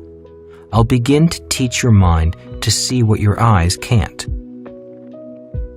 From bad to good. The next morning, I went back to the real estate agent, rejected the deal as it stood, and reopened negotiation. It wasn't a pleasant process, but I learned a lot. 3 days later, I returned to see Rich Dad. The price of the condo stayed the same, and the agent got his full commission because he deserved it. But while the price remained the same, the terms of the investment were vastly different. By renegotiating the interest rate, payment terms, and the amortization period, instead of losing money, I was now certain of making a net profit of $80 per month, even after the management fee and an allowance for vacancy was factored in. I could even lower my rent and still make money if the market went bad. I could definitely raise the rent if the market got better. I estimated that you were going to lose at least $150 per month, said Rich Dad, probably more. If you had continued to lose $150 per month based on your salary and expenses, how many of these deals could you afford? Barely one, I replied. Most months, I don't have an extra $150. If I had done the original deal, I would have struggled financially every month, even after the tax breaks. I might even have had to take an extra job to pay for this investment. And now, how many of these deals at $80 positive cash flow can you afford? Asked Rich Dad. I smiled and said, as many as I can get my hands on. Rich Dad nodded in approval. Now go out there and get your hands on more of them. A few years later, the real estate prices in Hawaii did skyrocket. But instead of having only one property go up in value, I had 7 double in value. That is the power of a little financial intelligence. You can't do that. When I took my new offer back to the real estate agent, all he said to me was, "You can't do that." What took the longest time was convincing the agent to start thinking about how we could do what I wanted done. In any event, there were many lessons I learned from this one investment, and one of those lessons was to realize that when someone says to you, "You can't do that," they may have one finger pointing forward at you, but 3 fingers are pointing backward at them. Rich Dad taught me that "you can't do that" doesn't necessarily mean you can't. It more often means they can't. A classic example took place many years ago when people told the Wright brothers, "You can't do that." Thank goodness the Wright brothers didn't listen. $1.4 trillion looking for a home. Every day, trillions of dollars are moved around the planet electronically. There is more money being created and available today than ever before. The problem is that money is invisible. Today, the bulk of it is electronic. So when people look for money with their eyes, they fail to see anything. Most people struggle to live paycheck to paycheck, and yet $1.4 trillion flies around the world every day looking for someone who wants it. It's looking for someone who knows how to take care of it, nurture it, and grow it. If you know how to take care of money, money will flock to you and be thrown at you. People will beg you to take it. But if you don't know how to care for money, money will stay away from you. Remember Rich Dad's definition of financial intelligence. It's not how much money you make, but how much money you keep, how hard it works for you, and how many generations you keep it for. The blind leading the blind. The average person is 95% eyes and only 5% mind when they invest, said Rich Dad.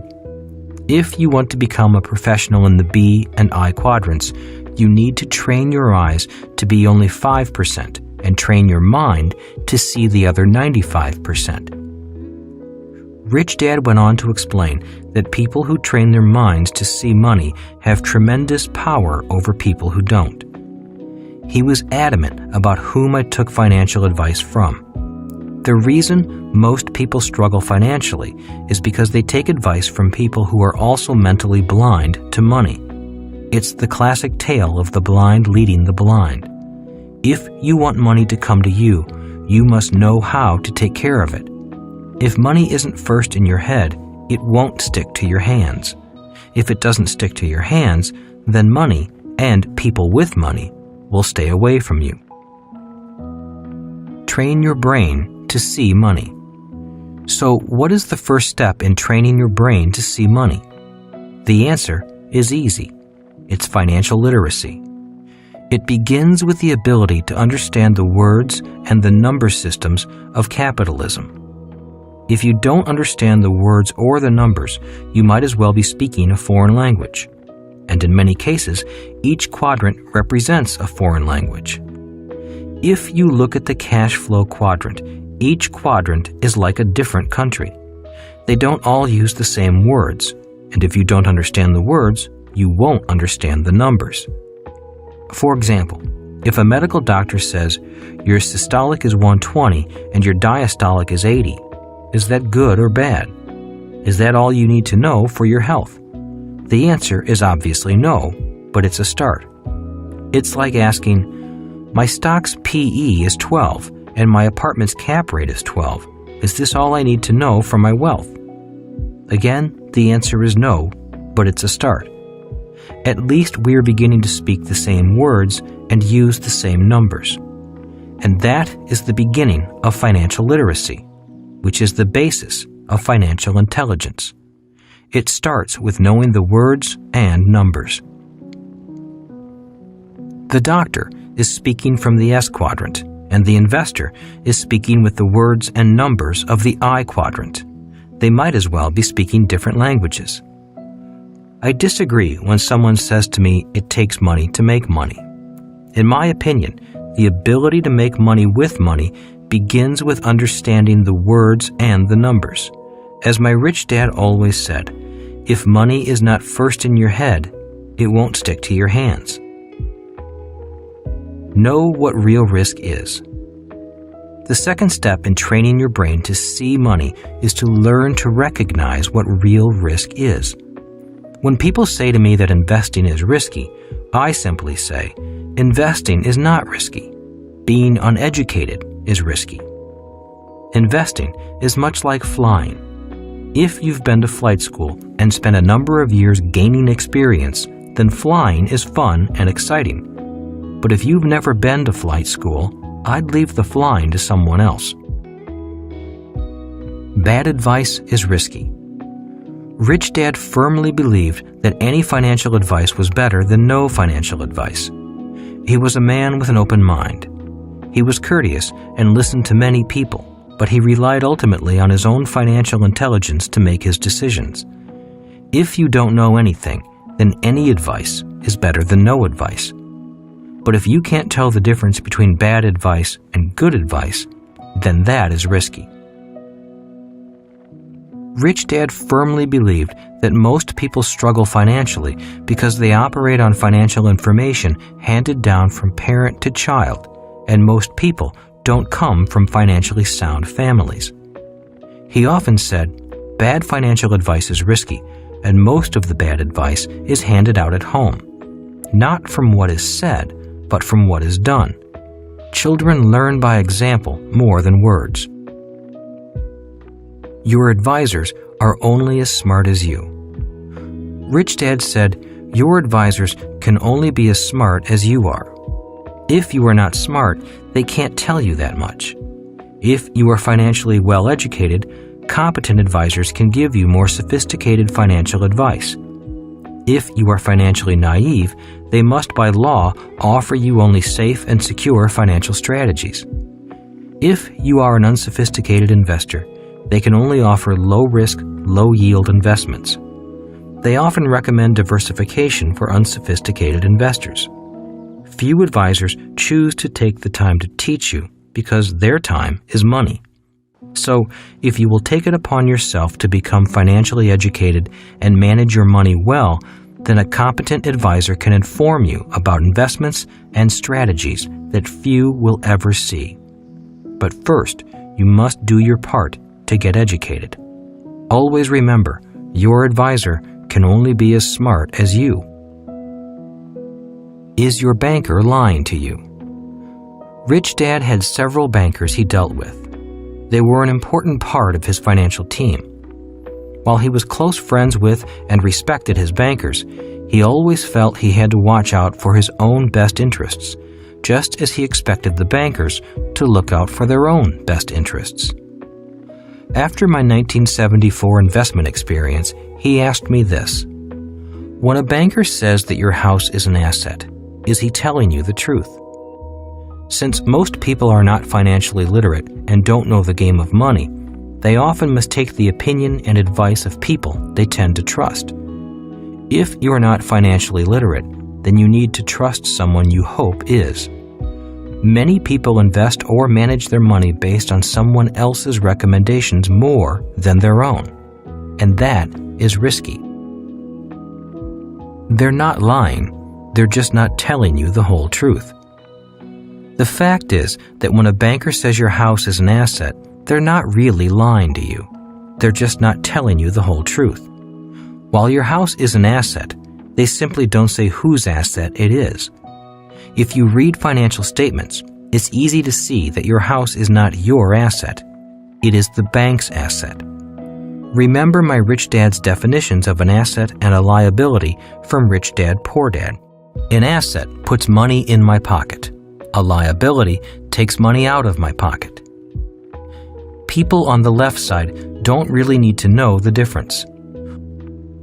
Most of them are happy to feel secure in their jobs, have a nice house they think they own, are proud of, and think they're in control of. Nobody will take it away from them as long as they make those payments. But people on the right side need to know the difference. Being financially literate and financially intelligent means being able to understand the big picture of money. Financially astute people know that a mortgage doesn't show up as an asset, but as a liability on your balance sheet. Your mortgage actually shows up as an asset on a balance sheet across town. It shows up as an asset on the bank's balance sheet. Anyone who has taken accounting knows that a balance sheet must balance. But where does it balance? It doesn't really balance on your balance sheet. If you look at the bank's balance sheet, now it balances. Now it makes sense. That is B&I accounting. But this is not the way it's taught in basic accounting. In accounting, you'd show the value of your home as an asset and the mortgage as a liability. Also, an important point to note is that the value of your home is an opinion that fluctuates with the market, while your mortgage is a definite liability not affected by the market. For a B&I, the value of your home is not considered an asset because it does not generate cash flow. What happens if you pay off your mortgage? Many people ask me, what happens if I pay off my mortgage? Is my house an asset then?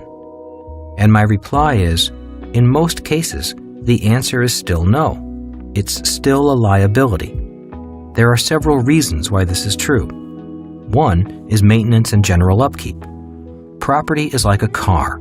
Even if you own it free and clear, it still costs money to operate, and once things start to break, everything begins to break. In most cases, people pay for repairs on their house and their car with after-tax dollars. A person in the B and I quadrants only includes property as an asset if it generates income through positive cash flow. But the main reason a house, even without a mortgage, is still a liability is because you still don't own it. The government still taxes you even if you own it. Just stop paying your property taxes and you'll find out who really owns your property. That is where tax lien certificates come from, which I wrote about in Rich Dad, Poor Dad. Tax lien certificates are an excellent way to receive up to 16% interest on your money. If homeowners don't pay their property taxes, the government charges them interest on the taxes owed, at rates from 10% to 50%. Talk about being taken to the cleaners. If you don't pay the property taxes and someone like me pays them for you, then in many states you owe me the taxes plus the interest. If you don't pay me within a certain amount of time, I get to take your house just for the money I put up. In most states, property taxes take priority in repayment, even before the bank's mortgage. I've had the opportunity to buy houses I paid the taxes on for just a few $1,000s. The definition of real estate. Again, to be able to see money, you must see it with your mind, not your eyes. In order to train your mind, you must know the real definitions of words and the system of numbers. By now, you should know the difference between an asset and a liability, and you should know the definition of the word mortgage, which is an agreement until death, and the word finance, which means penalty. You will now learn the origin of the words real estate and a popular financial vehicle called derivatives. Many people think derivatives are new, but in reality, they're ages old. A simple definition of derivative is something that comes from something else. An example of a derivative is orange juice. Orange juice is a derivative of an orange.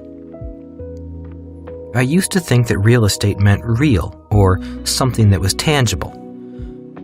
My rich dad explained to me that it really comes from the Spanish word real, which means royal. El Camino Real means the royal road. Real estate means the royal estate. Once the agrarian age came to an end and the industrial age began around 1500, power was no longer based on the land and agriculture. The monarchs realized they had to change in response to the Land Reform Acts that allowed peasants to own the land. So, royalty created derivatives, such as taxes on land ownership and mortgages, as a way of allowing commoners to finance their land. Taxes and mortgages are derivatives because they are derived from the land. Your banker would not call the mortgage a derivative. They would say it is secured by the land. Different words, similar meanings. So once royalty realized that money was no longer in the land, but in the derivatives that came from the land, the monarchs set up banks to handle the increased business. Today, land is still called real estate because no matter how much you pay for it, it never really belongs to you. It still belongs to the royals. What is your interest rate? Really? Rich Dad fought and negotiated tough for every single point of interest he paid. He asked me this question: when a banker tells you your interest rate is 8% per annum, is it really? I found out it's not if you learn to read numbers. Let's say you buy a $100,000 home, make a down payment of $20,000, and borrow the remaining $80,000 at 8% interest with a 30-year term from your bank.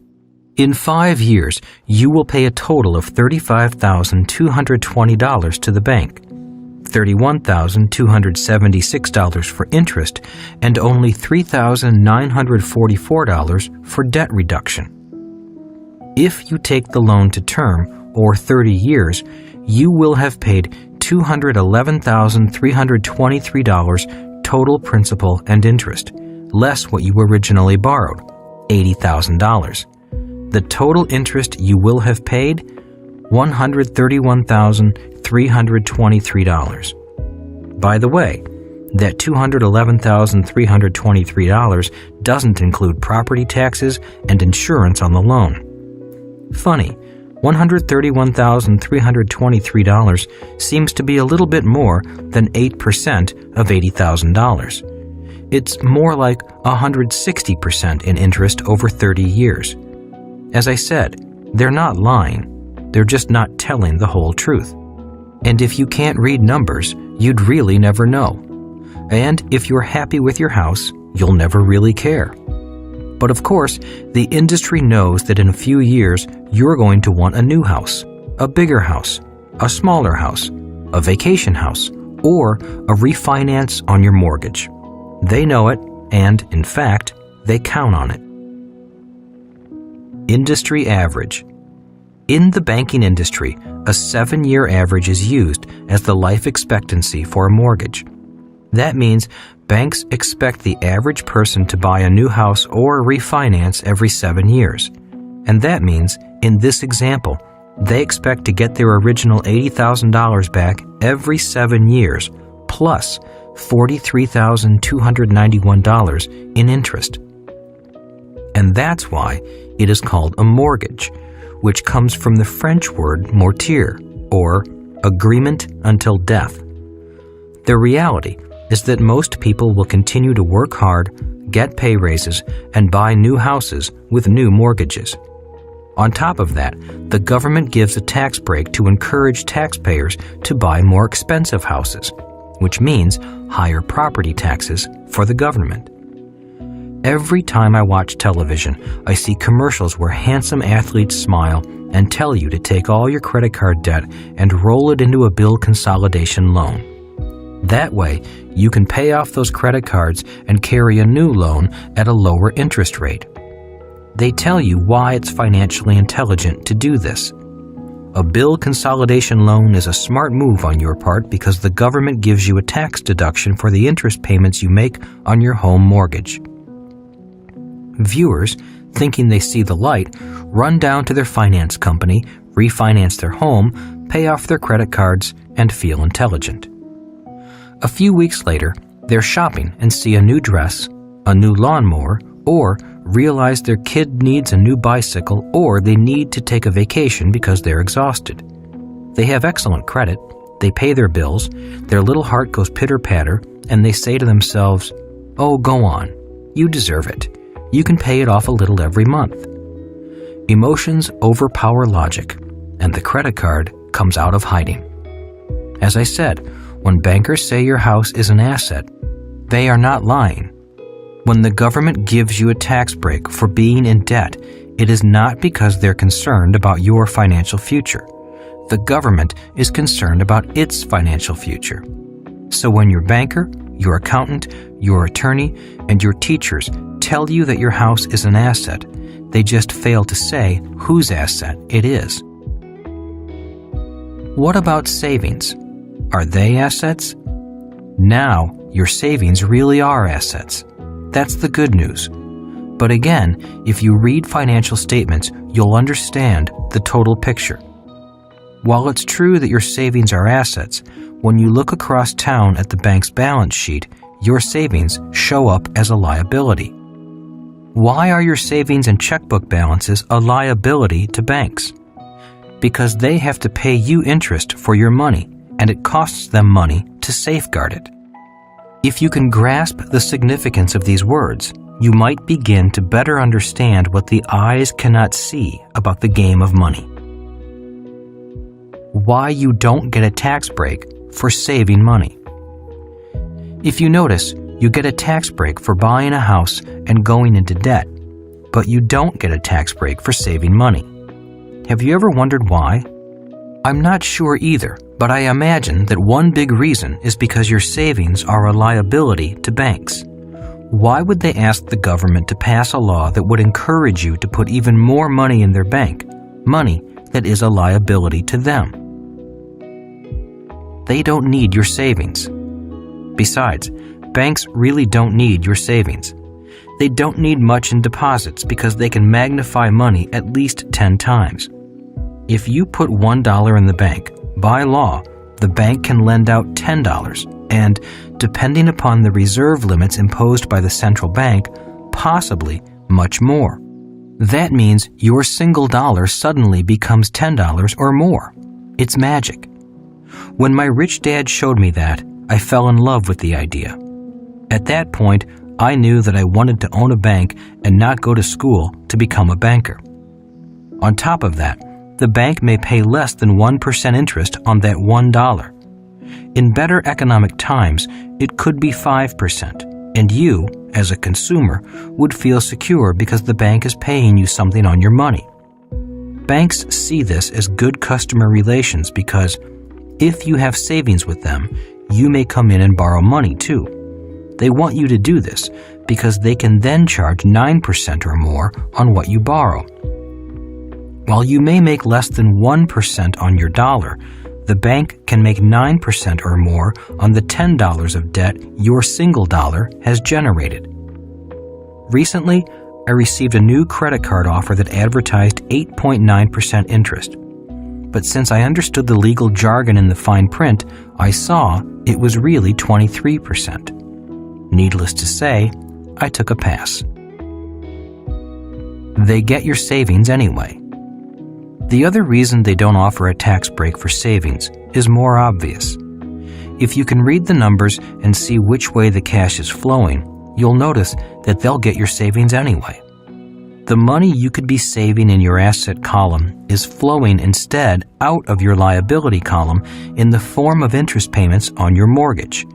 This ends up in the bank's asset column. That's why they don't need the government to give you a tax incentive to save. They'll get your savings anyway in the form of interest payments on debt. Politicians aren't about to mess with the system because the banks, insurance companies, building industry, brokerage houses, and others contribute a lot of money to their campaigns, and the politicians know the name of the game. The name of the game. In 1974, my rich dad was upset because the game was played against me, and I didn't know it. I had bought this investment property and had taken a losing position, yet I'd been led to believe it was a winning position. "I'm glad you entered the game," said Rich Dad, "but because no one has ever told you what the game is, you've just been suckered over to the losing team." Rich Dad then explained the basics of the game. The name of the game of capitalism is who is indebted to whom. Once I knew the game, I could be a better player instead of someone who just had the game run all over them. The more people you are indebted to, the poorer you are. The more people you're indebted to, the poorer you are, said Rich Dad, and the more people you have indebted to you, the wealthier you are. That's the game. As I said, I struggled to keep my mind open, so I stayed silent and let him explain. We're all in debt to someone else. The problems occur when the debt gets out of balance.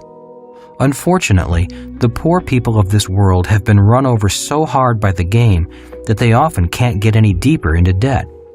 The same is true for poor countries. The world simply takes from the poor, the weak, and the financially uninformed.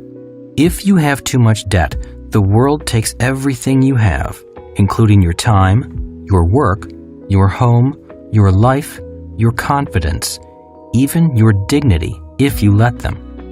I don't make the rules, but I do know the game, and I play it well. I'll explain the game to you if you want to learn to play. Then, after you've mastered the game, you can decide what to do with what you know. Money is debt. Rich Dad went on to explain that even our currency isn't an instrument of equity, but an instrument of debt. Every dollar used to be backed by gold or silver, but is now an IOU guaranteed to be paid by the taxpayers of the issuing country. As long as the rest of the world has confidence in the American taxpayer to work and pay for this IOU called money, the world has confidence in our dollar. If that key element of money, confidence, suddenly disappears, the economy comes down like a house of cards. Take the example of the German Weimar government marks that became utterly worthless just before World War II. As one story goes, an elderly woman was pushing a wheelbarrow full of marks to buy a loaf of bread. When she turned her back, someone stole the wheelbarrow and left the pile of worthless money all over the street. That's why most money today is known as fiat money, money that cannot be converted to something tangible like gold or silver. The money is only good as long as people have confidence in the government backing it. Today, much of the global economy is based on debt and confidence. As long as we all keep holding hands and no one breaks ranks, everything will be fine. By the way, the word FINE is my acronym for feeling insecure, neurotic, and emotional. Who is indebted to whom? Going back to 1974, when I was learning how to buy that $56,000 condo, my rich dad taught me an important lesson on how to structure deals. Who is indebted to whom is the name of the game, said Rich Dad, and somebody just stuck you with the debt. It's like going to dinner with 10 friends. You go to the restroom, and when you come back, the bill is there, but all 10 friends are gone. If you're going to play the game, then you had better understand it, know the rules, speak the same language, and know with whom you're playing. If you don't, instead of playing the game will be played on you. It's only a game. At first, I got angry at what Rich Dad was saying, but I listened and did my best to understand. Finally, he put it into a context that I could understand. You love playing football, don't you? He asked. I nodded my head. I love the game, I said. Well, money is my game, said Rich Dad. I love the money game. But for many people, money isn't a game, I said. That's correct, said Rich Dad. For most people, it's survival. For most people, money is a game they're forced to play, and they hate it. Unfortunately, the more civilized we get, the more money becomes a part of our lives. Rich Dad drew the Cashflow Quadrant. Just look at this as a tennis court, football field, or soccer field. If you're going to play the money game, which team do you want to be on? The E's, S's, B's, or I's? Or which side of the court do you want to be on? The right side or the left? I quickly pointed to the right side. If you take on debt and risk, you should be paid. Good, said Rich Dad.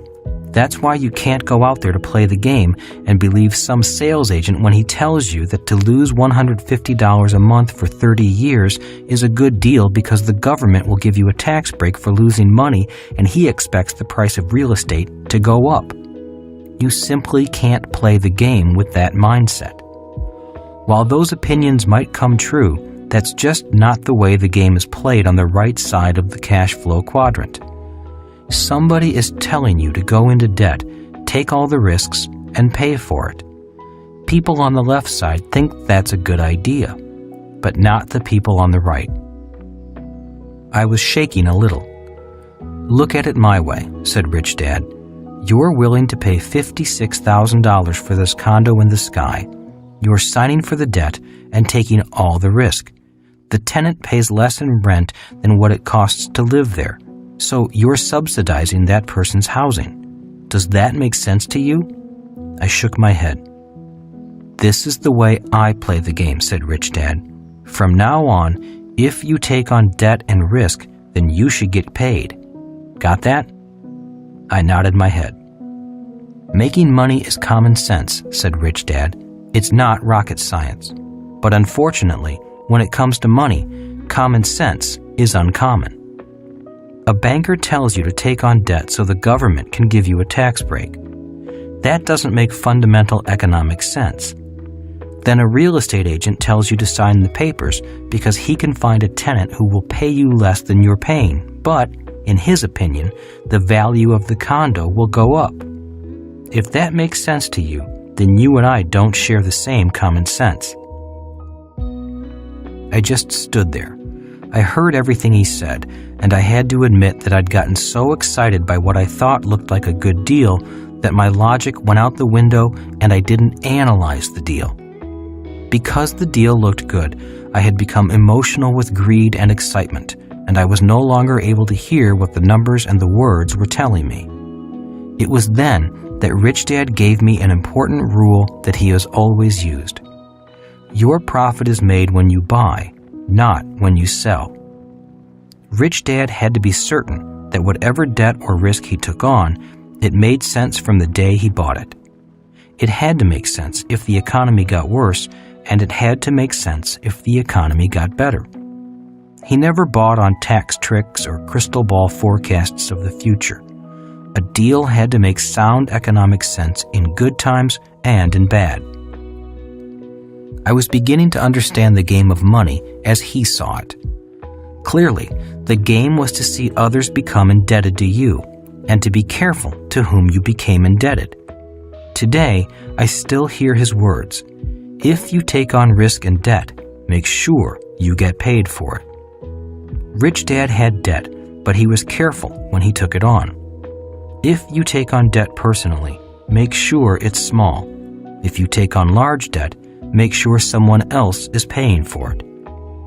He saw the game of money and debt as a game that is played on you, played on me, played on everyone. It's played from business to business, and it's played from country to country. To him, it was only a game. But for most people, money isn't a game. It's survival. And because no one explained the game to them, they still believe bankers who say a house is an asset. The importance of facts versus opinions. Rich Dad continued his lesson. If you want to be successful on the right side, you've got to know the difference between facts and opinions. You can't blindly accept financial advice the way people on the left side do. You must know the numbers. The numbers will tell you the facts. Your financial survival depends upon facts, not some friend or advisor's wordy opinions. I don't understand. What's the big deal about something being a fact or an opinion? Is one better than the other? No, replied Rich Dad. Just know when something is a fact and when something is an opinion. Still puzzled, I stood there with a confused look on my face. What is your family's home worth? Asked Rich Dad. Oh, I know, I replied quickly. My parents are thinking about selling, so they had a real estate agent come in and do an appraisal. They said the house was worth $36,000. That means my dad's net worth increased by $16,000 because he only paid $20,000 for it 5 years ago. So, is the appraisal and your dad's net worth a fact or an opinion? Asked Rich Dad. I thought about it for a while and understood what he was getting at. Both are opinions, aren't they? Rich Dad nodded his head. Very good. Most people struggle financially because they spend their lives using opinions rather than facts when making financial decisions. Opinions such as, your house is an asset. The price of real estate always goes up. Blue chip stocks are your best investment. It takes money to make money. Stocks have always outperformed real estate. You should diversify your portfolio. You have to be dishonest to be rich. Investing is risky. Play it safe. I sat there deep in thought, realizing that most of what I heard about money at home was really people's opinions, not facts. Is gold an asset? Asked Rich Dad, snapping me out of my daydream. Yes, of course, I replied. It's the only real money that has withstood the test of time. See, there you go again, smiled Rich Dad. All you're doing is repeating someone else's opinion about what is an asset rather than checking out the facts. Gold is only an asset, by my definition, if you buy it for less than you sell it for, Rich Dad said slowly. In other words, if you bought it for $100 and sold it for $200, then it was an asset. But if you bought 1 ounce for $200 and you sold it for $100, then gold in this transaction was a liability. It is the actual financial numbers of the transaction that ultimately tell you the facts. In reality, the only thing that is an asset or liability is you, because only you can make decisions that make gold an asset or a liability. That is why financial education is so important. I've seen so many people take a perfectly good business or piece of real estate and turn it into a financial nightmare. Many people do the same in their personal lives. They take hard-earned money and create a lifetime of financial liabilities. I was even more confused, a little hurt inside, and wanted to argue. Rich Dad was toying with my brain. Many a man has been suckered because he didn't know the facts. Every day, I hear horror stories of someone who lost all their money because they thought an opinion was a fact. It's okay to use an opinion when making a financial decision, but you must know the difference. Millions of people have made life decisions based upon opinions handed down from generation to generation, and then they wonder why they struggle financially. "What kind of opinions?" I asked. Rich Dad chuckled to himself before he answered. "Well, let me give you a few common ones we have all heard. You should marry him. He'll make a good husband. Find a secure job and stay there all your life. Doctors make a lot of money. They have a big house. They must be rich. He has big muscles. He must be healthy. This is a nice car. It's only been driven by a little old lady. There is not enough money for everyone to be rich. The earth is flat. Humans will never fly. He's smarter than his sister. Bonds are safer than stocks. People who make mistakes are stupid. He will never sell for such a low price. She will never go out with me. Investing is risky. I'll never be rich. I didn't go to college, so I'll never get ahead. You should diversify your investments. You should not diversify your investments." Rich Dad went on and on until finally he could tell I was tired of hearing his examples of opinions. "Okay, I've heard enough. What's your point?" "Thought you'd never stop me," Rich Dad said, smiling. "The point is that most people's lives are determined by their opinions rather than the facts. For a person's life to change, they first need to change their opinions and then start looking at the facts. If you can read financial statements, you'll be able to see the facts of an individual's or a company's financial success, rather than going by opinions, yours or somebody else's. As I said, one is not better than the other, but to be successful in life, especially financially, you must know the difference. If you can't verify something as a fact, then it's an opinion. Financial blindness occurs when a person can't read a financial statement, leaving them to rely on someone else's opinion. Financial insanity is caused when opinions are used as facts. If you want to be on the right side of the cash flow quadrant, you must know the difference between facts and opinions. Few lessons are more important than this one. I sat there listening quietly, doing my best to understand what he was saying. It was obviously a simple concept, yet it was larger than my brain could accept at that moment. "Do you know what due diligence is?" Rich Dad asked. I shook my head. Due diligence simply means doing your homework and finding out which statements are opinions and which are facts.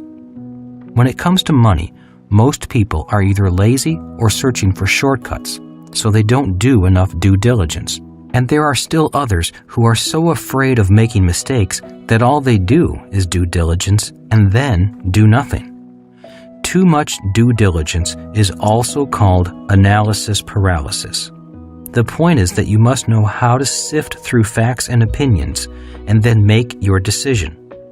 As I said, most people are in financial trouble today simply because they've taken too many shortcuts and are making their life's financial decisions based upon opinions, often the opinions of an E or an S, and not the facts. If you want to be a B or an I, you must be keenly aware of this difference. I didn't fully appreciate Rich Dad's lesson that day, yet few lessons have served me better than that one. Years later, in the early 1990s, Rich Dad watched the stock market climb out of sight. His only comment was, "That's what happens when highly paid employees or self-employed people with big paychecks, paying excessive amounts in taxes, greatly in debt, and with only paper assets in their portfolio, begin handing out investment advice. Millions are about to get hurt following the opinions of people who think they know the facts." Warren Buffett, America's greatest investor, once said, "If you're in a poker game and after 20 minutes you don't know who the patsy is, then you're the patsy." Why people struggle financially. Would you believe that most people will be in debt from the day they leave school until the day they die? It's true. Anytime you hear these words, low down payment, easy monthly payments, or don't worry, the government will give you a tax break for those losses, then you know someone is luring you into the game. If you want to be financially free, you've got to be smarter than that. Most people don't have anyone who is indebted to them. They have no real assets, things that put money in their pocket, and they're often indebted to everyone else. That's why they cling to job security and struggle financially. If it weren't for their job, they'd be broke in a flash. In fact, the average American is less than 3 paychecks away from bankruptcy. They seek a better life and get run over by the game because the deck is stacked against them. They still think their house, car, golf clubs, clothes, vacation home, and other doodads are assets. They believe what someone else tells them because they can't read financial numbers to see the truth for themselves. Most people go to school and learn to be players in the game, but no one explains the rules to them. No one tells them that the name of the game is who is indebted to whom. And because no one tells them that, they are the ones who become indebted to everyone else. Money is an idea. I hope you now understand the basics of the cash flow quadrant and know that money really is an idea that is more clearly seen with your mind than with your eyes. Learning the game of money and how it is played is an important part of your journey to financial freedom. Even more important is who you need to become to move to the right side of the cash flow quadrant. Part 2 of this book focuses on bringing out the best in you and on analyzing the formula be, do, have.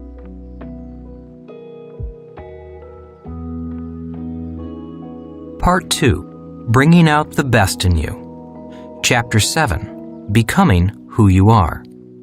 The real issue is the changes you must go through and who you become in the process. It's not being homeless that matters, my rich dad said. It's about who you are. Keep striving and you'll become somebody. Quit and you'll also become somebody, but not the same person. The changes you go through. For those of you contemplating going from job security to financial security, all I can offer you are words of encouragement. For Kim and me, it took being homeless and desperate before I found the courage to move forward. That was our path, but it definitely doesn't have to be your path. As I described earlier, there are ready-made systems that can help you cross the bridge to the right side of the cash flow quadrant. The real issue is the changes you must go through internally and who you become in the process. For some people, the process is easy. For others, the journey is impossible. Money is a drug. Rich Dad always said to Mike and me, money is a drug. The main reason he refused to pay us while we worked for him was because he never wanted us to become addicted to working for money. If you become addicted to money, it's hard to break that addiction. When I called him from California as a grown man to ask him for money, he wasn't about to break a pattern he started with me years before. He didn't give us money as kids, and he wasn't about to start now.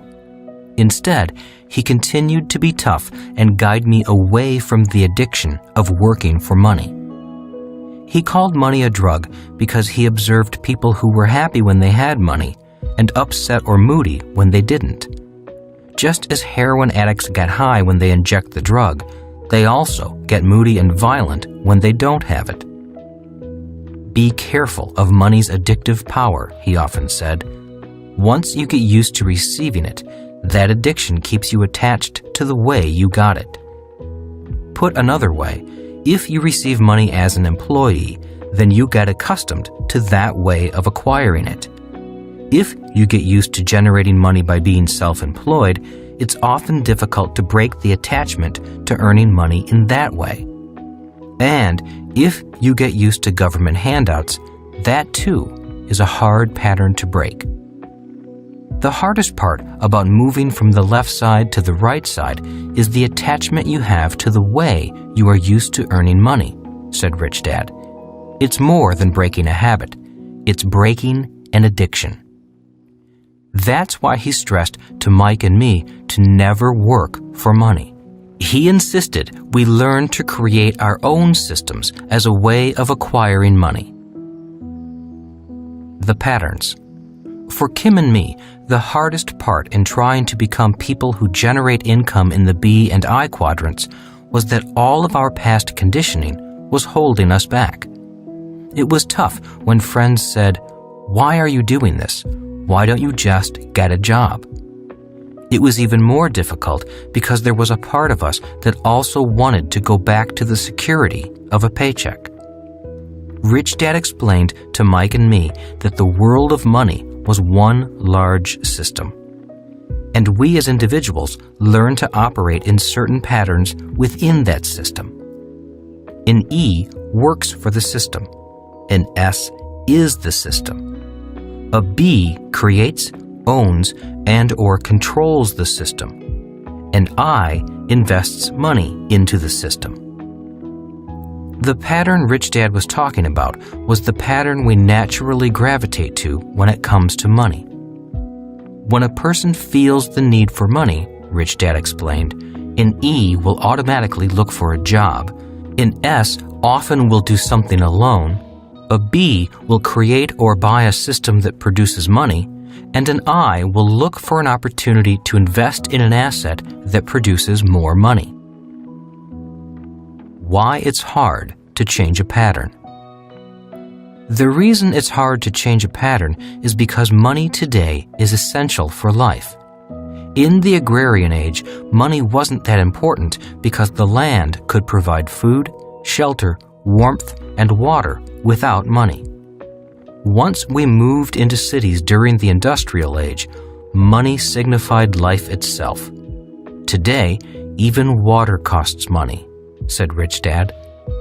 He went on to explain that when you begin to move from, let's say, the E quadrant to the B quadrant, the part of you that is addicted to being an E or afraid that life will end begins to kick and fight back. It's like a drowning person beginning to fight for air, or a starving man who will eat anything to survive. It's this internal battle that makes it so hard. The struggle between who you no longer are and who you want to become is the problem, Rich Dad explained to me over the phone. The part of you that still seeks security is in a war with that part of you that wants freedom. Only you can decide which will win. You will either build that business or you'll go back to finding a job. Forever. Find your passion. Do you really want to move forward? Asked Rich Dad. Yes, I said hurriedly. Have you forgotten what you set out to do? Have you forgotten about your passion and what caused you to get into this predicament in the first place? Asked Rich Dad. Oh, I replied, a little startled. I had forgotten. I stood there at the payphone, clearing my head so I could remember what got me into this mess in the first place. I knew it, said Rich Dad, his voice booming over the phone. You're more worried about your own personal survival than keeping your dream alive. Your fear has pushed aside your passion. The best way to keep going is to keep the flame in your heart alive. Always remember what you set out to do, and the trip will be easy. Start worrying more about yourself, and your fear begins to eat away at your soul. Passion builds businesses, not fear. You've come this far. You're close, so don't turn back now. Remember what you set out to do. Keep that memory in your heart and keep the flame going. You can always quit, so why quit now? With that, Rich Dad wished me luck and hung up the phone. He was correct. I had forgotten why I set out on this journey. I had lost my dream and allowed my fears to fill my head as well as my heart. I had forgotten my passion. It was now time to make it happen or go back home and forget about it. I stood there for a while, and again I heard Rich Dad's last words. You can always quit, so why quit now? I decided to delay quitting until I made things happen. Becoming a teacher who owned the system. My fears and lack of success were beating me, and my dream had been pushed aside. My dream was to create a different kind of school system, an educational program for people who want to become entrepreneurs and investors. As I stood there, my mind drifted back to high school. When I was 15, my high school guidance counselor asked me, "What are you going to do when you grow up? Are you going to become a teacher like your dad?" Looking straight at my counselor, my answer was straightforward, strong, and filled with conviction. I'll never be a teacher. Becoming a teacher is the last thing I would ever do. I didn't just dislike school. I hated it. I absolutely hated being forced to sit and listen to someone I didn't particularly like or respect speak for months on a subject I had no interest in. I fidgeted, squirmed, caused problems in the back of the room, or simply skipped class. So when my guidance counselor asked me if I was planning to seek a career as a teacher following in my father's footsteps, I nearly jumped out of my skin. Little did I know at the time that passion is a combination of love and hate. I loved learning, but I hated school. I absolutely detested sitting there and being programmed into becoming something I did not want to be. I was not alone. Notable quotes on education. Winston Churchill once said, "Personally, I am always ready to learn, although I do not always like being taught." John Updike said, "The founding fathers, in their wisdom, decided that children were an unnatural strain on their parents, so they provided jails called school, equipped with tortures called education." Norman Douglas said, "Education is the state-controlled manufacture of echoes." H.L. Mencken said, "School days, I believe, are the unhappiest in the whole span of human existence. They are full of dull, unintelligible tasks, new and unpleasant ordinances, and brutal violations of common sense and common decency." Galileo said, "You cannot teach a person anything. You can only help him find it within himself." Mark Twain said, "I never let schooling interfere with my education." Albert Einstein said, "There is too much education altogether, especially in American schools." A gift from my educated dad. The person who shared these quotes with me was my highly educated but poor dad. He also despised the school system, although he thrived in it. He became a teacher because he also dreamed of changing the system, but instead, the system crushed him. He took his passion, tried to change the system, and ran into a brick wall. It was a system that too many people were making money in, and no one wanted it changed, although there was a lot of talk about the need for change. Maybe my guidance counselor was psychic, because years later I did indeed follow in my father's footsteps. I just didn't follow him into the same system. I was taking that same passion and creating my own system. When my educated dad learned that Kim and I were struggling financially, doing our best to set up our own educational system, he sent us those quotes. Scribbled across the top of the page of the quotes were these words: "Keep going. Love, Dad." Up until that moment, I never knew how much my educated dad hated the system and what it did to young people.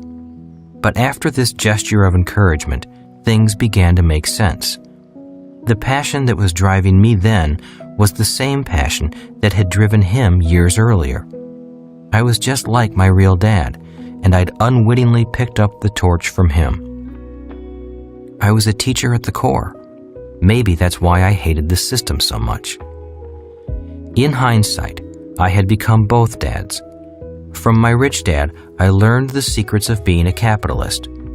From my highly educated dad, I inherited the passion for teaching. With this combination, I could now do something about the educational system. I didn't have the desire or ability to change the current system, but I did have the knowledge to create my own system. The years of training begin to pay off. For years, my rich dad groomed me to become a person who created businesses and business systems. The business I set up in 1977 was a manufacturing company. We were one of the first companies to produce the nylon and Velcro surfer wallets that came in bright colors. We followed that product with the shoe pocket, a miniature wallet also made of nylon and Velcro that attached to the shoelaces of running shoes. In 1978, jogging was the new craze, and runners always wanted a place to put their keys, money, and ID cards. Our meteoric success was phenomenal, but soon the passion for the product line and the business drifted away. It began to weaken once my little company was pounded by foreign competition. Taiwan, South Korea, and Hong Kong were shipping products identical to mine and wiping out the markets we developed. Their prices were so low that there was no way we could compete. They were retailing products for less than it cost us to manufacture them. Our little company was faced with a dilemma: fight them or join them. My partners and I realized we couldn't win the battle. The companies flooding the market with cheap products were too strong. A vote was taken, and we decided to join them. The tragedy was that, in order to stay afloat, we had to let go of most of our faithful and hardworking staff. That broke my heart. When I inspected the new factories we contracted with for our manufacturing in Korea and Taiwan, my soul died a little. The working conditions these young workers were forced into were cruel and inhumane. I saw 5 workers stacked one on top of the other in a space where we would only allow 1 worker. My conscience began to bother me deeply, not only for the workers we let go in America, but also for our new workers overseas. Although we had solved the financial problem of foreign competition and began to make a lot of money, my heart was no longer in the business. Consequently, the business began to suffer. Its spirit was gone because my spirit was gone. I no longer wanted to become rich if it meant exploiting so many low-paid workers. I began to think about educating people to become owners of businesses rather than employees of business. At age 32, I was beginning to become a teacher, but I didn't realize it at the time. The business began to decline, not due to a lack of systems, but because of a lack of heart or passion. By the time Kim and I started out on our new business venture, the wallet company was gone. Downsizing coming. In 1983, I was invited to give a talk to the MBA class at the University of Hawaii. I gave them my views on job security. They didn't like what I had to say. In a few years, many of you will lose your jobs or be forced to work for less and less money with less and less security. Because my work caused me to travel the world, I witnessed firsthand the combined power of cheap labor and innovations from technology. I realized that a worker in Asia, Europe, Russia, or South America was really competing with workers in America. I knew the idea of high pay and a safe, secure job for workers and middle managers was an idea whose time had passed. Big companies would soon have to make cuts, both in their number of employees and in the dollars they paid to workers, simply to be able to compete globally. I was never asked back to the University of Hawaii. A few years later, the word downsizing became commonplace. Every time a big company merged with another company, workers became redundant and downsizing occurred. Every time the owners wanted to make their shareholders happy, a downsizing occurred. With each downsizing, I saw the people at the top get richer and richer, and the people at the bottom pay the price. Every time I heard someone say, "I'm sending my child to a good school so he or she can get a good, safe, secure job," I cringed. Being prepared for a job is a good idea for the short term, but it is not enough for the long term. Slowly but surely, I was becoming a teacher. Build a system around your passion. Although my manufacturing company had turned around and was doing well again, my passion was gone. Rich Dad summed up my frustration when he said, "School days are over. It's time to build a system around your heart. Build a system around your passion. Let the manufacturing company go and build what you know you must build. You've learned well from me, but you're still your father's son. You and your dad are teachers deep in your souls."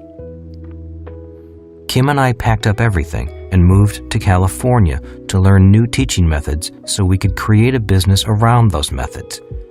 Before we could get the business off the ground, we ran out of money and were out on the street. It was that phone call to my rich dad, my wife standing by me, anger at myself, and a rekindling of the passion that got us out of the mess we were in. Soon, we were back to building a company. The company was an educational company using teaching methods that were almost the exact opposite of those used in traditional schools. Instead of asking students to sit still, we encouraged them to be active. Instead of teaching via lecture, we taught by playing games. Instead of being boring, we insisted our teachers be fun. Instead of teachers, we sought out business people who actually started their own companies and could teach using our style of teaching.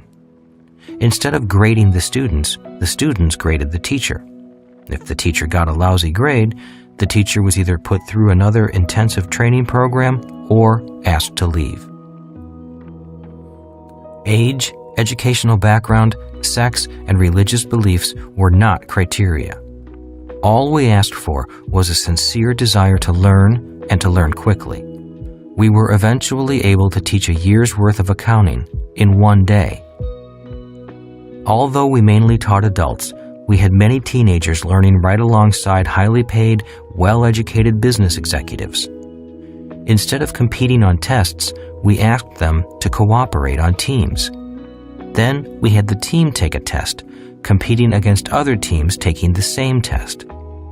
Instead of striving for grades, we bet money, with winner take all.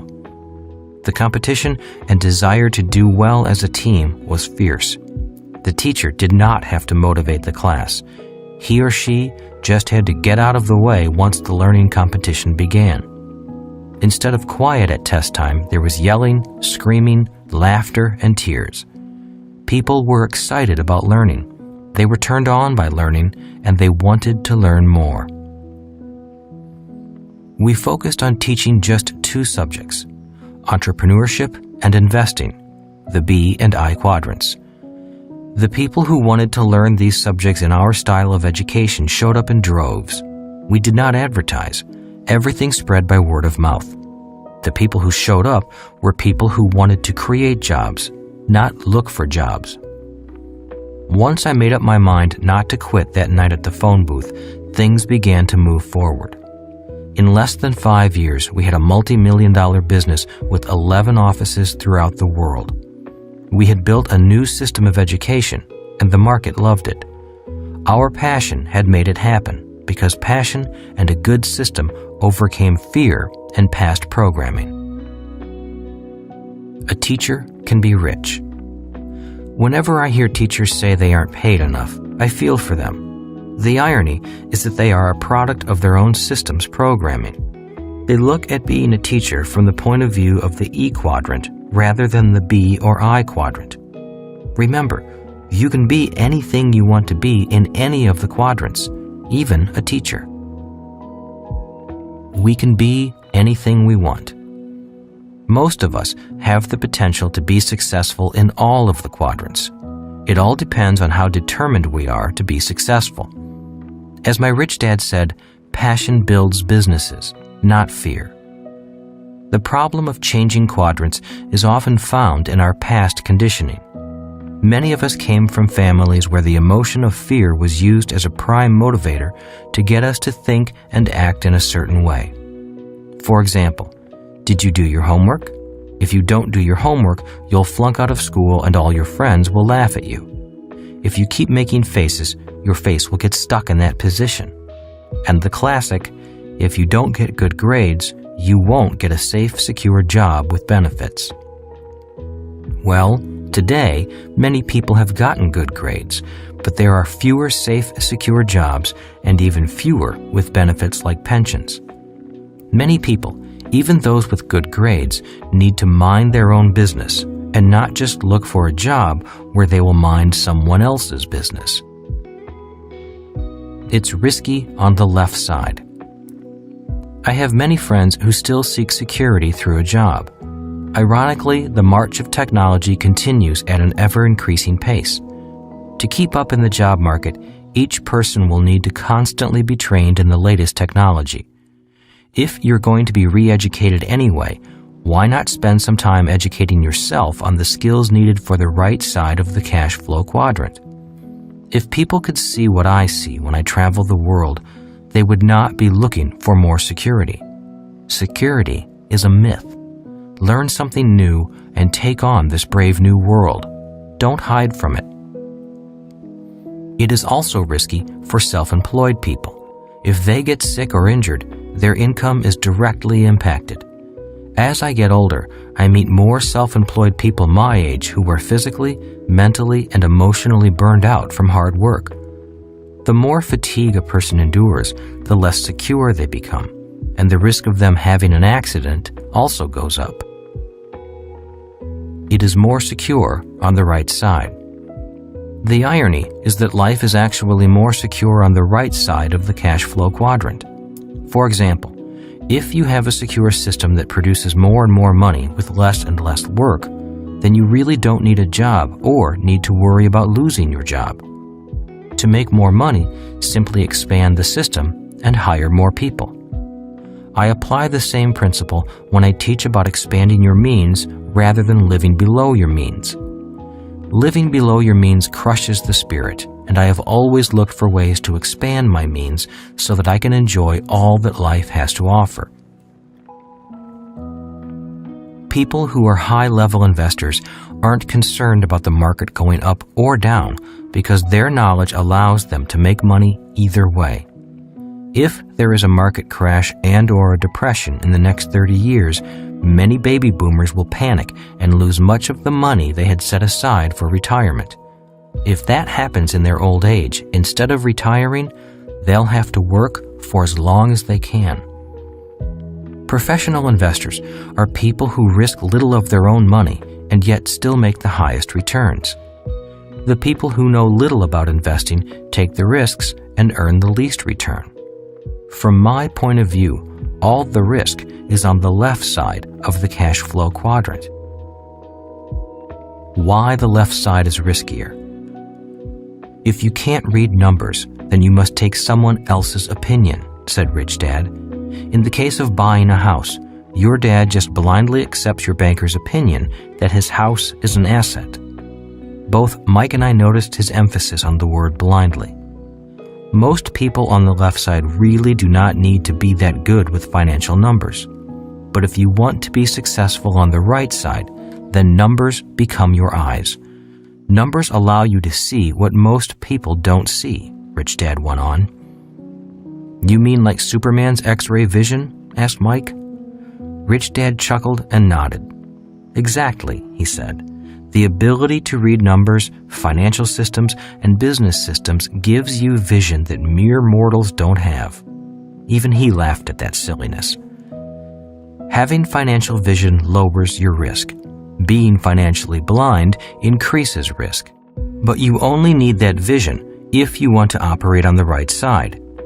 People on the left side think in words. To be successful on the right side, especially the I quadrant, you must think in numbers. It's very risky trying to be an investor while still thinking predominantly in words. Are you saying that people on the left side don't need to know anything about financial numbers? I asked. For most of them, that's correct, said Rich Dad. As long as they're content to operate strictly within the confines of being an E or an S, then the numbers they learn in school are adequate. But if they want to survive on the right side, understanding financial numbers and systems becomes crucial. If you want to build a small business, you don't need to master numbers. But if you want to build a large worldwide business, numbers become everything, not words. That is why so many large companies are often run by bean counters. Rich Dad continued his lesson. If you want to be successful on the right side, when it comes to money, you must know the difference between facts and opinions. You cannot blindly accept financial advice the way people on the left side do. You must know your numbers. You must know the facts. And numbers tell you the facts. Who pays to take the risk? Besides the left side being risky, people on that side pay to take that risk, said Rich Dad. What do you mean? I asked. Doesn't everyone pay to take risks? No, said Rich Dad, not on the right side. Are you trying to say that people on the left side pay to take risks and people on the right side get paid to take risks? That's exactly what I mean, said Rich Dad, smiling. That is the biggest difference between the left side and the right side. That is why the left side is riskier than the right. Can you give me an example? I asked. Sure, said Rich Dad. If you buy shares of stock in a company, who takes the financial risk? You or the company? I guess I do, I said, still puzzled. And if I'm a medical insurance company and I insure your health and take on your health risk, do I pay you? No, I said. If they insure my health and they take that risk, I pay for it. That's right, said Rich Dad. I have yet to find an insurance company that will insure your health or accident risk and pay you for that privilege. But that's what people on the left side do. It's kind of confusing, said Mike. It still doesn't make sense. Rich Dad smiled. Once you better understand the right side, you'll begin to see the differences more clearly. Most people don't even know there is a difference. They just assume that everything is risky, and they pay for it. But as the years go on and you become more comfortable with your experience and education on the right side, your vision will improve, and you will begin to see what people on the left side cannot see. And you will understand why seeking security to avoid risk is the riskiest thing you can do. You'll develop your own financial vision and not have to accept other people's opinions. You'll be able to see for yourself and know the difference between financial facts and financial opinions. It was a good day. In fact, it was one of the better lessons I could remember. It was great because it began to open my mind to see things my eyes could not see. Numbers reduce risk. Without those simple lessons from my rich dad, I doubt if I could have taken my passion and built the educational system of my dreams.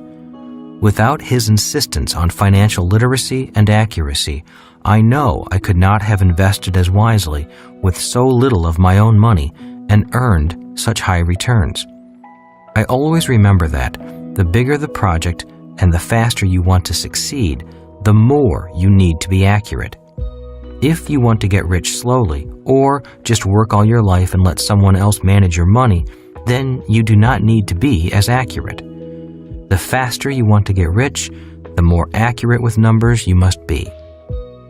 The good news is that, due to advances in technology and new products, it is much easier today to learn the necessary skills for building your own system and quickly developing your financial literacy. You can go fast, but don't take shortcuts. To reduce your taxes, buy a bigger house and get deeper into debt so you can get a tax write-off. Your home should be your largest investment. You'd better buy now because the prices always go up. Get rich slowly. Live below your means. If you take the time to study and learn about the subjects required for the right side of the cash flow quadrant, such statements won't make much sense.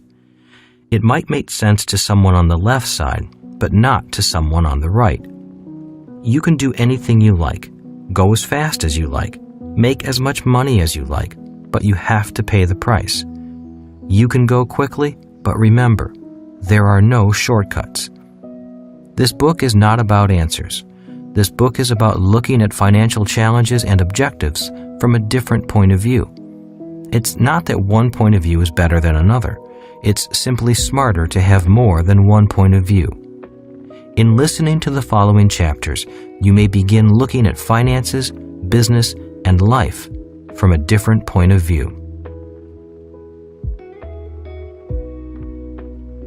Chapter 8. How do I get rich? If you do what everyone else does, you'll wind up having what everyone else has. When I'm asked, "Where did you learn your formula for getting rich?" I reply, "Playing Monopoly as a kid." Some people think I'm kidding and wait for the punchline, but it is no joke. The formula for getting rich in Monopoly is simple, and it works in real life as well as in the game. 4 greenhouses, 1 red hotel. You may recall that the secret to wealth when playing Monopoly is simply to buy 4 greenhouses and then trade up for a large red hotel. That is all it takes. Kim and I took that same investment formula, applied it to real life, and grew wealthy and financially free. When the real estate market was really bad, we bought as many small houses as we could with the limited money we had. When the market improved, we traded in the 4 greenhouses and bought a large red hotel.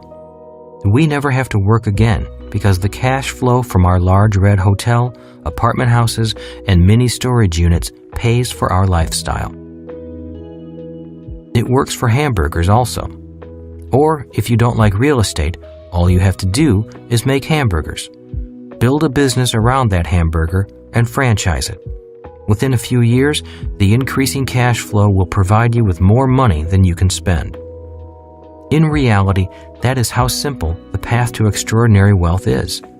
In other words, in this high-tech world, the principles of great wealth remain simple and low-tech. I would say that it's merely common sense, but too often, when it comes to the subject of money, common sense is uncommon.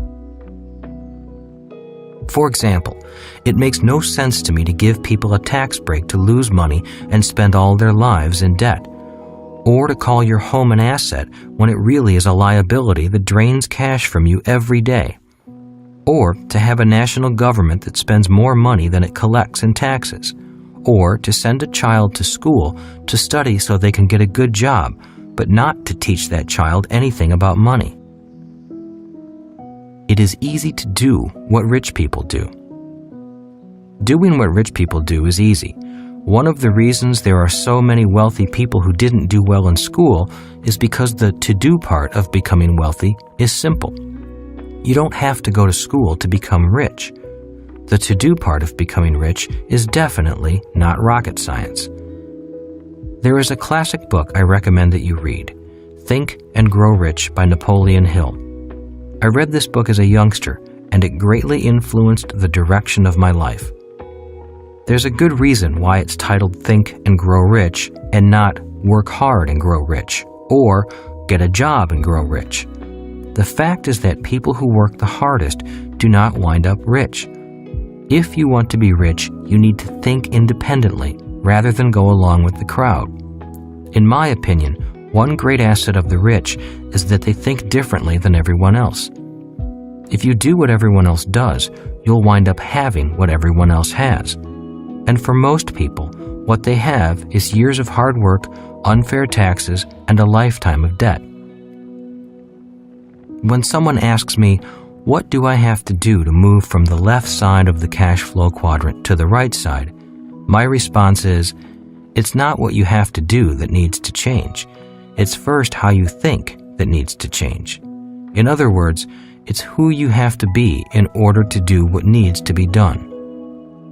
Do you want to be the kind of person who thinks buying 4 greenhouses and turning them in for 1 red hotel is easy? Or do you want to be the kind of person who thinks buying 4 greenhouses and turning them in for 1 red hotel is hard? Years ago, I took a class on goal setting. It was the mid-1970s, and I really could not believe I was spending $150 and a beautiful Saturday and Sunday to learn how to set goals. I would rather have gone surfing. Instead, I was paying someone to teach me how to set goals. I nearly backed out several times, but what I learned from that class has helped me achieve what I want in life. The instructor put up on the board these 3 words: be, do, have. She explained, Goals are the have part of these three words. Goals such as to have a nice body, or to have the perfect relationship, or to have millions of dollars. Once most people figure out their goal and what they want to have, they begin listing what they have to do in order to achieve the goal. That's why most people have to-do lists.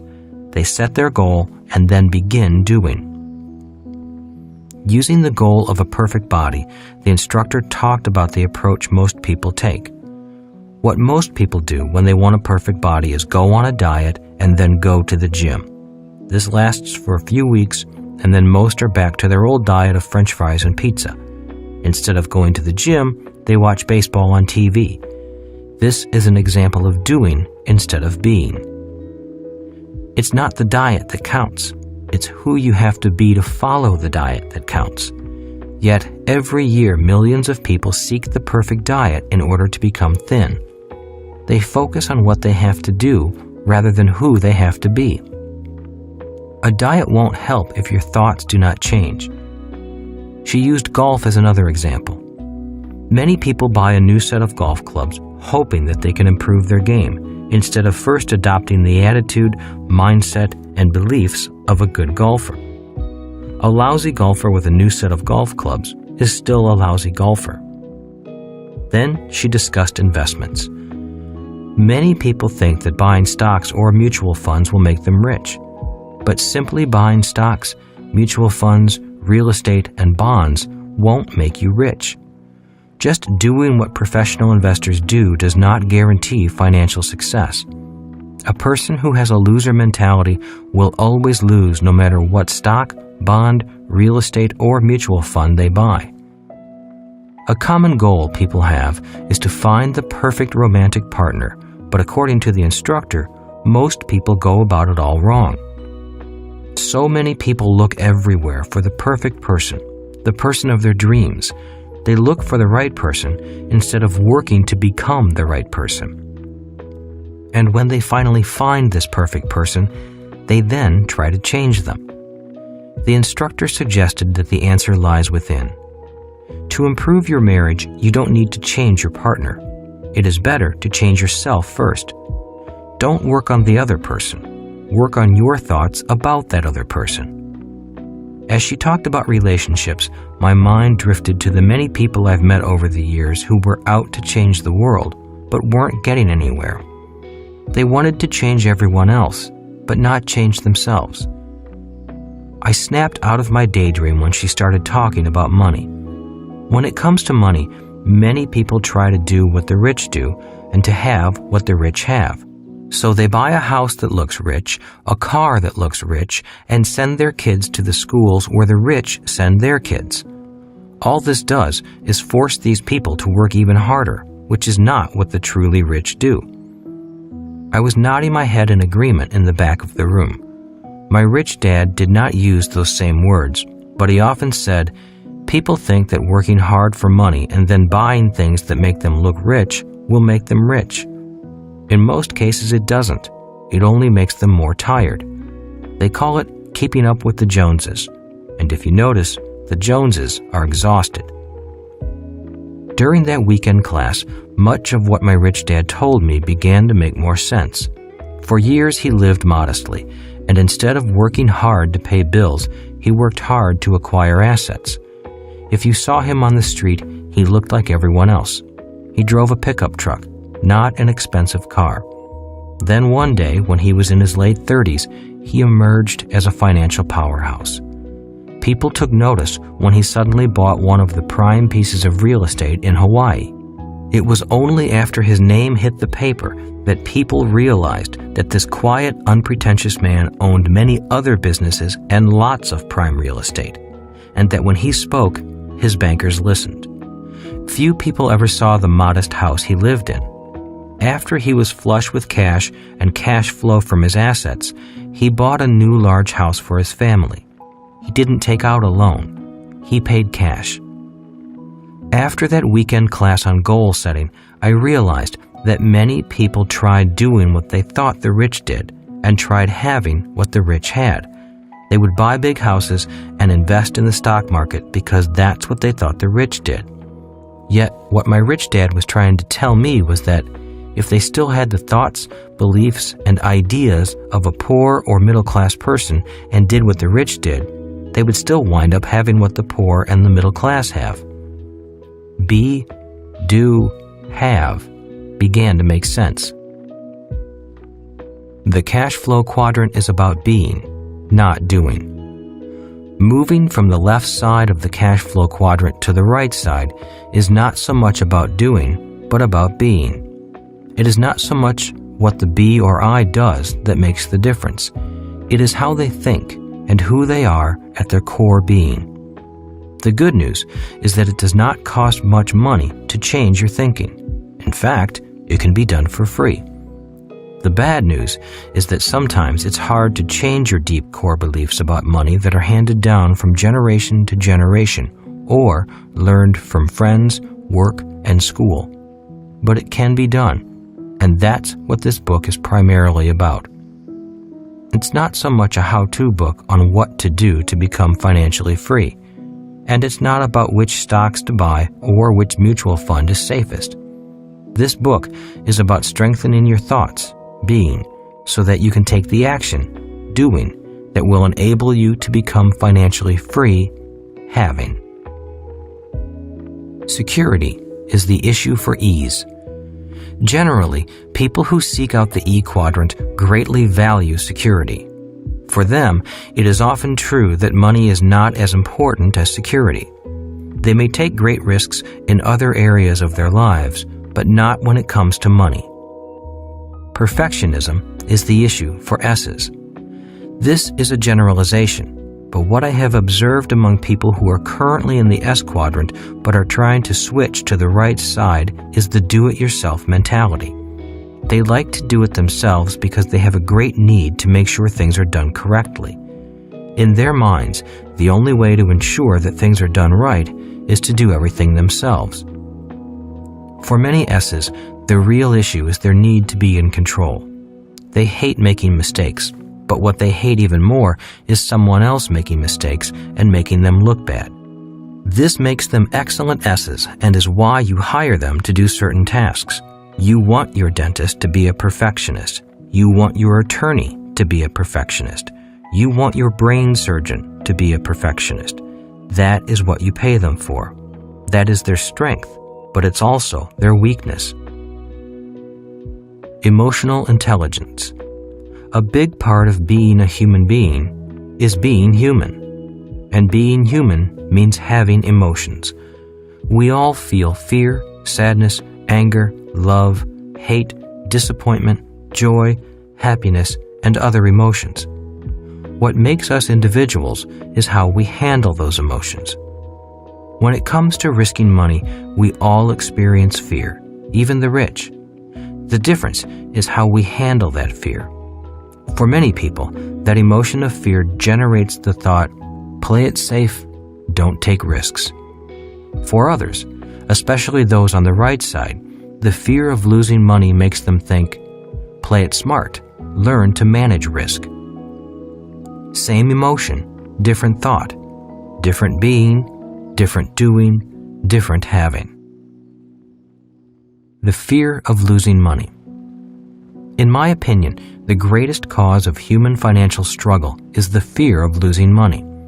Because of this fear, people often operate too safely or with too much personal control, or they just give their money to someone they think is an expert and hope and pray that the money will be there when they need it. If fear keeps you prisoner in one of the financial quadrants, I recommend reading Emotional Intelligence by Daniel Goleman. In his book, Goleman explains the age-old puzzle of why people who do well in school do not always do well in the real world. His answer is that your emotional IQ is more powerful than your academic IQ. That is why people who take risks, make mistakes, and recover often do better than people who learned not to make mistakes and are afraid of risk. Too many people leave school with passing grades, yet are not emotionally prepared to take risks, especially financial ones. The reason so many teachers are not rich is because they operate in an environment that punishes people who make mistakes. Instead, To be financially free, we need to learn how to make mistakes and manage risk. If people spend their lives terrified of losing money, afraid of doing things differently from what the crowd does, then getting rich is almost impossible, even if it is as simple as buying 4 greenhouses and trading them in for one large red hotel.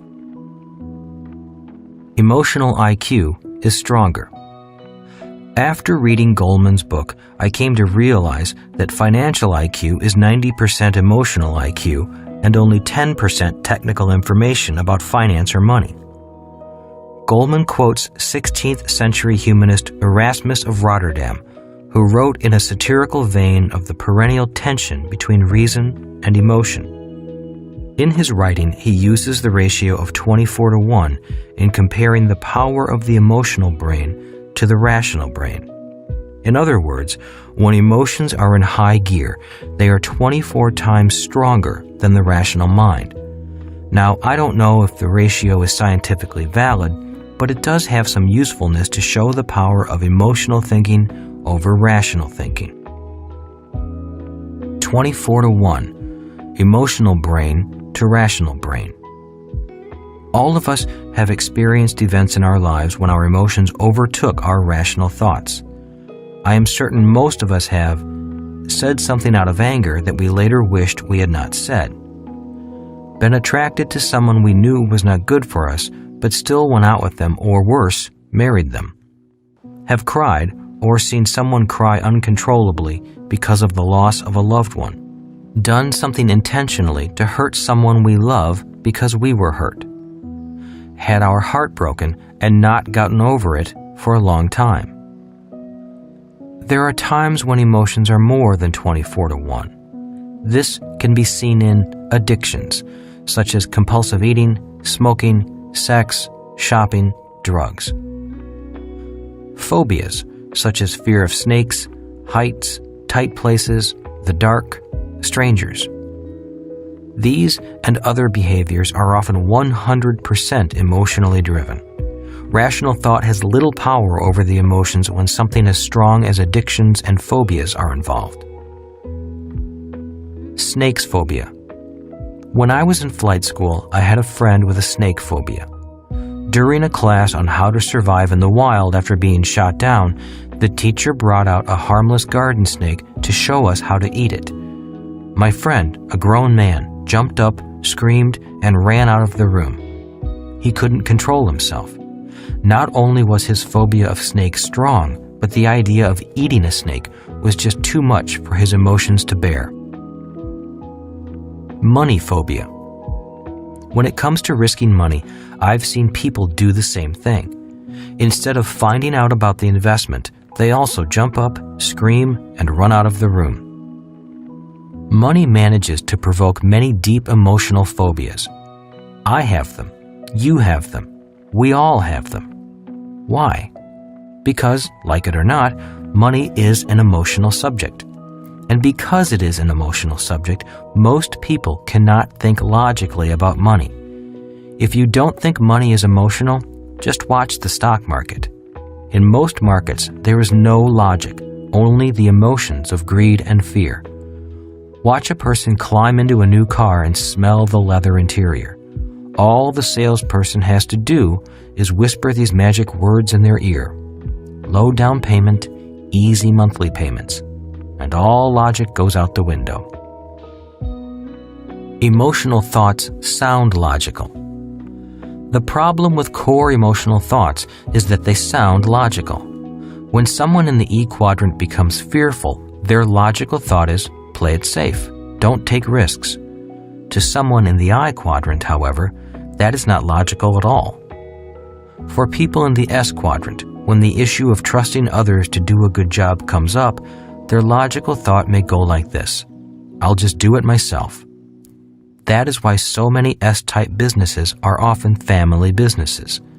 There is a greater sense of trust. For them, blood is definitely thicker than water. Different quadrants, different logic, different thoughts, different actions, different halves, same emotions. What determines what we do is how we individually respond to emotions. I don't feel like it. One way to know if you're thinking emotionally instead of rationally is when you use the word feel in conversation. For example, many people who are run by their emotions say things like, I don't feel like exercising today. Logically, they know they should exercise.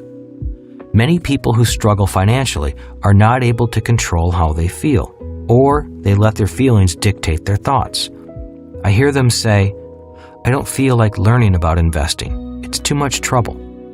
Investing doesn't feel right for me. I don't feel like telling my friends about my business. I hate the feeling of being rejected. Parent or child. Those are thoughts generated from emotions, not logic. In pop psychology, it's the battle between the parent and child. The parent usually speaks in shoulds. The parent says something like, you should be doing your homework. The child speaks about feeling and responds to the parent by saying, but I don't feel like doing it. Financially, the parent in you would say silently, you should save more money. But the child in you would reply, but I really feel like taking a vacation. I'll just put the vacation on my credit card.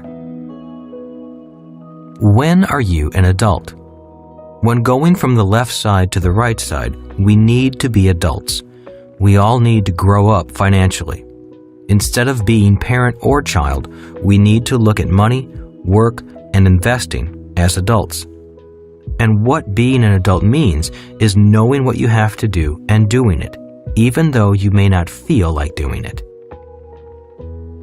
Conversations within you. For people contemplating crossing from one quadrant to another, an important part of the process is to be aware and vigilant of your internal dialogue. Always remember that what sounds logical in one quadrant does not necessarily make sense in another.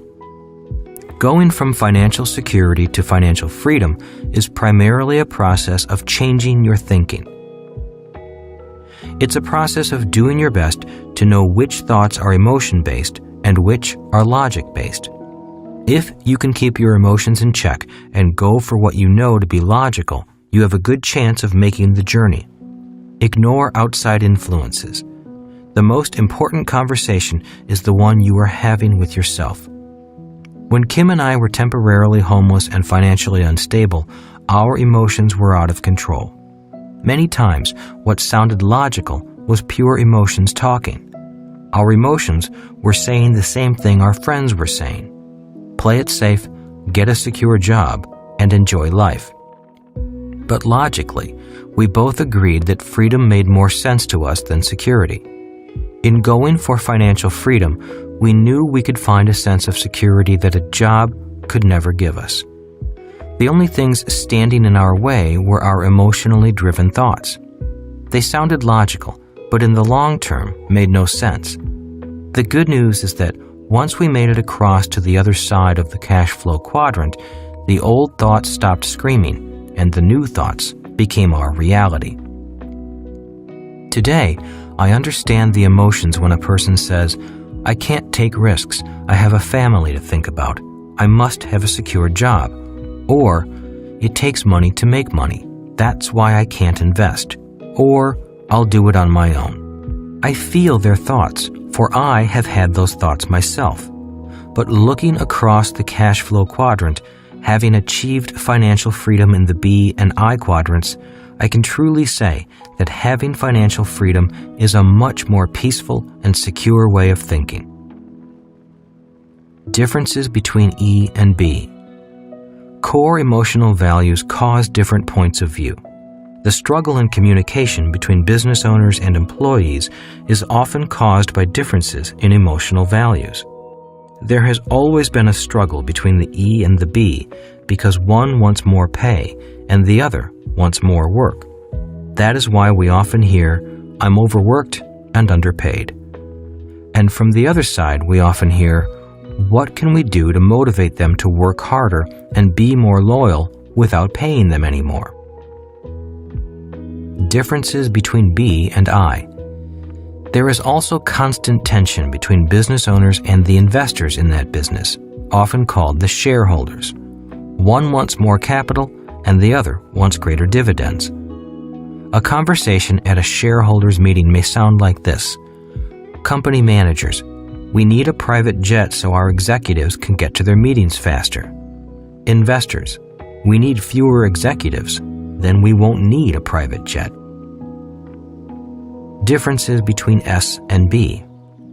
In business transactions, I often see a bright S, such as an attorney, put a multi-million-dollar deal together for a B, a business owner. When the transaction is completed, the attorney becomes silently angry because the B makes millions and the S earns an hourly wage. Their words may sound like this. The attorney, the S, might say, "We did all the work, and he made all the money." The business owner, the B, might say, "How many hours did those guys bill us for? We could have bought the whole law firm for what they charged." Differences between E and I. Another example is a bank manager who gives an investor a loan to buy some real estate. The investor makes hundreds of thousands of tax-free dollars, and the banker gets a paycheck that is taxed heavily. The bank manager, the E, might say, "I give that guy a loan, and he doesn't even say thank you. I don't think he knows how hard we worked for him." The investor, the I, might say, "Boy, those guys are picky. Look at all this useless paperwork we have to do just to get a lousy loan." Emotionally volatile marriage.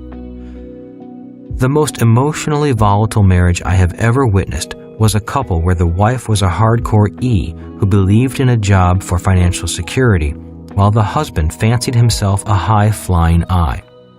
He thought he was a future Warren Buffett, but in reality, he was an S, a commission-only salesman by profession and a chronic gambler at heart. He was always looking for the investment that would help him get rich quick. He was all ears for any new stock offering, offshore investment scheme that promised ultra-high returns, or a real estate deal he could take an option on. This couple is still together, but I really don't know why. Each drives the other nuts. One person thrives on risk, the other hates risk.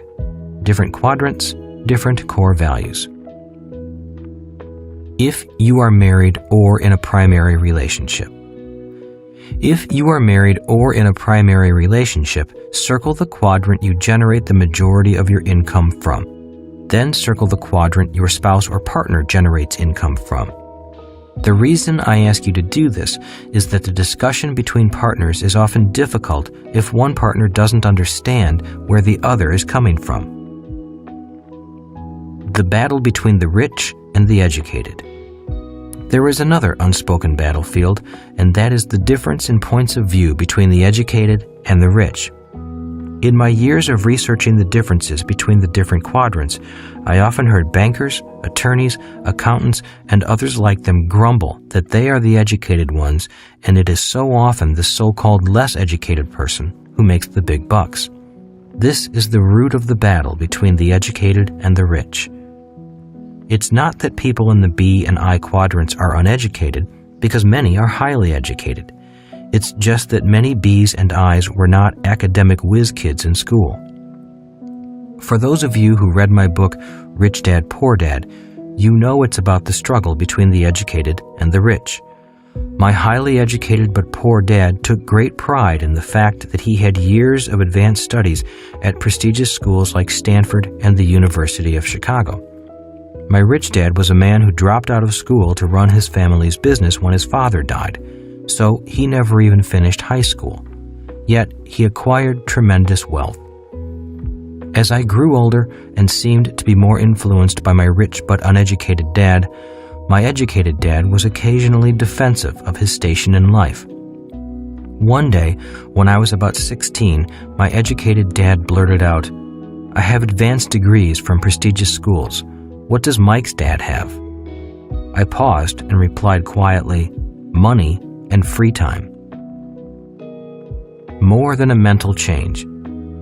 As stated earlier, success in the B or I quadrant requires more than academic or technical knowledge. It often requires a change in core emotional thinking, feelings, beliefs, and attitude. Remember, be, do, have. What the rich do is relatively simple. It's the B that is different. The difference is found in their thoughts and, more specifically, their internal dialogue. That's why my rich dad forbade me from saying, "I can't afford it. I can't do that. Play it safe. Don't lose money. What if you fail and never recover?" He banned those statements because he truly believed that words are powerful tools. What a person says and thinks becomes real. Rich Dad firmly believed that what we said to ourselves became our reality. That's why I suspect that, for people who struggle financially, their emotions often do the talking and control their lives.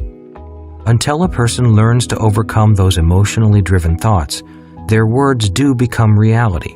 Words such as, "I'll never be rich," "That idea will never work," "It's too expensive for me." If they are emotionally based thoughts, they are powerful. The good news is that they can be changed with the support of new friends, new ideas, and a little time. People who are not able to control their fear of losing should never invest on their own. They really are best served by turning that job over to a professional and not interfering with them. I've met many professional people who are fearless when investing other people's money and able to make lots of money. But when it comes to investing or risking their own money, their fear of losing becomes too strong and they ultimately lose. Their emotions do the thinking rather than their logic. I've also met people who can invest their money and win constantly, but lose their calm when someone asks them to invest money for them. The making and losing of money is an emotional subject, so my rich dad gave me the secret to handling these emotions. Rich Dad always said, to be successful as an investor or a business owner, you have to be emotionally neutral to winning and losing. Winning and losing are just part of the game. Quitting my secure job. My friend Mike had a system that belonged to him. His father built it. I did not have that good fortune. I knew that someday I was going to have to leave the comfort and security of the nest and begin to build my own system. In 1978, I resigned from my full-time secure job with Xerox and took the hard step forward with no safety net. The noise in my head from my fear and doubt was loud. I was nearly paralyzed with fear as I signed my letter of resignation, collected my last paycheck, and walked out the door. I had an orchestra of self-damaging thoughts and feelings playing inside me. I was bad-mouthing myself so loudly and with such conviction that I couldn't hear anything else. It's a good thing, because so many of the people I worked with were saying, "He'll be back. He'll never make it." The problem was that I was saying the same thing to myself. Those emotional thoughts of self-doubt haunted me for years, until Kim and I were successful in both the B and I quadrants. Today, I still hear those words. They just have less authority. In the process of putting up with my own self-doubt, I learned to create other thoughts and statements of personal encouragement. Statements such as, keep calm, think clearly, keep an open mind, keep going, ask someone who was gone before you for some guidance, trust and keep the faith in a higher power wanting the best for you. I learned to create these thoughts of encouragement internally, even though there was a part of me that was frightened and afraid. I knew that I had little chance of success my first time out, but the positive emotions of trust, faith, and courage, along with good friends, moved me forward. I knew that I had to take risks.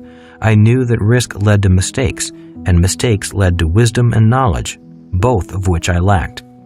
For me, failure would have been to let my fear win, so I was willing to move forward with few guarantees. My rich dad had instilled in me the idea that failure is part of the process of success. Internal journey. The path from one quadrant to the next is an internal journey.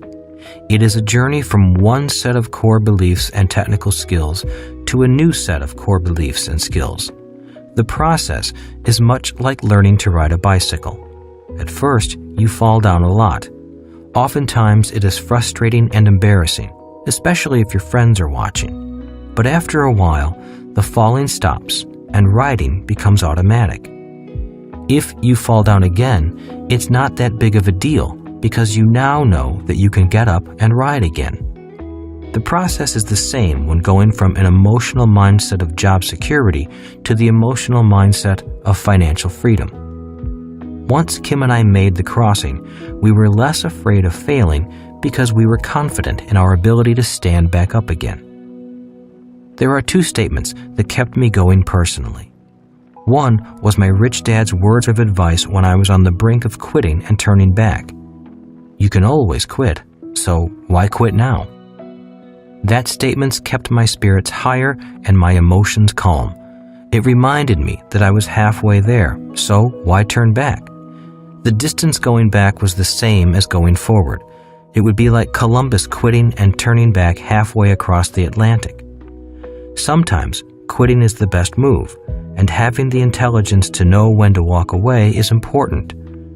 Too often, I meet people who are so stubborn that they keep going forward on a project that has no chance of success. The problem of knowing when to quit or when to keep going is a common problem with anyone who takes risks. One way to manage this problem is to find mentors who have already successfully made the crossing before. A person who is already on the other side can best guide you. But be careful of advice from someone who has only read books about the crossing and gets paid to lecture on the subject. The other statement that often kept me going was, giants often trip and fall, but worms don't because all they do is dig and crawl. The main reason so many people struggle financially isn't because they lack a good education or are not hardworking. It is because they are afraid of losing. If the fear of losing stops them, they've already lost. Losers cut their winners and ride their losers. Fear of being a loser affects what people do in strange ways. I have seen people who bought stock at $20 sell their shares when they reached $30 because they were so afraid of losing what they had gained. And then they watched the stock go up to $100, split, and go up to $100 again. Ironically, that same person who bought a stock at $20 will watch it go down to $3 and still hang on, hoping the price will come back up. This is an example of a person being so afraid of losing or admitting that they lost that they wind up losing. Winners cut their losers and ride their winners. Winners do things almost exactly the opposite. Often, the moment they know they took a losing position, i.e., their stock price starts to go down instead of up, they will sell and take their losses. Most are not ashamed to say they took a loss, because a winner knows that losing is part of the process of winning. When they find a winner, they will ride it up as far as it can go. The moment they know the free ride is over and the price has peaked, they cut and sell. The key to being a great investor is to be neutral to winning and losing. Then you don't have emotionally driven thoughts, such as fear and greed, doing your thinking for you. Losers do the same things in life. People who are afraid of losing do the same things in real life. We all know of people who stay in marriages where there is no longer any love. People who stay at dead-end jobs. People who hang on to old clothes and things they never use. People who stay in towns where they have no future. People who stay friends with people who hold them back. Emotional intelligence can be controlled. Financial intelligence is closely linked to emotional intelligence. In my opinion, most people suffer financially because their emotions are in control of their thoughts. We as human beings all have the same emotions. What determines the differences between what we do and what we have in life is primarily how we handle those emotions. For example, the emotion of fear can cause some of us to be cowards, but it can also spur others to become courageous. Unfortunately, when it comes to the subject of money, most people in our society are conditioned to be financial cowards. When the fear of losing money comes up, most people's minds automatically start chanting security rather than freedom, avoid risk rather than learn to manage risk, play it safe rather than play it smart, I can't afford it rather than how can I afford it, it's too expensive rather than what is it worth long term, diversify rather than focus, what will my friends think rather than what do I think. The wisdom of risk. There is a science to taking risks, especially financial risks. One of the best books I have read on the subject of money and risk management is Trading for a Living by Dr. Alexander Elder. Although it was written for people who professionally trade stocks and options, the wisdom of risk and risk management applies to all areas of money, money management, personal psychology, and investing. One of the reasons many successful Bs are not always as successful as Is is because they do not fully understand the psychology behind purely risking money. While Bs understand risk when it involves business systems and people, that knowledge does not always translate into the systems of money making money. It's emotional more than technical. In summary, moving from quadrants on the left to quadrants on the right is more emotional than technical. If people are not able to control their emotional thoughts, I don't recommend the journey. The reasons things look so risky on the right side to people on the left side is because the emotion of fear is often affecting their thinking. People on the left side think, play it safe is a logical thought. It isn't. It's an emotional thought. And it's the emotional thoughts that keep people stuck in one quadrant or the other. What people do on the right side of the equation isn't that hard. I'm sincere when I say that it's as easy as buying 4 greenhouses for low prices, waiting until the market improves, selling them, and then buying a big red hotel. Life really is a game of Monopoly for people on the right side of the cash flow quadrant. Sure, there is winning and losing, but that's just part of the game. Winning and losing are a part of life. To be successful on the right side is to be a person who loves the game. Star athletes often lose more than they win, yet they love the game. Donald Trump went broke and battled back. He didn't quit because he lost. Losing only made him smarter and more determined. Many wealthy people went broke before they became rich. It's a part of the game. If a person's emotions think for them, those emotional thoughts often blind them from seeing anything else. It's because of those knee-jerk emotional thoughts that people react rather than think. And it's emotional thinking that causes people from different quadrants to argue. The arguments are caused by people not having the same emotional points of view. It's that emotional reaction that blinds a person from seeing how easy, and often risk-free, things are on the right side of the cash flow quadrant. I encourage all of you who want to make the crossing to make sure you have a long-term positive support group and a mentor guiding you. The struggle Kim and I went through was worth it. For us, the most important thing about crossing from the left side to the right side was not what we had to do, but who we became in the process. To me, that is priceless.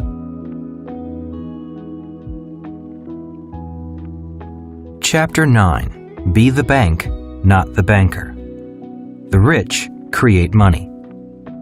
I have focused on the B portion of the formula be, do, have, because without the proper mindset and attitude, you could not be prepared for the great economic changes that are facing us today.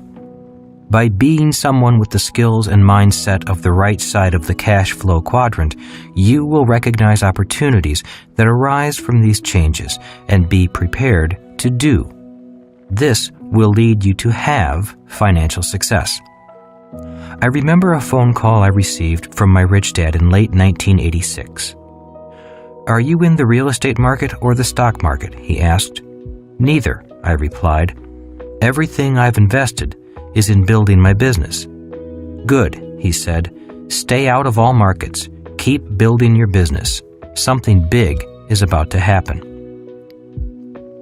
That year, the U.S. Congress passed the Tax Reform Act of 1986. In just 43 days, Congress took away many of the tax loopholes that people counted on to shelter their income. For people who were using those passive losses from their income property as tax deductions, they suddenly still had their losses, but the government had taken away the tax deduction. All across America, real estate prices began to plunge, in some cases as much as 70%. Suddenly, property was worth far less than the amount of their mortgages. Panic swept the real estate market. Banks and savings and loans began to shake, and many failed. People could not get their money out of the banks, and then Wall Street crashed in October 1987. The world went into financial crisis. Fundamentally, the Tax Reform Act of 1986 eliminated many of the tax loopholes that the high-income E's and S's depended upon. Many of them had invested in real estate properties or limited partnerships in order to utilize any losses to offset their earnings from the E or S quadrants. And while the crash and recession did affect people in the B and I quadrants, many of their tax avoidance mechanisms were left intact. During this period, E's learned a new word: downsizing. They soon realized that when a major layoff was announced, the share price of the stock of the company announcing the layoff went up. Sadly, most did not understand why. There were many S's also struggling to cope with the recession that was caused by decreased business, higher insurance rates, and losses from the real estate and stock markets. As a result, I believe that individuals on the left side of the cash flow quadrant were financially hurt and suffered the most as a direct result of the Tax Reform Act of 1986. Transfer of wealth. While people on the left side were suffering, many people on the B and I side were getting rich, thanks to the government taking away from some people and giving to others. By changing the tax code, all the tax trick reasons for investing were taken away from people who were simply buying real estate to lose money. Many were high-income employees or professionals such as doctors, attorneys, accountants, and small business owners. Prior to this period, they had so much taxable income that their advisors told them to buy real estate to lose money, and then, with any extra money, invest in the stock market. When the government took that loophole away with the Tax Reform Act, one of the most massive transfers of wealth began. In my opinion, much of the wealth was taken away from the E and S side and handed to the B and I side for pennies on the dollar. When the savings and loans, the organizations that issued the bad loans, failed, billions of dollars in deposits were at risk. The money had to be paid back. So, who was left to pay back the billions of dollars lost in savings and real estate foreclosures? Well, the taxpayers, of course, the very people who were already hurting enough as it was. Some of you may remember a governmental agency called the Resolution Trust Corporation, or the RTC as it was commonly known. The RTC was the agency responsible for taking the foreclosures from the real estate crash and transferring them to people who knew how to handle them. For me and many of my friends, it was like a blessing from financial heaven. Remember that money is seen with the mind, not with the eyes. During this period of time, emotions ran high and vision was blurred. People saw what they were trained to see. 3 things happened to people on the left side of the cash flow quadrant. 1. Panic was everywhere. When emotions are high, financial intelligence often disappears. People were so concerned about their jobs, the falling value of their property, the crash of the stock market, and the general slowdown of business that they failed to see the massive opportunities right in front of them. Their emotional thoughts blinded them. Instead of moving forward and beating the bushes, most people went into their caves and hid. 2. They lacked the technical skills required on the B and I side. Just as a doctor must have technical skills developed from years of schooling and then from on-the-job training, people in the B and I quadrants must also possess highly specialized technical skills. These include financial literacy, how to restructure debt, how to structure an offering, how to raise capital, understanding your market, and other learnable skills. When the RTC said, "We have a banker's box for sale, and in it is property that used to be worth $20 million, but you can have it today for $4 million, most E's and S's didn't have a clue about how to raise the $4 million to buy the gift from financial heaven, or know how to recognize the good deals from the bad. 3. They lacked a cash machine. Most people during this period had to work harder just to survive. By operating as a B, my business could expand with little physical effort on my part. By 1990, my business was up and running and growing. During this period, the business grew from a startup to 11 offices worldwide. The more it expanded, the less physical work I had to do, and the more money came in. The system and the people in the system were working hard. With the extra money and free time, Kim and I were able to spend a lot of time looking at deals, and there were many of them. It was the best of times, it was the worst of times. There's a saying that goes, "It's not what happens in one's life that matters, but it's the meaning one puts on what happens that matters." The period from 1986 to 1996 was, for some people, the worst time of their lives. For others, it was the best of times. When I received that phone call from my rich dad in 1986, I recognized the fantastic opportunity that this economic change presented me.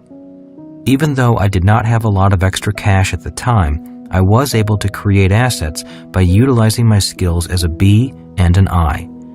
Later in this chapter, I will describe in greater detail how I created assets that helped me become financially free.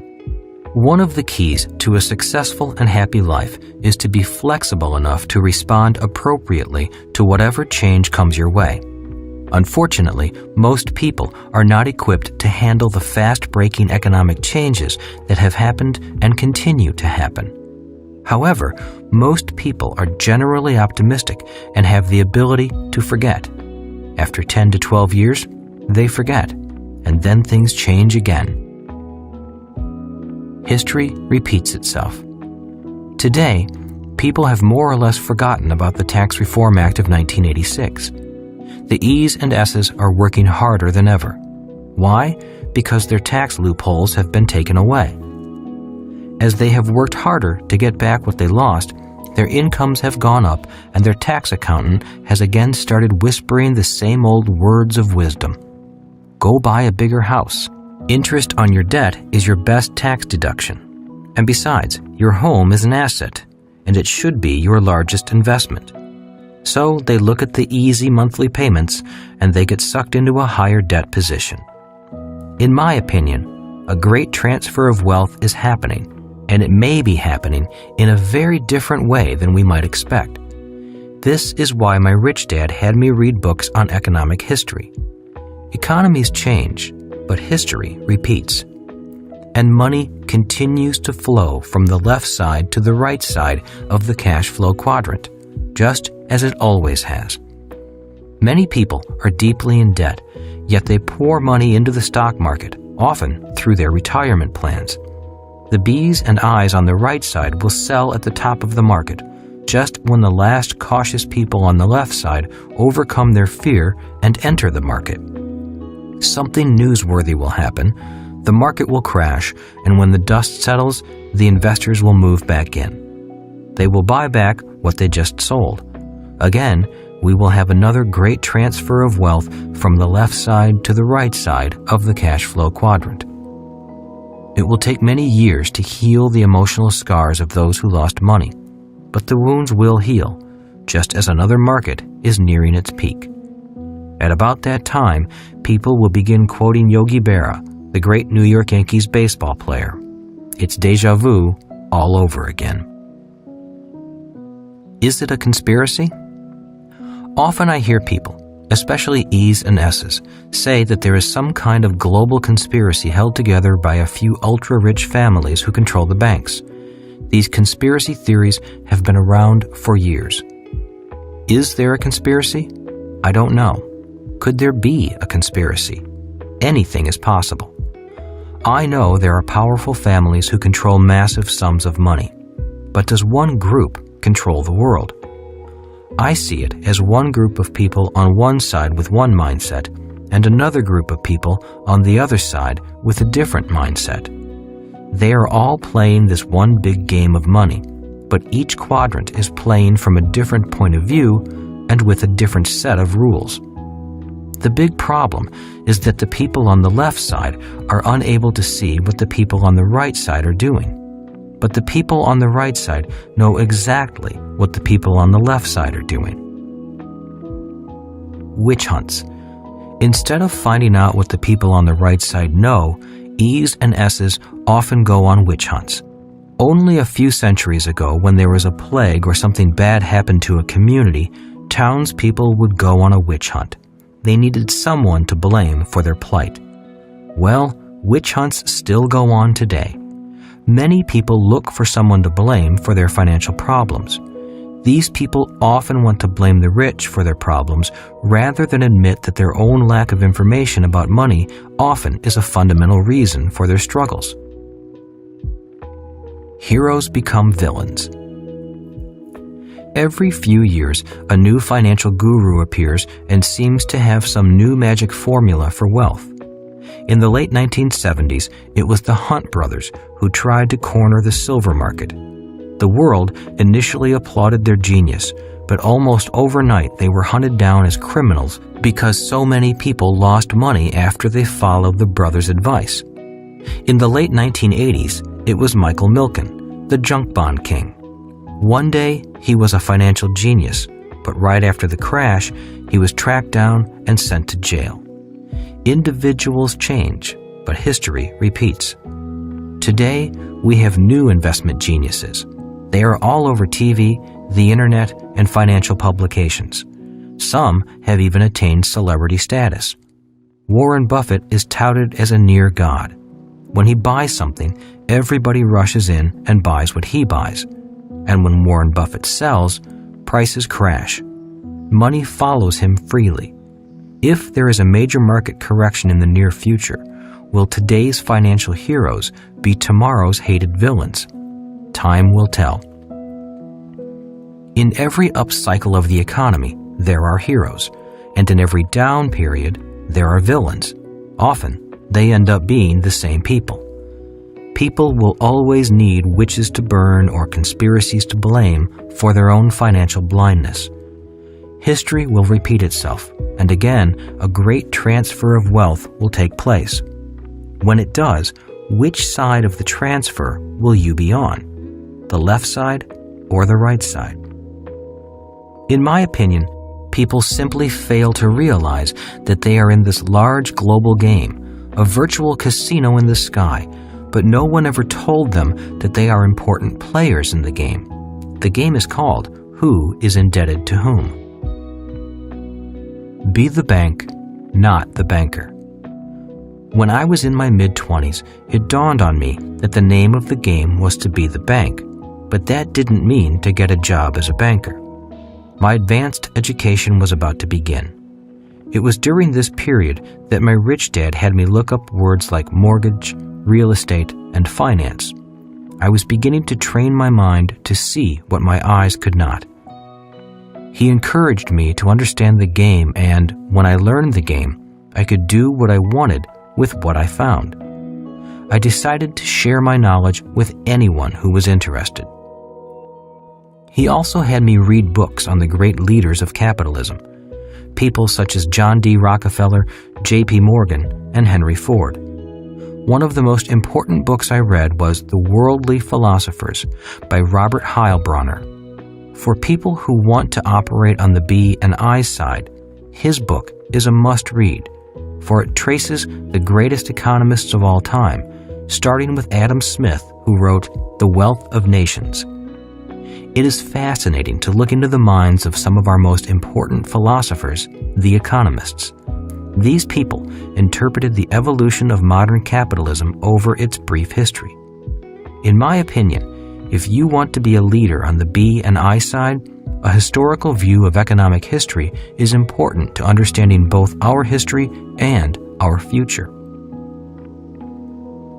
After the worldly philosophers, I recommend reading The Creature from Jekyll Island by G. Edward Griffin, Paul Zane Pilzer's Unlimited Wealth, James Dale Davidson's The Sovereign Individual, Robert Preacher's The Crest of the Wave, and Harry Dent's The Great Depression Ahead. While Heilbronner's book gives you insight into where we have come from economically, the other authors give their views on where we are headed. Their contrasting viewpoints have been important. They allowed me to see what my eyes could not. By reading books like these, I have been able to gain insights into the ups and downs, the cycles and trends of the economy. A common theme in all of these books is that one of the biggest changes of all is right around the corner. How to play the bank. After the 1986 Tax Reform Act became law, there were opportunities everywhere. Real estate, stocks, and businesses were available for low prices. While it was devastating for many people on the left side, it was wonderful for me because I could utilize my skills as a B and I to take advantage of the opportunities around me. Instead of being greedy and chasing everything that looked like a good deal, I decided to focus on real estate. Why real estate? For these 5 simple reasons. 1. Pricing. Real estate prices were so low that mortgage payments were far lower than the fair market rent for most properties. These properties made great economic sense, which meant there was little risk. It was like going to a sale at a retail store when everything was 50% off. 2. Financing. The banks would give me a loan on real estate, but not on stocks. Since I wanted to buy as much as I could while the market was depressed, I bought real estate so that what cash I had could be combined with financing through banks. For example, let's say I had $10,000 in savings to invest. If I bought stocks, I could only buy $10,000 worth of stocks. I could have bought on margin and put up only part of the total cost, and the broker company would have loaned me the remainder, but I wasn't financially strong enough to risk a downturn in the market. With $10,000 in real estate and a 90% loan, I could buy a $100,000 property.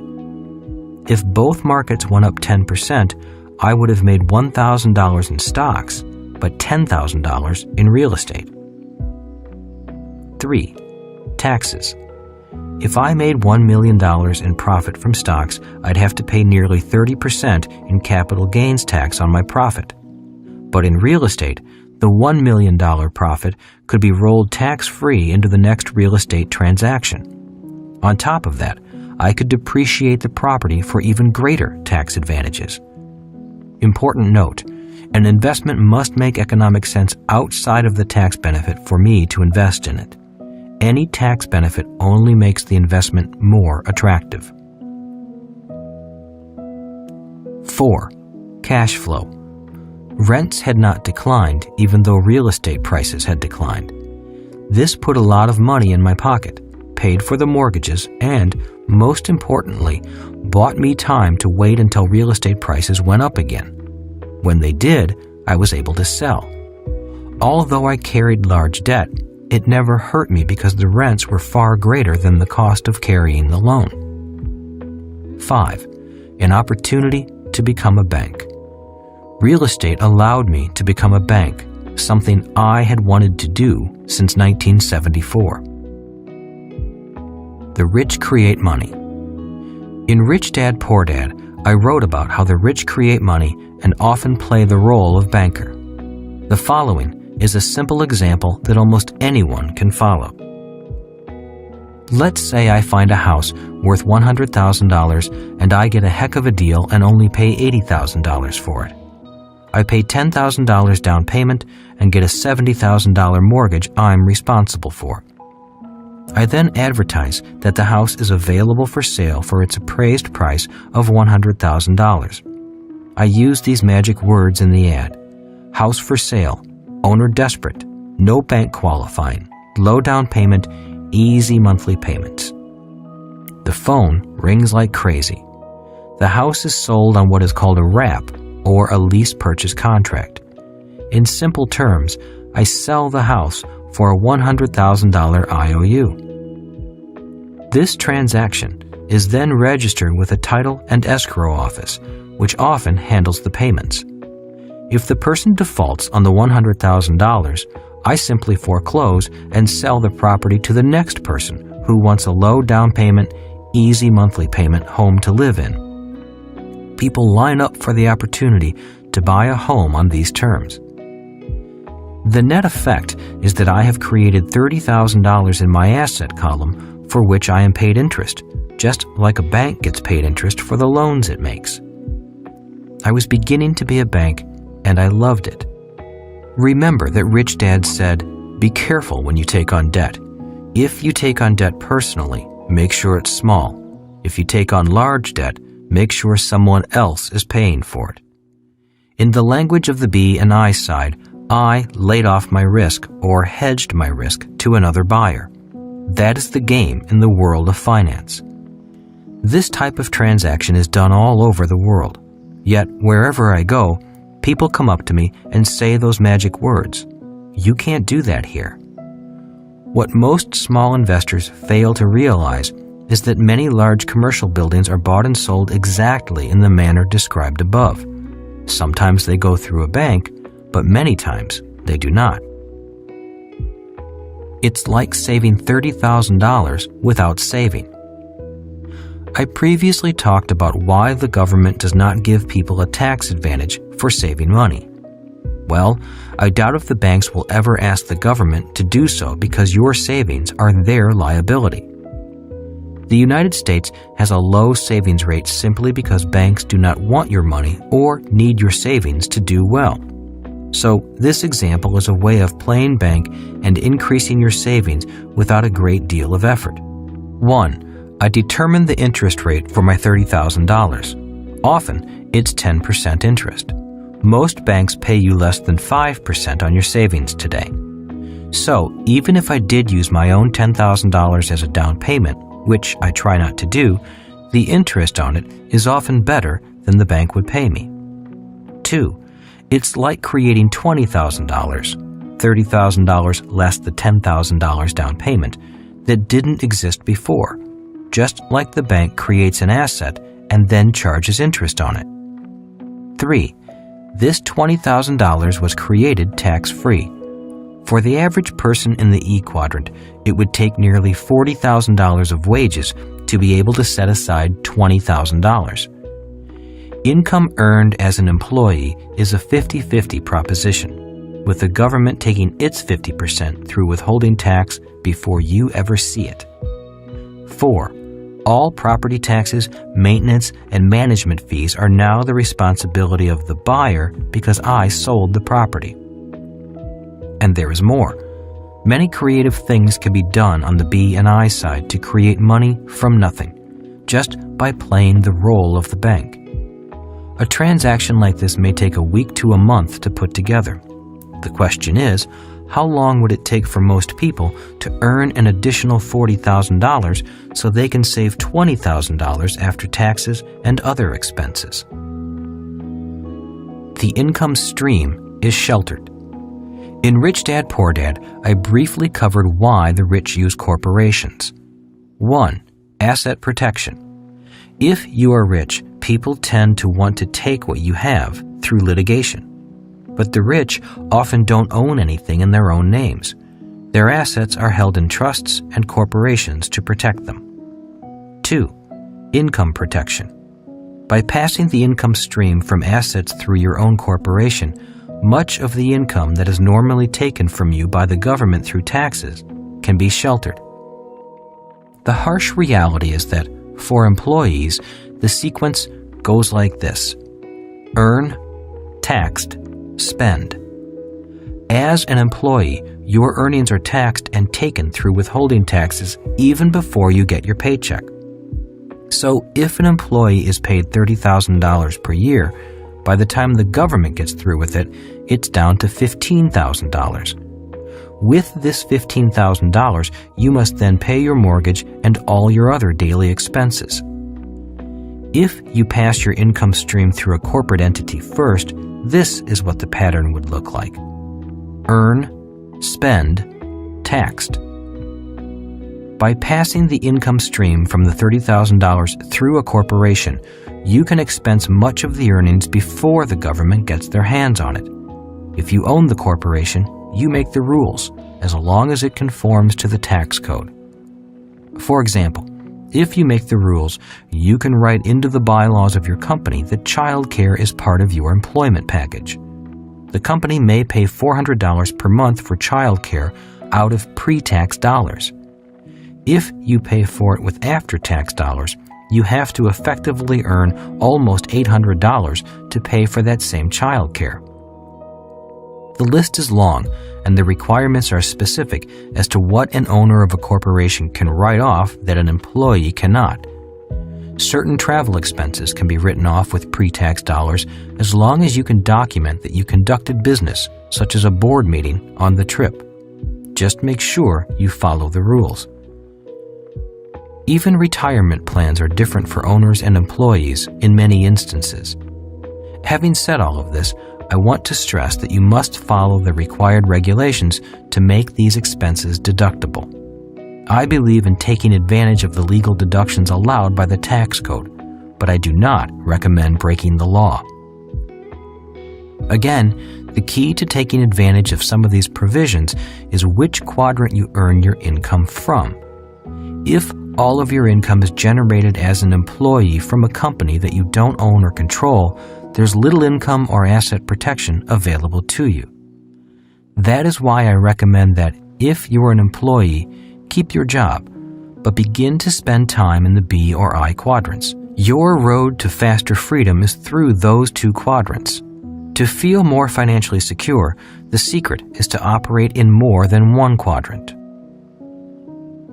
Free land. A while back, Kim and I wanted some property away from the hustle and bustle of the crowded city.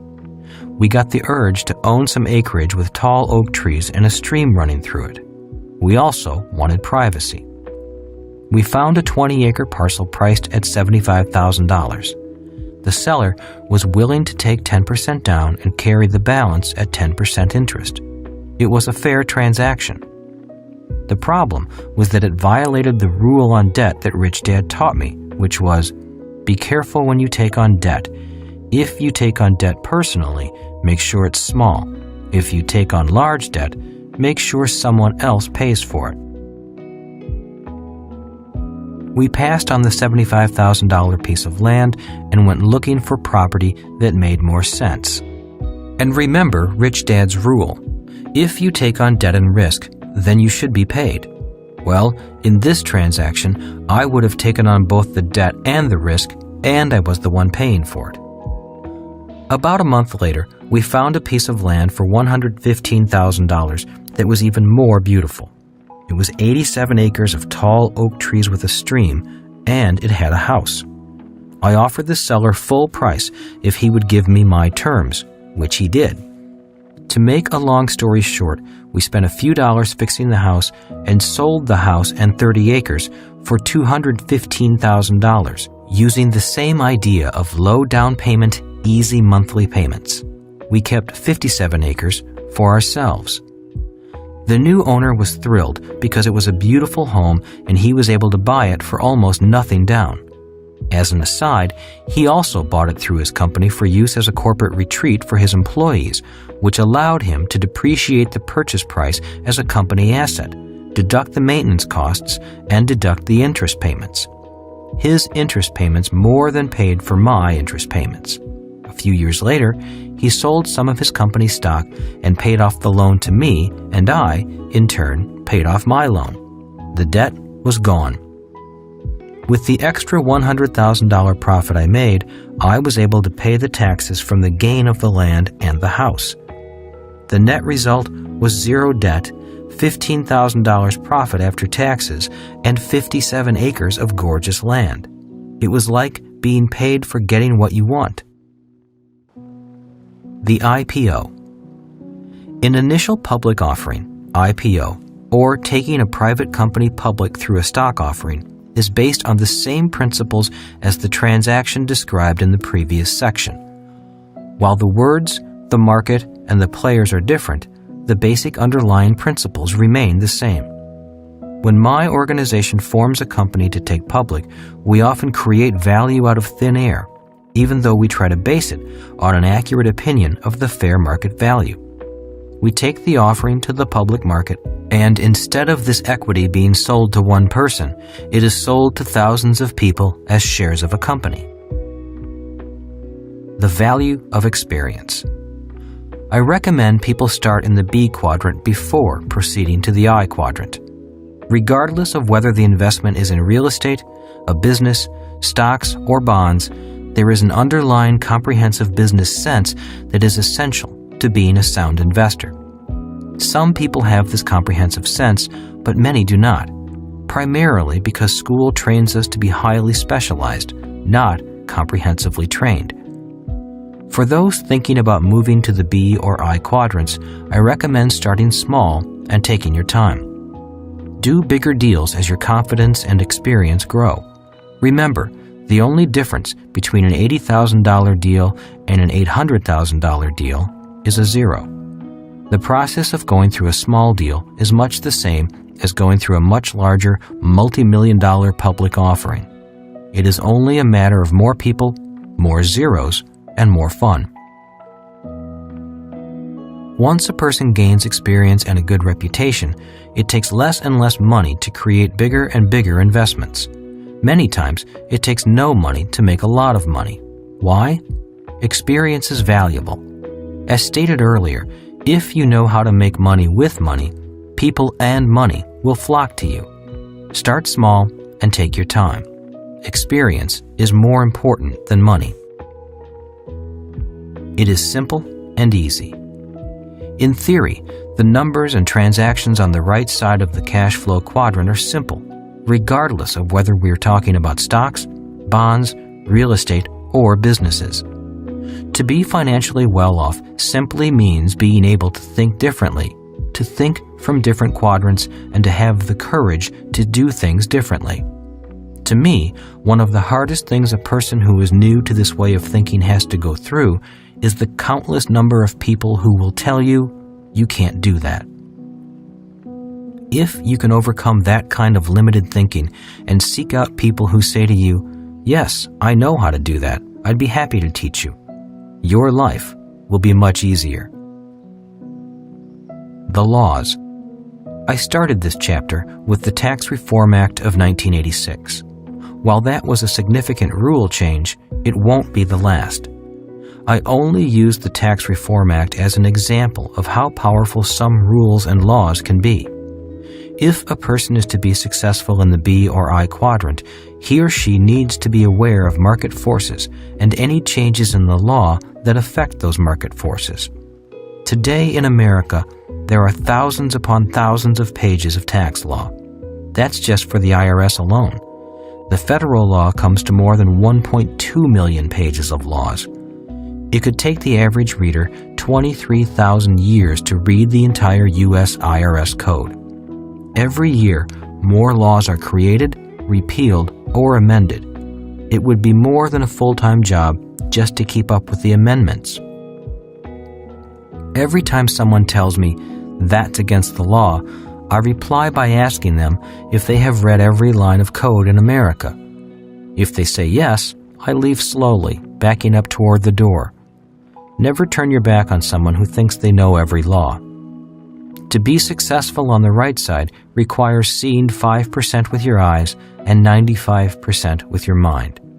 Understanding the laws and market forces is vital for financial success. Great transfers of wealth often occur when laws and markets change, so it is important to pay attention if you want to have those changes work in your favor and not against you. The government needs your money. I believe in paying taxes. I know the government provides many important and vital services essential for a well-run civilization. Unfortunately, in my opinion, government is too big, mismanaged, and has made too many promises it cannot keep. But it's not only the fault of the politicians and lawmakers in office today. Most of the financial problems we face today were created by their predecessors. Unfortunately, if lawmakers want to keep their jobs, they can't tell the public the truth. If they did, they'd be thrown out of office because the masses still depend on the government to solve their financial and medical problems. Government cannot. In the meantime, government will have to continue to increase taxes, even if the politicians promise not to. That's why Congress passed the Tax Reform Act of 1986. It needed to plug a tax loophole in order to collect more in taxes. Many Western governments must continue to collect even more taxes to prevent a default on some of those promises made long ago, such as Medicare and Social Security, as well as federal pensions for millions of federal workers. As the deficit grows, retirement funds, 401k plans in America or superannuation funds in many other countries, will begin to shrink because they are subject to market fluctuations. Mutual funds will begin to liquidate their stocks in order to pay for the sell orders from baby boomers who need to use the money for retirement. Baby boomers will suddenly be stuck with huge capital gains taxes from the gains accrued by these mutual funds and taxable to them on withdrawal. The capital gains will come from selling these overvalued stocks at higher prices, which the funds pass on to its members. Instead of cash, many baby boomers will be stuck with a tax bill for capital gains they never received. Remember, the tax man always gets the money first. Simultaneously, the health of millions of poorer baby boomers will begin to fail because poor people historically have worse health than affluent people. Medicare will be bankrupt, and the cry for more government support will go up in cities all across America. Add to this the eclipsing of America by China as the nation with the largest GDP and the trend toward pushing services, such as accounting, information, technology, and telesales, to nations such as India, and it becomes clear that wages will have to come down or productivity must skyrocket in order to meet the challenges of our rapidly changing global marketplace. The next great transfer of wealth is taking place by ignorance. The industrial age's entitlement mentality of big government and big business should be on its way out. But here we are, in the midst of the information age, and we are grasping at old solutions to new world problems. In 1989, the Berlin Wall came down. As stated earlier, in my opinion, that event was as significant as the year 1492 when Columbus bumped into the Americas in his search for Asia. In some circles, 1492 was the official beginning of the almost 500-year industrial age. The end was marked in 1989. The rules have changed. History is a guide. My rich dad encouraged me to learn the game well. After I learned it well, I could do what I wanted with what I knew. I write and teach out of concern that more people need to know how to take care of themselves financially and not become dependent upon the government or a company for life support. I hope I'm wrong about what I see coming down the road economically. Maybe governments can keep making promises to take care of people, keep on raising taxes, and keep on going into greater debt. Maybe the stock market will always go up and never come down again. And maybe real estate prices will go up again, and your home will become your best investment. And maybe millions of people will find happiness earning a minimum wage and be able to provide a good life for their family. Maybe this can all happen, but I don't think so. Not if history is any guide. Historically, if people live to be 75 years of age, they live through 2 recessions and 1 depression. As baby boomers, we have gone through 3 recessions, and some question whether we are entering another depression. Maybe there will never be one, but history says there will. As the saying goes, if your neighbor loses his job, it's a recession. If you lose your job, it's a depression. The reason my rich dad had me read books on the great capitalists and economists was so I could gain a longer view and a better perspective on where we have come from and where we are going. Just as there are waves on the ocean, there are great waves in markets.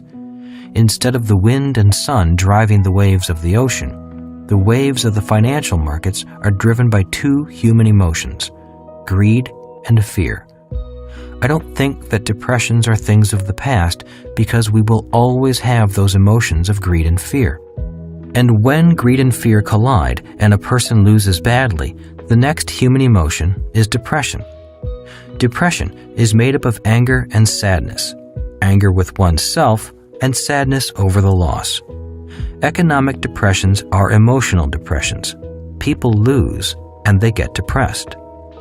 Even when the economy appears to be in great shape, there are millions of people who are in various stages of depression. They may have a job, but deep down they know they are not getting ahead financially. They are angry at themselves and sad over their loss of time. Little do they know that they have been trapped by the industrial age idea of find a safe, secure job and don't worry about the future. A great change means opportunity. We are entering an era of tremendous change and opportunity.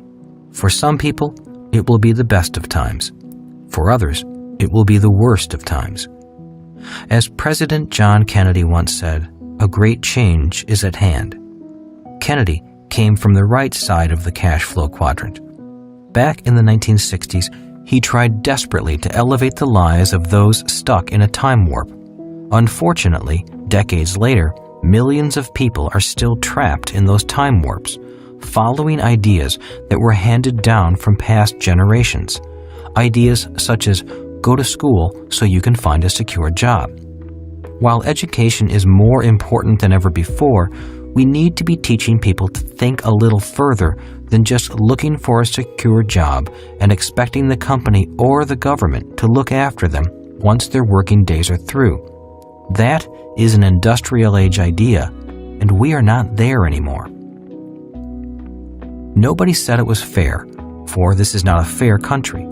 We are a free country. There are people who work harder, are smarter, are more driven for success, are more talented, or are more desirous of the good life than others. In America, we are, thankfully, free to pursue those ambitions if we have the determination. Yet, every time somebody does better than we do, some people say it's unfair. The same people who think it would be more fair if the rich shared with the poor. Well, nobody said it was fair, and the more we try to make things fair, the less free we become. When someone says to me that there is discrimination or a glass ceiling, I agree with them. I know such things exist.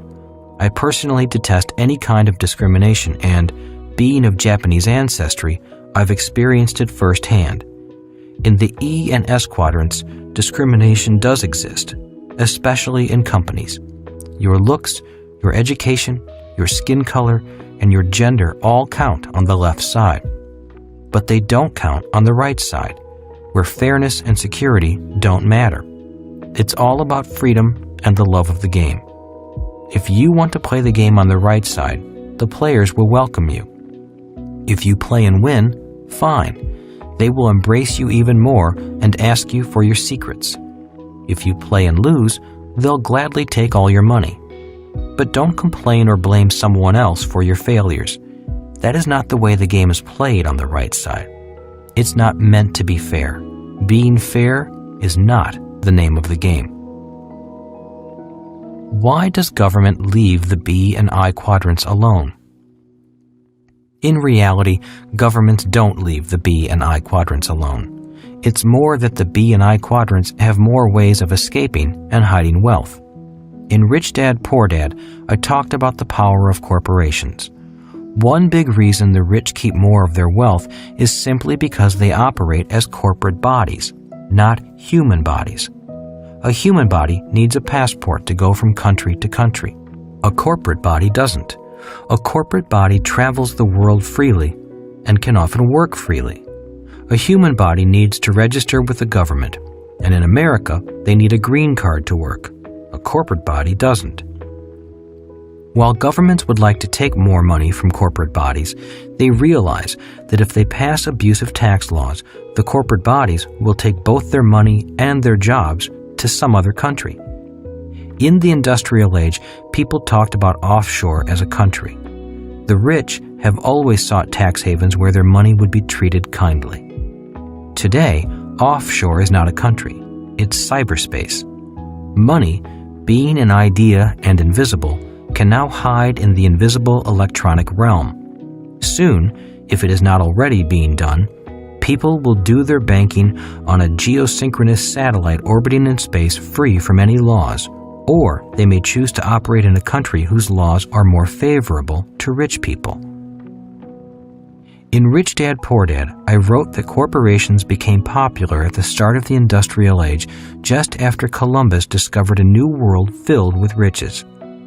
Each time the rich sent a vessel out to sea, they were at risk because if the ship didn't come back, the rich didn't want to be indebted to the families of sailors who died.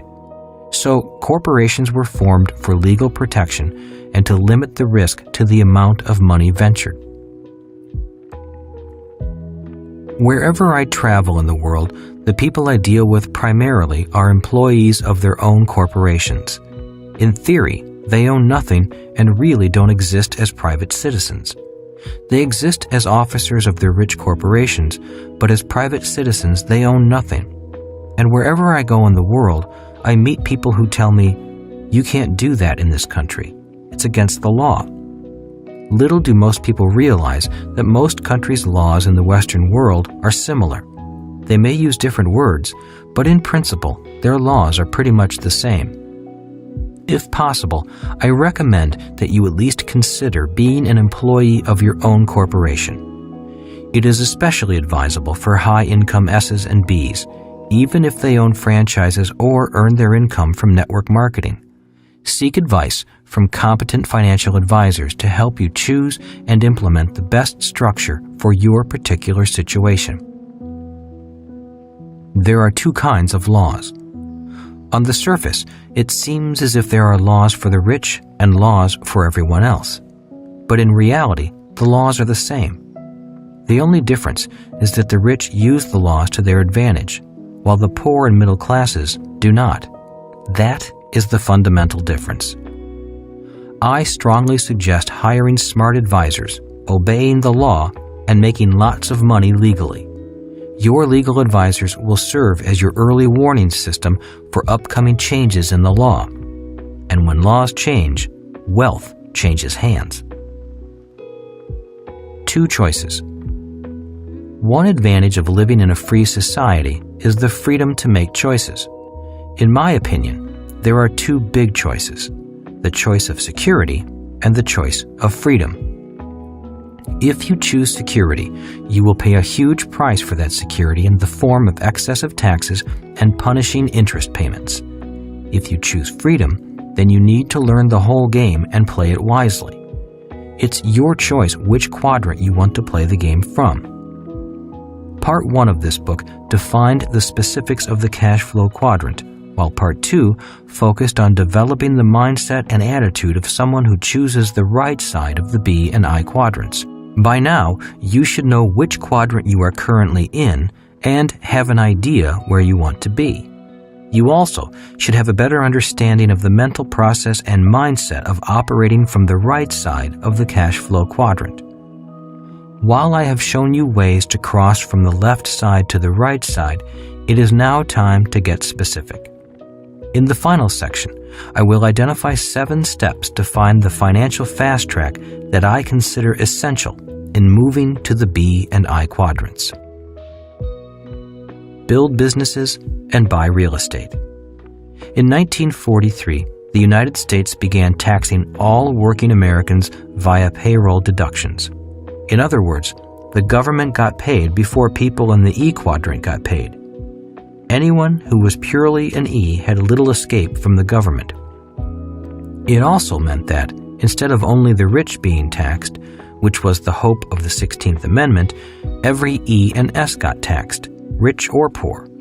Today, the lowest wage earners in America pay more in taxes, as a percentage of total income, than the rich and middle class.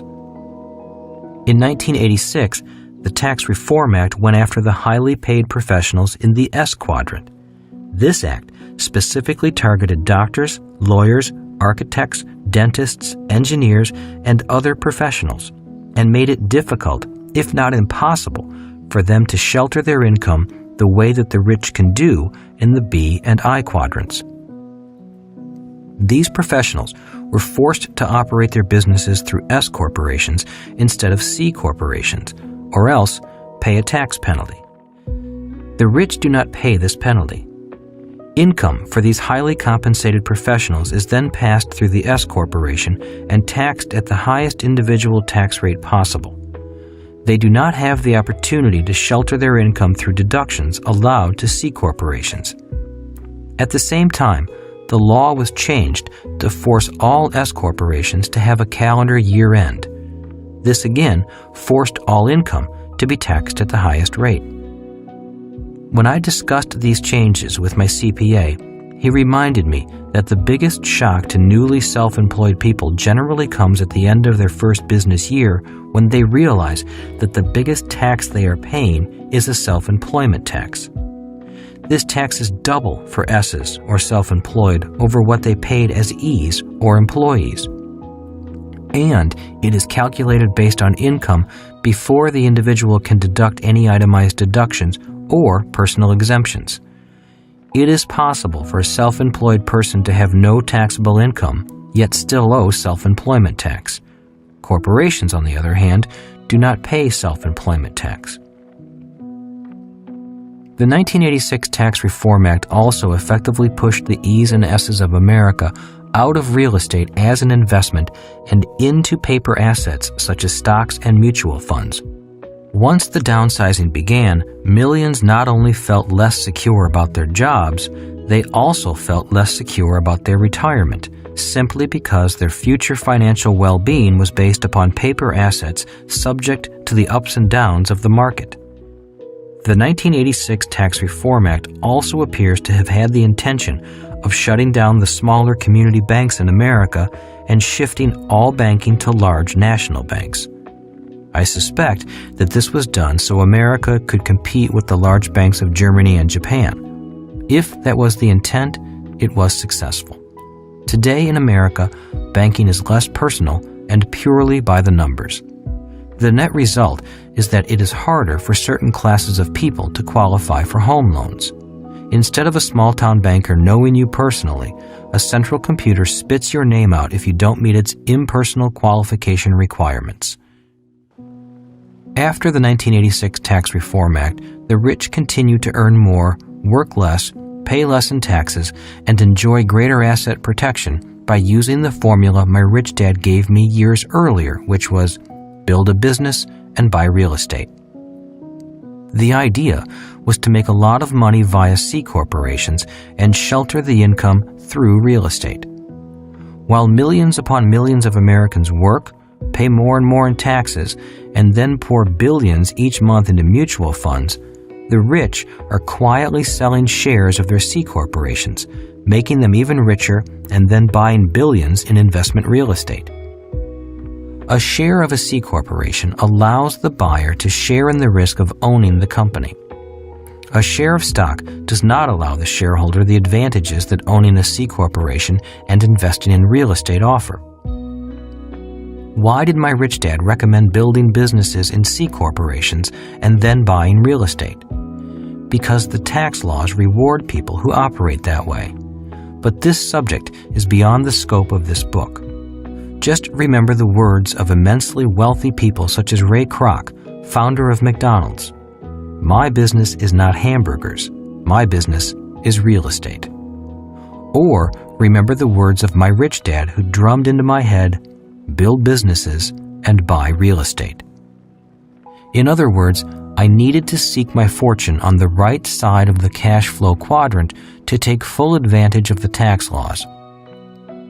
In 1990, President George H.W. Bush raised taxes after promising, "Read my lips, no new taxes." In 1992, President Bill Clinton signed into law one of the largest tax increases in recent history. Tax increases continue into the 21st century. Again, these tax increases affect the E's and S's, but the B's and I's are, for the most part, not affected. As we progress further and further into the information age, we all need to continue to gather information from different quadrants. In the information age, quality information is our most important asset. As Eric Hoffer once said, "In times of change, learners inherit the earth, while the learned find themselves beautifully equipped to deal with a world that no longer exists." Remember, everyone's financial situation is different. That is why I always recommend the following. 1. Seek out the best professional and financial advice you can find. For example, while a C corporation works well in many instances, it is not the best structure all of the time. Even on the right side of the cash flow quadrant, occasionally an S corporation is appropriate. 2. Remember that there are different advisors for the rich, the poor, and the middle class, just as there are different advisors for people who earn their money on the right side and on the left. Also, consider seeking advice from people who are already where you want to go. 3. Never do business or investing for tax reasons. A tax break is an extra bonus for doing things the way the government wants. It should be a bonus, not the reason. If you are not a U.S. citizen, this advice remains the same. Our laws may be different, yet the principles of seeking competent advice remain the same. People on the right side operate very similarly throughout the world. Part 3. How to become a successful B and I. Chapter 10. Take baby steps. You've got to walk before you can run. Most of us have heard the saying, "A journey of 1,000 miles begins with a single step." Instead, I would say, a journey of 1,000 miles begins with a baby step. I emphasize this because I have seen too many people attempt to take a great leap forward instead of starting with baby steps. We have all seen people who are completely out of shape and suddenly decide to lose 20 pounds. They begin a crash diet, go to the gym for 2 hours, and then jog 10 miles. This lasts maybe a week. They lose a few pounds, and then the pain, boredom, and hunger begin to wear away at their willpower and determination. By the 3rd week, their old habits of overeating, avoiding exercise, and watching television are back in control. Instead of taking a great leap forward, I strongly recommend taking a baby step forward. Long-term financial success is not measured by how big your stride is, but by the number of steps, the number of years, and the direction in which you're moving. That is the formula for success or failure in any endeavor. When it comes to money, I've seen too many people, myself included, attempt to do too much with too little, and then crash and burn. It's hard to take a baby step forward when you first need a ladder to get yourself out of the financial hole you have dug for yourself. How do you eat an elephant? This section of the book describes 7 steps to guide you on your path to the right side of the cash flow quadrant. With the help of my rich dad, I have worked and acted on these steps since I was 9 years old, and I will continue to follow them for as long as I live. For some people, the steps may seem overwhelming, and they will be if you try to do them all in 1 week. So please, begin with baby steps. We have all heard the saying, "Rome was not built in a day." The saying I use whenever I find myself feeling overwhelmed by how much I have to learn is, how do you eat an elephant? The answer is, 1 bite at a time. And that is how I recommend you proceed if you find yourself feeling overwhelmed by how much you may have to learn in order to make the journey from the E and S side to the B and I side of the cash flow quadrant. Please be kind to yourself and realize that the transition is more than just a mental one. It involves emotional learning. After you take baby steps for 6 months to a year, you are ready to move to walking, and then to running. You've got to walk before you can run. This is the path I recommend. If you don't like this path, then you can do what millions of other people do who want to get rich quickly the fast and easy way, which is to buy a lottery ticket. Who knows? It might be your lucky day. Action beats inaction. To me, one of the primary reasons E's and S's have difficulty moving to the B and I side is because they are too afraid of making mistakes.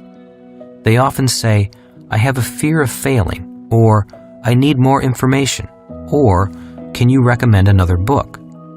Their fear or self-doubt is keeping them trapped in their quadrant. I hope that by reading each step and by completing the action steps that appear at the end of each step in the Take Action section, you will keep moving toward the B and I side.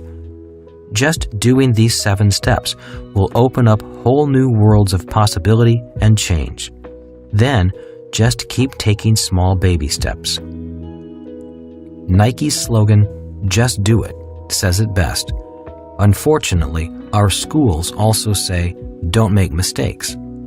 Millions of highly educated people who want to take action are paralyzed by the emotional fear of making mistakes. One of the most important lessons I have learned as a teacher is that true learning requires mental, emotional, and physical learning. That is why action always beats inaction. If you take action and make a mistake, at least you have learned something, be it mentally, emotionally, or physically. A person who continually searches for the right answer is often afflicted with a disease known as analysis paralysis, which seems to affect many well-educated people. Ultimately, the way we learn is by making mistakes. We learned to walk and ride a bicycle by falling down and then getting back up. People who are afraid of taking action out of fear of making mistakes may be mentally smart, but they are also emotionally and physically handicapped. A number of years ago, there was a study done of rich and poor all around the world to find out how people born into poverty eventually become wealthy. The study found that these people, regardless of where they live, possess 3 qualities. 1. They maintain a long-term vision and plan. 2. They believe in delayed gratification. 3. They use the power of compounding in their favor. The study found that these people thought and planned for the long term and knew that they would ultimately achieve financial success by holding to a dream or a vision. They were willing to make short-term sacrifices to gain long-term success, which is the basis of delayed gratification. Albert Einstein was amazed at how money could multiply just by the power of compounding. He considered the compounding of money to be one of the most amazing inventions. This study took compounding beyond money and found that knowledge and learning gained from each baby step also compounded over the years. People who took no steps at all did not have the leverage of a magnified accumulation of knowledge and experience that comes from compounding. The study also found what caused people to go from wealthy to poor. There are many rich families who lose most of their wealth after only 3 generations. Not surprisingly, the study found that these people possess the following 3 qualities. 1. They have short-term vision. 2. They have a desire for immediate gratification. 3. They abuse the power of compounding.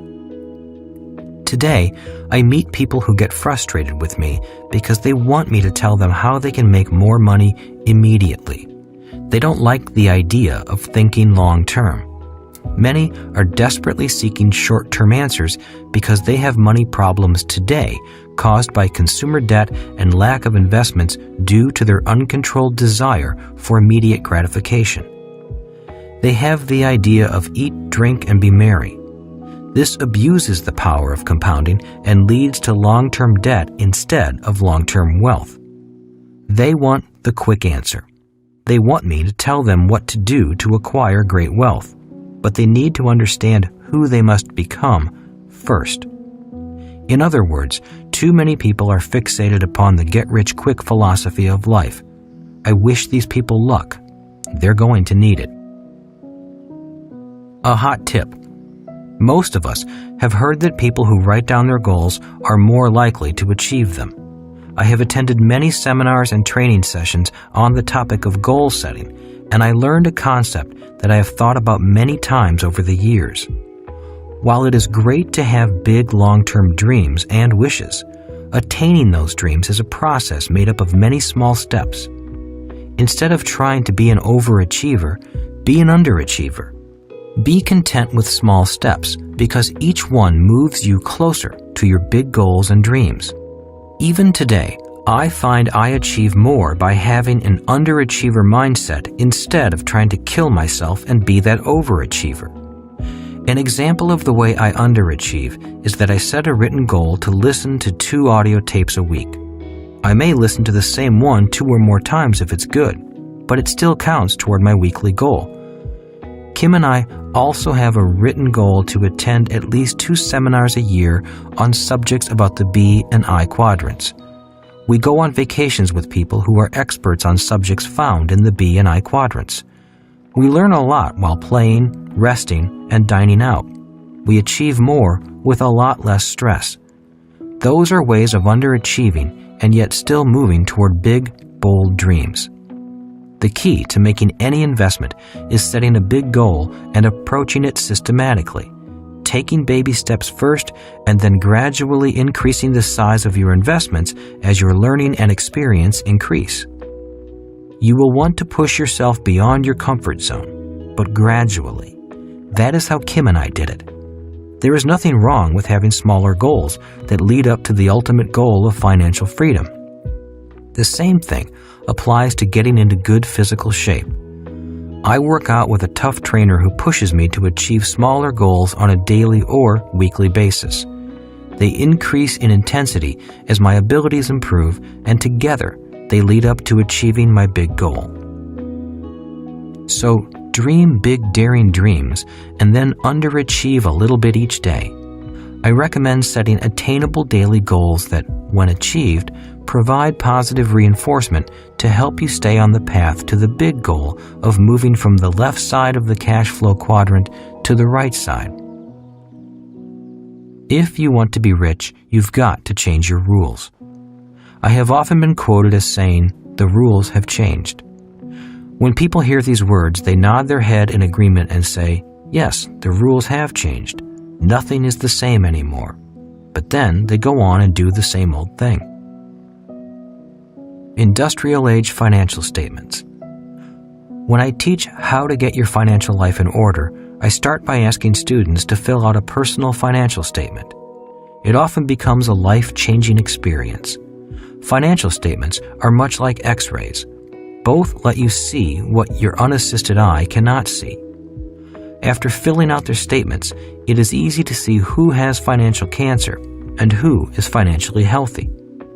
Almost always, the ones with financial cancer are those with industrial age ideas. Why do I say that?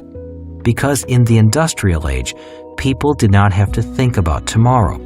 If you worked hard, your employer or the government would take care of all your tomorrows. That is why so many of my friends and family always told me to get a job with the government or to make sure I got a job with an excellent retirement plan. Those are words of advice based on industrial age rules and an entitlement mentality.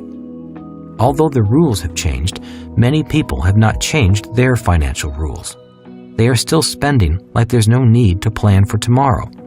When I read a person's financial statement, it is easy to see what tomorrow might look like for them. What does your tomorrow look like? People with no assets that generate cash flow are likely to have tomorrows that are filled with struggles and stress. When I find people who have no assets, they are usually working hard for a paycheck to pay their bills. If you look at most people's expense column, the 2 biggest monthly expenses are taxes and debt service for long-term liabilities. In other words, the government and the bank get paid before they do.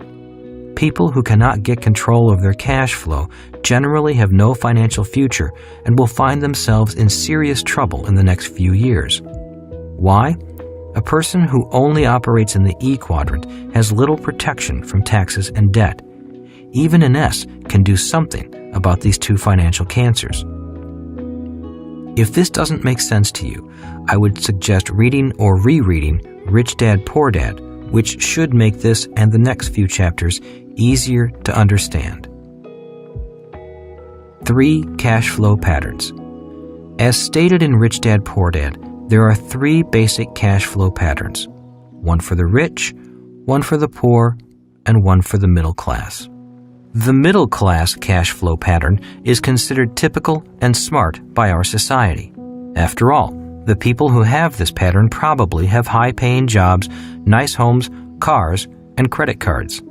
This is what my rich dad called the working class dream.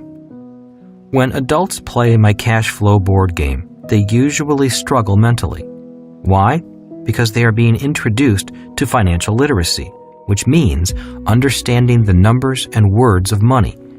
The game takes several hours to play, not because it is long, but because the players are learning a completely new subject. It is almost like learning a foreign language. But the good news is that this new literacy can be learned quickly, and then the game picks up speed. The more frequently people play the game, the smarter and faster they get, and they have fun in the process. Something else also happens. Because they are becoming financially literate, many begin to realize that they are in financial trouble, even though the rest of society thinks they are well off. A middle-class cash flow pattern used to work in the industrial age, but it could be disastrous in the information age. Many people, once they successfully learn and understand the cash flow game, begin to seek new answers. Playing the game becomes a financial wake-up call about their personal financial health, just as a mild heart attack is an alert about a person's physical health. After playing cash flow several times, some people begin to change their thinking pattern to that of the rich. This is the thought pattern Rich Dad wanted his son and me to have as young children, which is why he took away our paychecks and refused to give us raises. He never wanted us to become addicted to the idea of a high-paying job. He wanted us to develop the thought pattern of thinking only in assets and income in the form of capital gains, dividends, rental income, and residual income from businesses and royalties. For people who want to be successful in the information age, the faster they develop their financial and emotional intelligence, the faster they will feel more financially secure and find financial freedom. In a world of less and less job security, this cash flow pattern makes much more sense to me.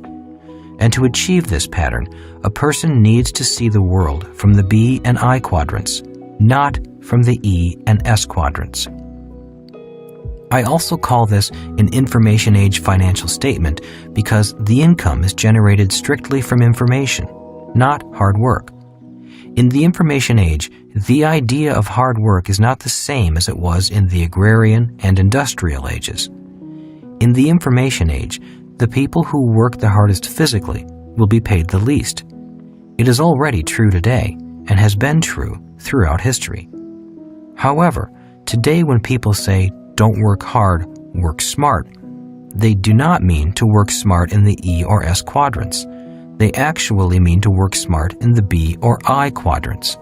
That is information age thinking, which is why financial and emotional intelligence are vital today and will be even more so in the future. So, what is the answer? Obviously, my answer is to re-educate yourself to think like a rich person. In other words, think and look at the world from the B or I quadrant. However, the solution is not as simple as going back to school and taking a few courses. To be successful in the B or I quadrant requires financial intelligence, systems intelligence, and emotional intelligence. These things cannot be learned in school. The reason these intelligences are hard to learn is because most adults are wired to the hard work and spend mode of life. When they feel financial anxiety, they hurry off to work and work hard. They come home and hear about the stock market going up and down. Their anxiety grows, so they go shopping for a new house or car, or they play golf to avoid the anxiety. The problem is that the anxiety returns on Monday morning. How do you start thinking like a rich person? People often ask me how to get started thinking like a rich person. I always recommend starting small and seeking education, rather than running out and jumping into investing. If they are serious about learning and retraining themselves to think like a rich person, I recommend my Cashflow board game. I created the game to help teach financial intelligence. It gives people the mental, physical, and emotional training that is required to make the gradual change from thinking like a poor or middle-class person to thinking like a rich person. It teaches people to think about what my rich dad said was important, which is not a large paycheck or a big house, but the accumulation of cash-producing assets. Cash flow, not money, relieves anxiety. Financial struggle and poverty are really financial anxiety problems. There are mental and emotional loops that keep people stuck in what I call the rat race. Unless the mental and emotional hooks are broken, the pattern remains intact. I worked with a banker to break his pattern of financial struggle. While I'm certainly not a therapist, I have had experience breaking my own financial habits instilled by my family. The banker made a good living, but was always in some sort of financial trouble. He had a beautiful family, 3 cars, a big house, and a vacation home. To the world, he looked like a prosperous banker. But when I looked at his financial statement, I discovered he had a financial cancer that would be terminal in a few years if he did not change his ways. The first time he and his wife played cash flow, he struggled and fidgeted almost uncontrollably. His mind wandered, and he could not seem to grasp the game. After 4 hours of play, he was still stuck. Everyone else had completed the game, but he was still in the rat race. As we put the game away, I asked him what was going on. His only answer was that the game was too hard, too slow, and too boring. I reminded him about what I had told him before the game started. Games reflect behavior. In other words, a game is like a mirror that allows you to look at yourself.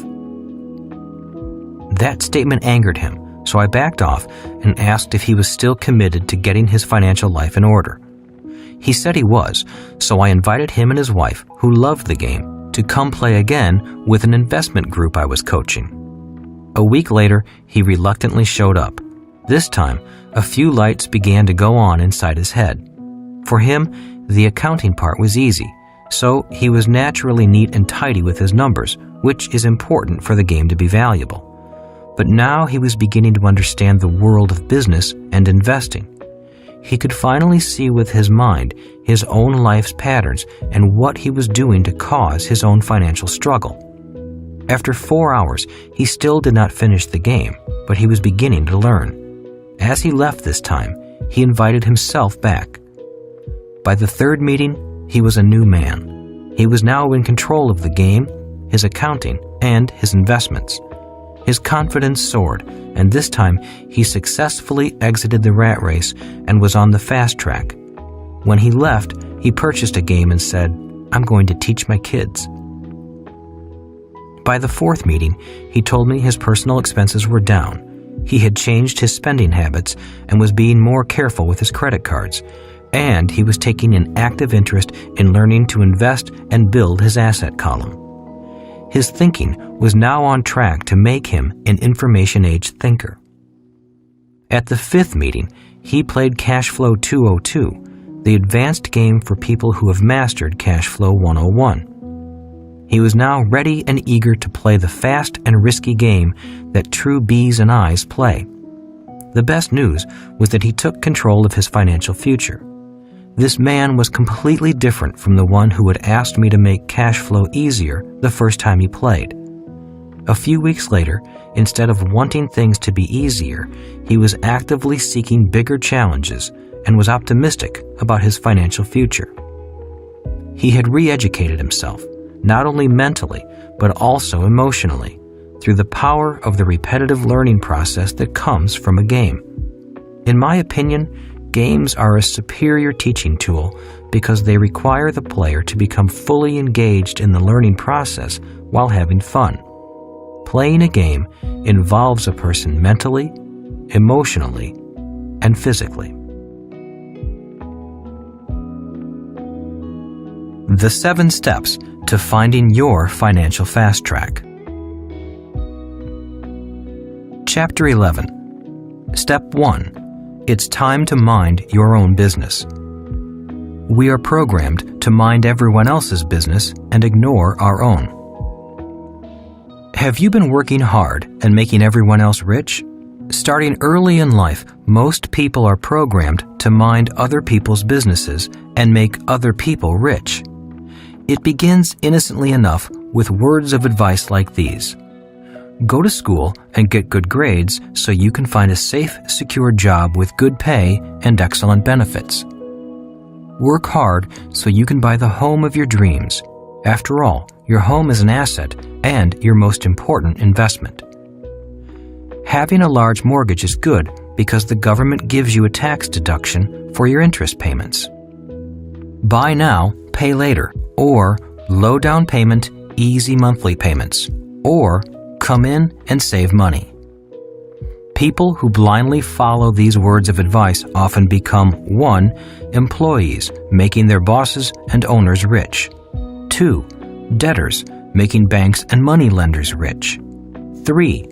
Taxpayers, making the government rich. 4. Consumers, making many other businesses rich.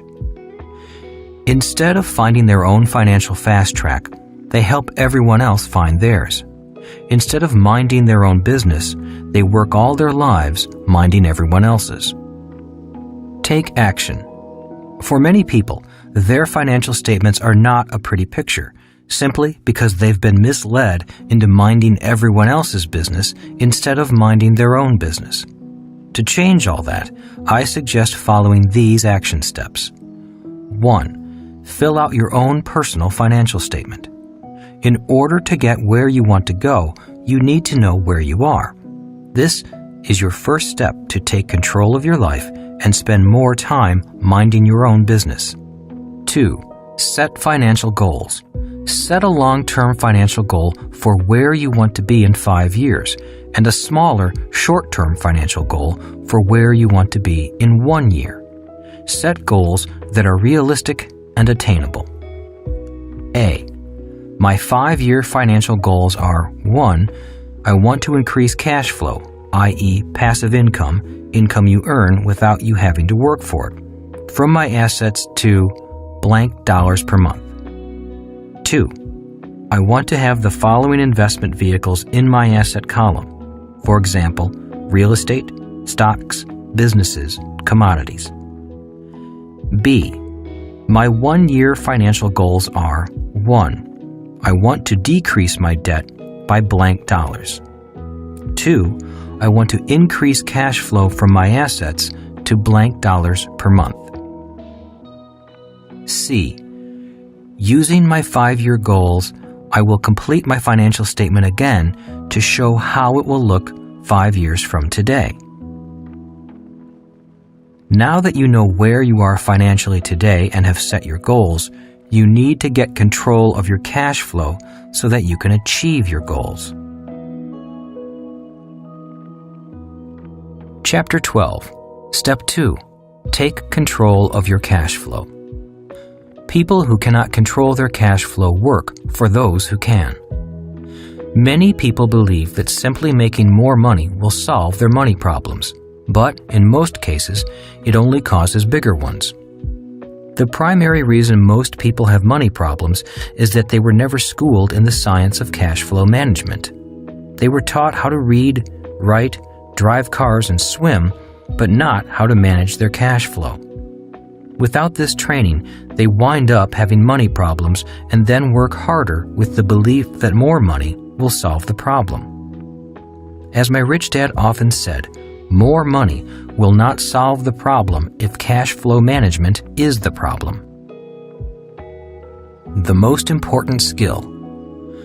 After your commitment to mind your own business, the next step as the CEO of the business of your life is to take control of your cash flow. If you do not, making more money will not make you richer.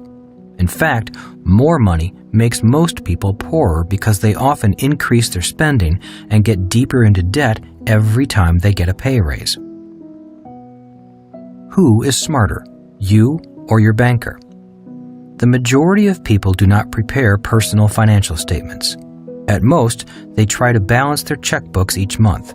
So congratulate yourself, because you're already ahead of most of your colleagues, simply by completing your financial statement and setting goals for yourself. As CEO of your life, you can learn to be smarter than most people, even your banker. Most people believe that keeping 2 sets of books is illegal, and that is true in some instances. But if you truly understand the world of finances, there must always be 2 sets of books. Once you realize this, you will be as smart, and maybe smarter, than your banker. As CEO of your life, always remember these simple words from my rich dad, who often said, "For every liability you have, you are somebody else's asset." That is the real 2 sets of books accounting. For every liability, such as a mortgage, car loan, school loan, and credit card, you are an employee of the people lending the money. You are working hard to make someone else rich. Good debt and bad debt. Rich Dad often cautioned me about good debt and bad debt. He would often say, every time you owe someone money, you become an employee of their money. If you take out a 30-year loan, you've become a 30-year employee, and they do not give you a gold watch when the debt is retired. Rich Dad did borrow money, but he did his best to not become the person who paid for his loans. He would explain to Mike and me that good debt was debt someone else paid for you. Bad debt was debt that you paid for with your own sweat and blood. That is why he loved rental properties. He encouraged me to buy rental real estate because the bank gives you the loan, but your tenant pays for it. Income and expense. Not only do the 2 sets of books apply to assets and liabilities, but they also apply to income and expenses. The more complete verbal lesson from my rich dad was this: for most every liability, there must be an asset, but they don't appear on the same set of financial statements. For every expense, there must also be income, and again, they do not appear on the same set of financial statements. The financial fast track and the rat race. The concept of 2 sets of books can be used to show you the financial fast track and the rat race. There are many different types of financial fast tracks. One of the most common is the track between a creditor and a debtor. The creditor will often say, "Because of your good credit, we'd like to offer you a bill consolidation loan," or "Would you like to open a line of credit just in case you need some extra money in the future?" Do you know the difference? The path of money flowing between the 2 sets of books is what Rich Dad called the financial fast track and the financial rat race. For one to exist, so must the other. Hence, there must be at minimum 2 financial statements. The questions are, which statement is yours? Which statement do you want to have? This is why Rich Dad constantly told me, making more money will not solve your problems if cash flow management is the problem. The people who understand the power of financial numbers have power over those who do not. That is why step 2 to finding your own financial fast track is take control of your cash flow. You need to sit down and map out a plan to get control of your spending and minimize your debt and liabilities. Live within your means before you start to expand your means. Take action. 1. Review your financial statements from step 1. 2. Determine which quadrant of the cash flow quadrant you receive your income from today. 3. Determine which quadrant you want to receive the bulk of your income from in 5 years. 4. Begin your cash flow management plan. A. Pay yourself first. Put aside a set percentage from each paycheck or each payment you receive from other sources. deposit that money into an investment savings account. Once your money goes into the account, never take it out until you are ready to invest it. Congratulations, you have just started managing your cash flow. B. Focus on reducing your personal consumer debt. The following are simple tips for reducing and eliminating personal debt. Tip number 1. If you have credit cards with outstanding balances, discipline yourself to use only 1 or 2 credit cards. Any new charges must be paid off in full every month. Do not incur any more long-term debt. Tip number 2. Come up with $150 to $200 extra per month. Now that you are becoming more and more financially literate, this should be relatively easy to do. If you cannot generate an additional $150 to $200 per month, then your chances for financial freedom may only be a pipe dream. Tip number 3. Apply the additional $150 to $200 to your monthly payment of only one of your credit cards. You will now pay the minimum plus the $150 to $200 on that one credit card. Pay only the minimum amount due on all other credit cards. Often, people try to pay a little extra each month on all their cards, but those cards surprisingly never get paid off.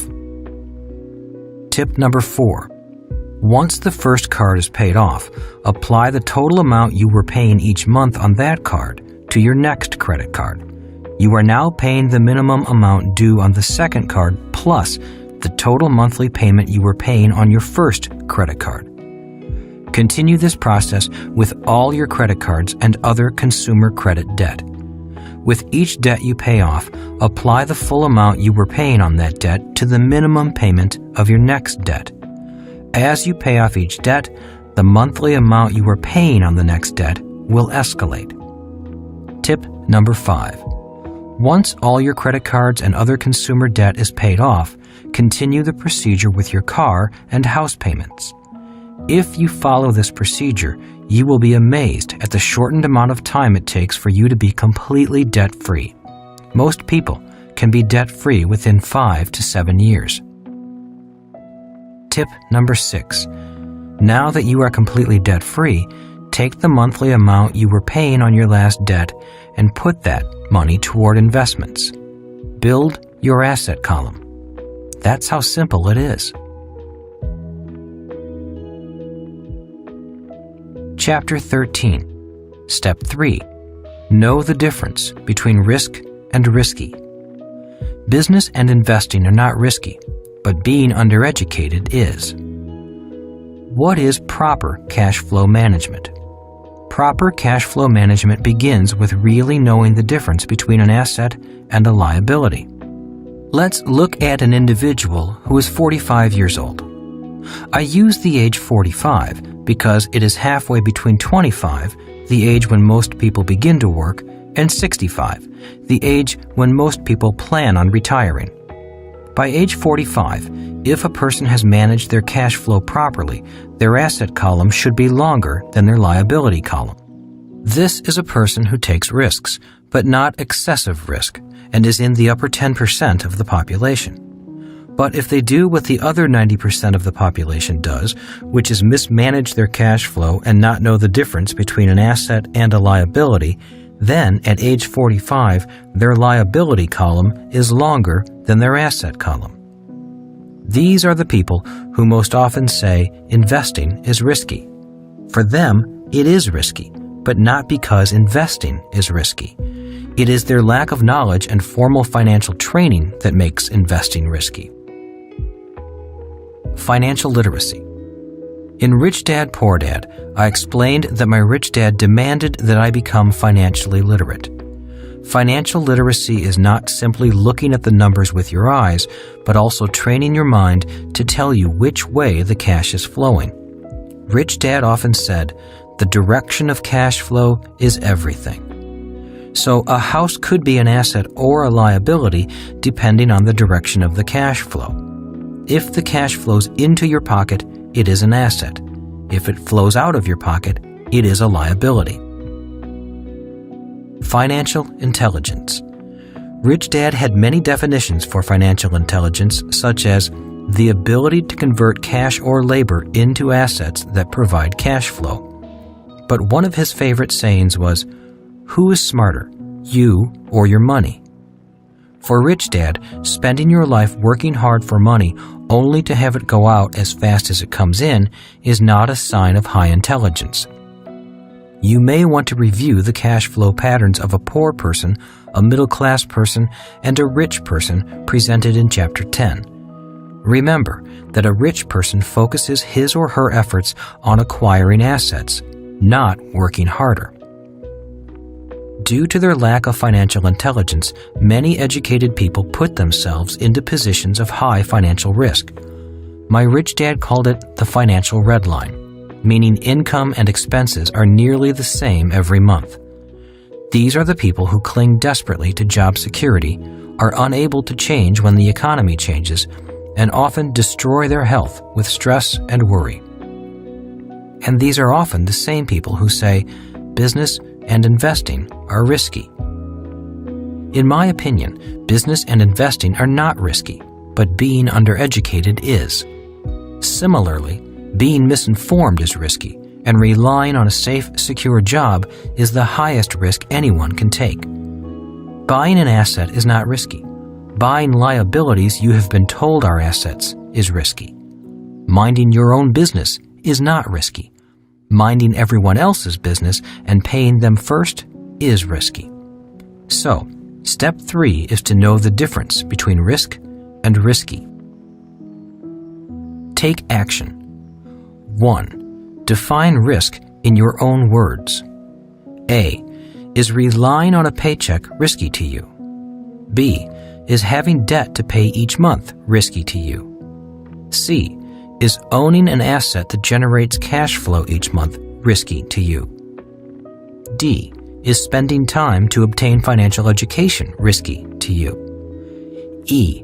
Is spending time learning about different types of investments risky to you? 2. Commit 5 hours of your time each week to do one or more of the following. A. Read the business section of your newspaper and the Wall Street Journal. B. Listen to the financial news on television or radio. C. Read financial websites, magazines, and newsletters. D. Play the cash flow game and visit a local cash flow club. E. Attend educational seminars on investing and financial education. F. Consider hiring a coach to help you work through the process of becoming financially free. Chapter 14. Step 4. Decide what kind of investor you want to be. Start small and learn to solve problems. Have you ever wondered why some investors make more money with a lot less risk than others? Most people struggle financially because they avoid financial problems. One of the biggest secrets my rich dad taught me was this: if you want to acquire great wealth quickly, take on great financial problems. In part 1 of this book, I discussed the 5 levels of investors. I would like to add one more distinction that defines 3 different types of investors. Type A, investors who seek problems. Type B, investors who seek answers. Type C, investors who seek an expert to tell them what to do. Type C investors.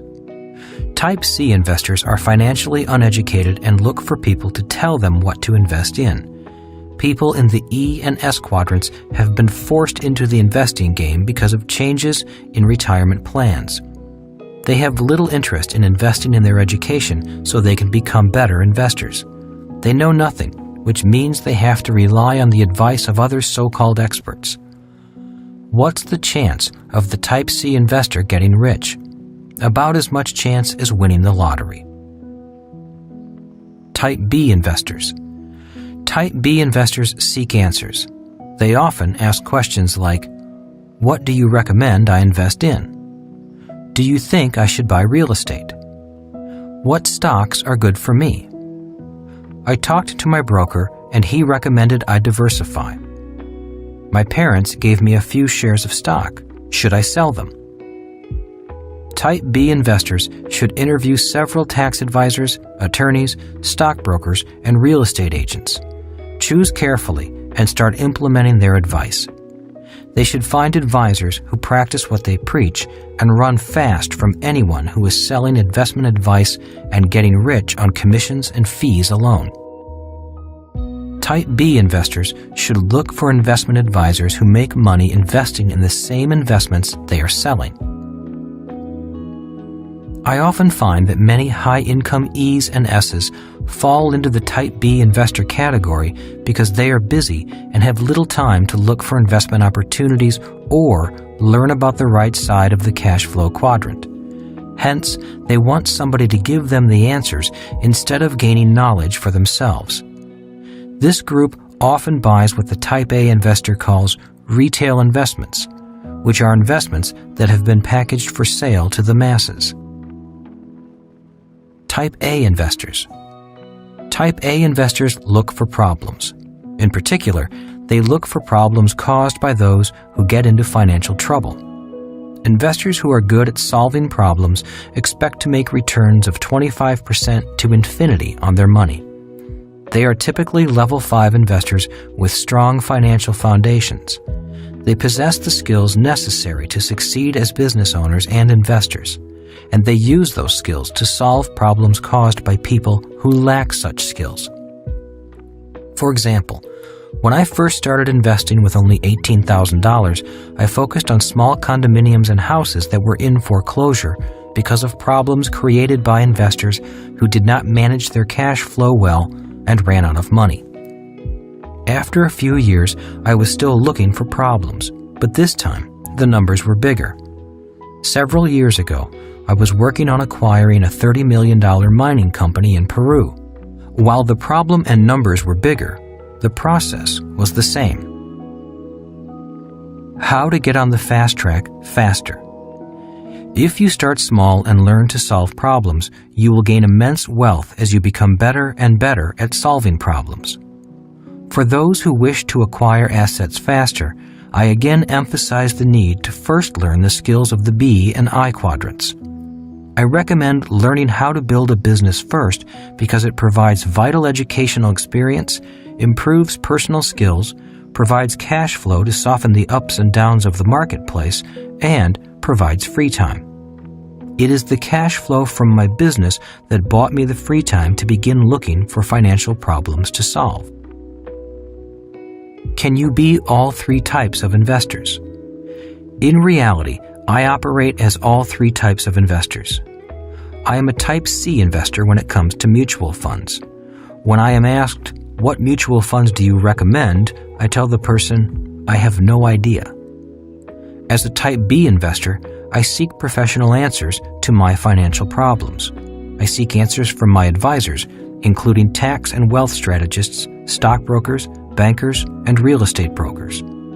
When you find good ones, these professionals provide a wealth of information many people do not personally have the time to acquire. The advice from my financial advisors is valuable because they know trusts, wills, and insurance far better than I ever will. They are also closer to the market and more up to date with any changes in the laws and how that might affect the markets. There is much more to investing than simply buying and selling. I also give my money to other investors to invest for me. In other words, I partner with other Level 4 and Level 5 investors in their investments. These are individuals I personally know and trust. If they choose to invest in an area I know nothing about, such as low-income housing or large office buildings, I may choose to give my money to them because I know they are good at what they do and I trust their knowledge. Why you should get started quickly. One of the main reasons I recommend that people find their own financial fast track quickly and take getting rich seriously is because in America and most of the world, there are two sets of rules, one for the rich and one for everyone else. Many laws are written against people stuck in the financial rat race. In the world of business and investing, I find it shocking how little the middle class knows when it comes to where its tax dollars are going.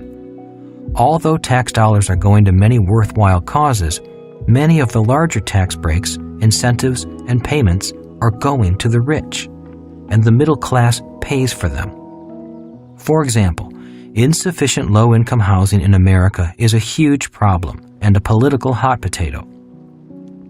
To help solve this problem, cities, states, and the federal government offer substantial tax credits, tax breaks, and subsidized rents to people who finance and build low-income housing.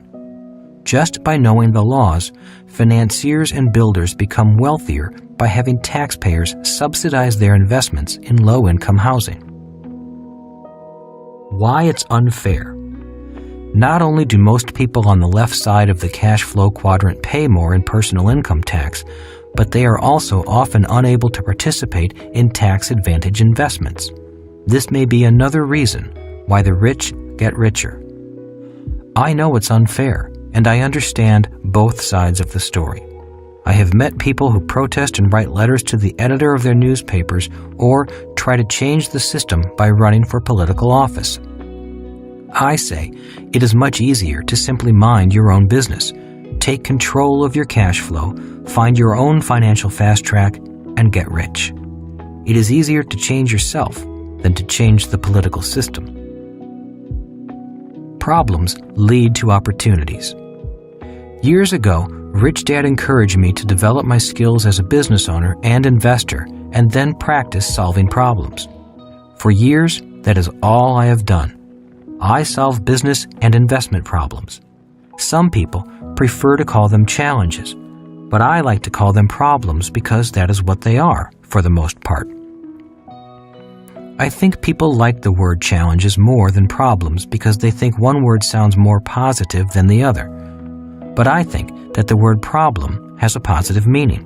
I know that inside every problem lies an opportunity, and opportunities are what real investors are after.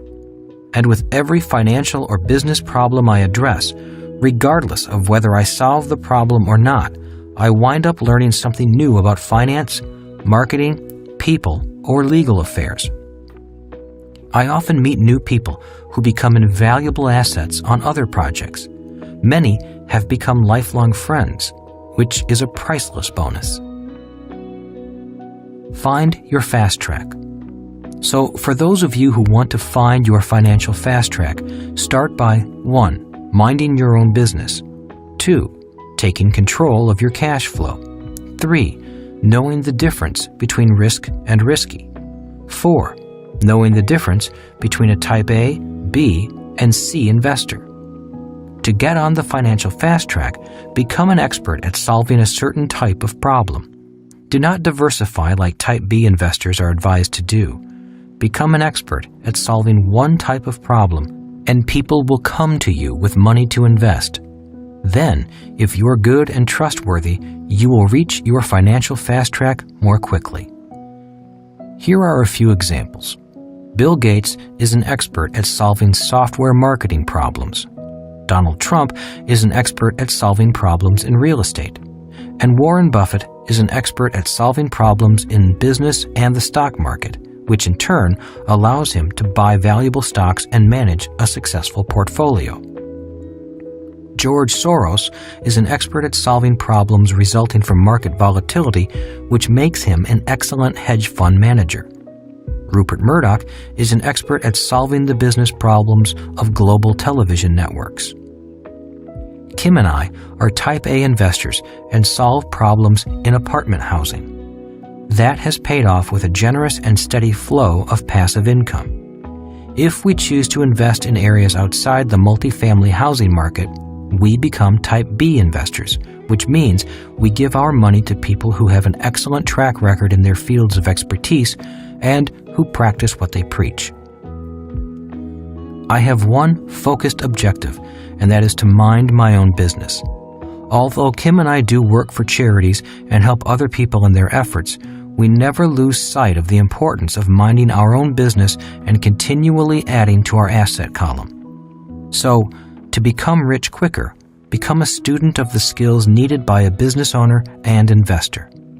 seek to solve bigger problems, because inside big problems lie huge financial opportunities. That is why I recommend becoming a B first, before becoming an I.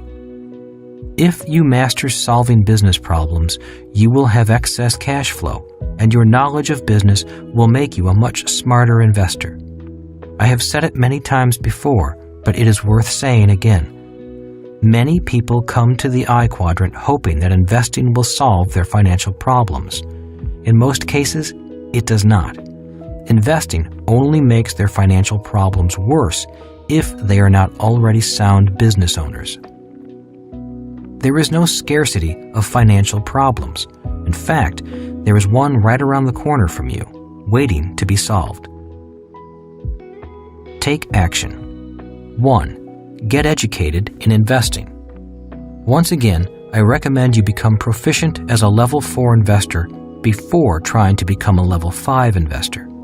Start small and continue your education. Each week, do at least 2 of the following. A. Attend financial seminars and classes. I attribute much of my success to a real estate course I took as a young man that cost me $385. It has earned me millions over the years because I took action. B. Look for sale signs in your area. Call on 3 or 4 per week and ask the agent to tell you about the property. Ask questions like, is it an investment property? Is it rented? What is the current rent? What is the vacancy rate? What are the average rents in that area? What are the maintenance costs? Is there deferred maintenance? Will the owner finance? What types of financing terms are available? Practice calculating the monthly cash flow statement for each property and then go over it with the real estate agent to see what you forgot. Each property is a unique business system and should be viewed as an individual business system. C. Meet with several stockbrokers and listen to the companies they recommend for stock buys. Research those companies and consider opening a trading account and making some small investments. D. Subscribe to investment newsletters and study them. E. Continue to read, attend seminars, watch financial TV programs, and play cash flow. 2. Get educated in business. A. Meet with several business brokers to see what existing businesses are for sale in your area. It is amazing how much terminology you can learn by just asking questions and listening. B. Attend a network marketing seminar to learn about its business system. I recommend researching at least 3 different network marketing companies. C. Attend business opportunity conventions or trade expos in your area to see what franchises or business systems are available. D. Subscribe to business newspapers, magazines, and other types of communications. Chapter 15. Step 5. Seek mentors. A mentor is someone who tells you what is important and what is not important. Who guides you to places you have never been to before? A mentor is someone who tells you what is important and what is not important. Mentors tell us what is important. The following financial statement from the Cashflow board game was created to be a mentor. It trains people to think like my rich dad thought and points out what he considered to be financially important. My highly educated but poor dad thought that a job with a high salary was important and that buying your dream home was important. He also believed in paying bills first and living below your means. My rich dad taught me to focus on passive income and spend my time acquiring assets that provide passive or long-term residual income.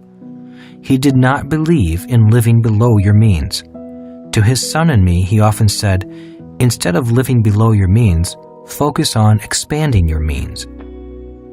To do that, he recommended that we focus on building the asset column and increasing our passive income from capital gains, dividends, residual income from businesses, rental income from real estate, and royalties. Both dads served as strong mentors for me as I grew up. The fact that I chose to follow the financial advice of my rich dad did not lessen the impact that my poor dad had on me. I would not be who I am today without the strong influence of both of these men. Reverse role models. Just as there are mentors who are excellent role models, there are people who are bad role models. In most instances, we all have both types in our lives. For example, I have a friend who has made more than $800 million in his lifetime, but today he's bankrupt. I have had other friends ask me why I continue to spend time with him. The answer to that question is because he is both an excellent role model and an excellent reverse role model. I can learn from both role models. One teaches me what to do, while the other serves as an example of what not to do. Spiritual role models. Both of my dads were spiritual men, but when it came to money and spirituality, they had different points of view. For instance, they interpreted the meaning behind "the love of money is the root of all evil" differently. My highly educated but poor dad felt any desire to have more money or to improve your financial position was wrong. On the other hand, rich dad believed that temptation, greed, and financial ignorance were wrong. In other words, rich dad did not think money by itself was evil. He did believe that working all your life as a slave to money was evil, and to be in financial slavery to personal debt was evil. My rich dad often had a way of converting religious teachings into financial lessons, and I would like to share one of those lessons with you now. The power of temptation. Rich dad believed that individuals who worked hard, were chronically in debt, and lived beyond their means were poor role models for their children because they gave into temptation and greed. He would often draw a diagram of a balance sheet and say, "And lead us not into temptation," as he pointed to the longer liability column. Rich dad believed that many financial problems came from the desire to possess items that had little value. When credit cards arrived, he foresaw that millions of people would go into debt, which would eventually control their lives. We see people going into tremendous personal debt for homes, furnishings, clothes, vacations, and cars because they lack control over that human emotion called temptation. Today, people work harder and harder to buy things they think are assets, but their spending habits will never allow them to acquire real assets. Rich dad would then point to a longer asset column and say, "But deliver us from evil." This was rich dad's way of saying that delaying gratification, a sign of emotional intelligence, minding your own business, and building your asset column first would help you avoid the degradation of the human spirit caused by temptation, lack of financial education, and the influence of financially poor role models.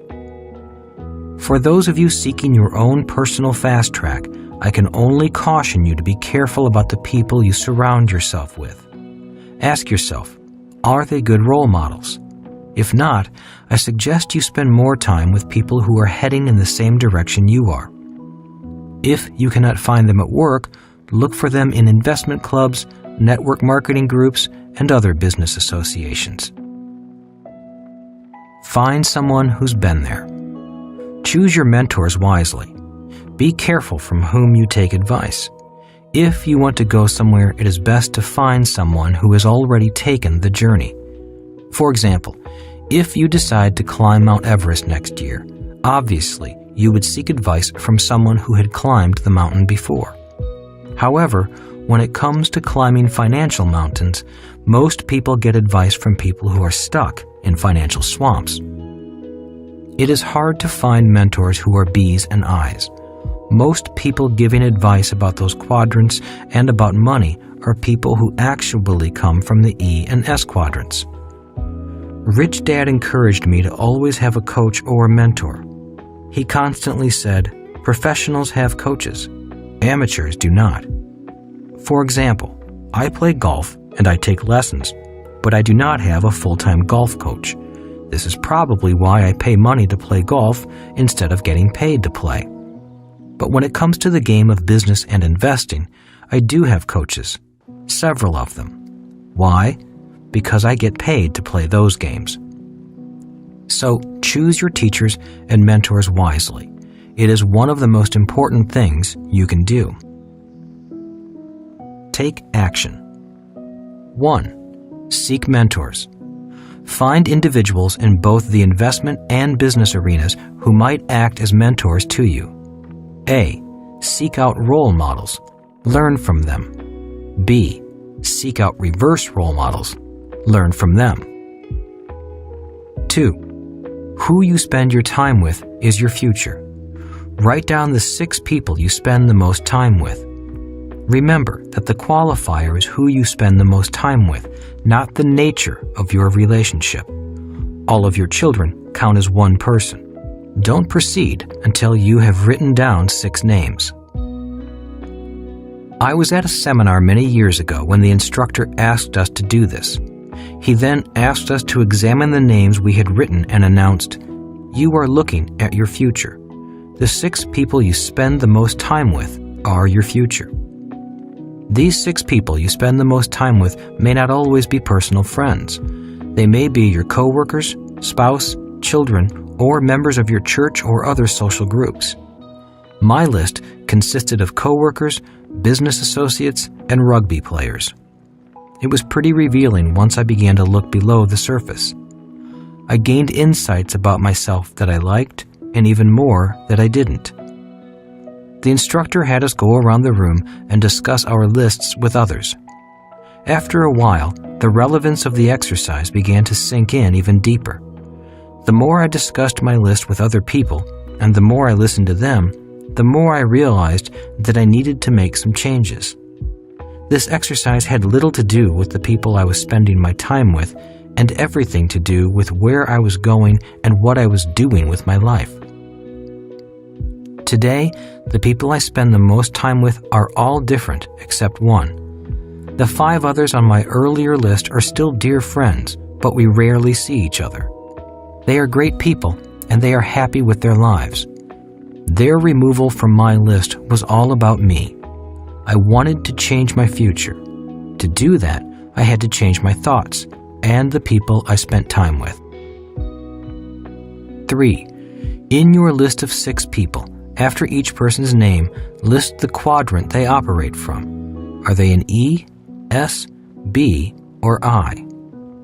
If they are unemployed or retired, list the quadrant they earned their income from when they worked. Leave a blank for young children and students. A reminder, the quadrant reflects the way that person generates the majority of their income. A person can have more than one designation. For example, my wife Kim would have a B and an I next to her name since she generates income from each. My list would have Kim at the top since she and I spend almost all of our time together. 4. The next step is to list each person's level as an investor. Please refer to Chapter 5 and the 5 levels of investors. Kim is a level 5 investor. If you do not know a person's investor level, do your best and take an educated guess. I have had mixed reviews from people about this exercise. Some people got very angry. I have been told, "How dare you ask me to classify the people around me?" So, if this exercise has caused any emotional upset, please accept my apologies. It is not intended to upset anyone, but is designed to shine some light on an individual's life. It does for some, but not for everyone.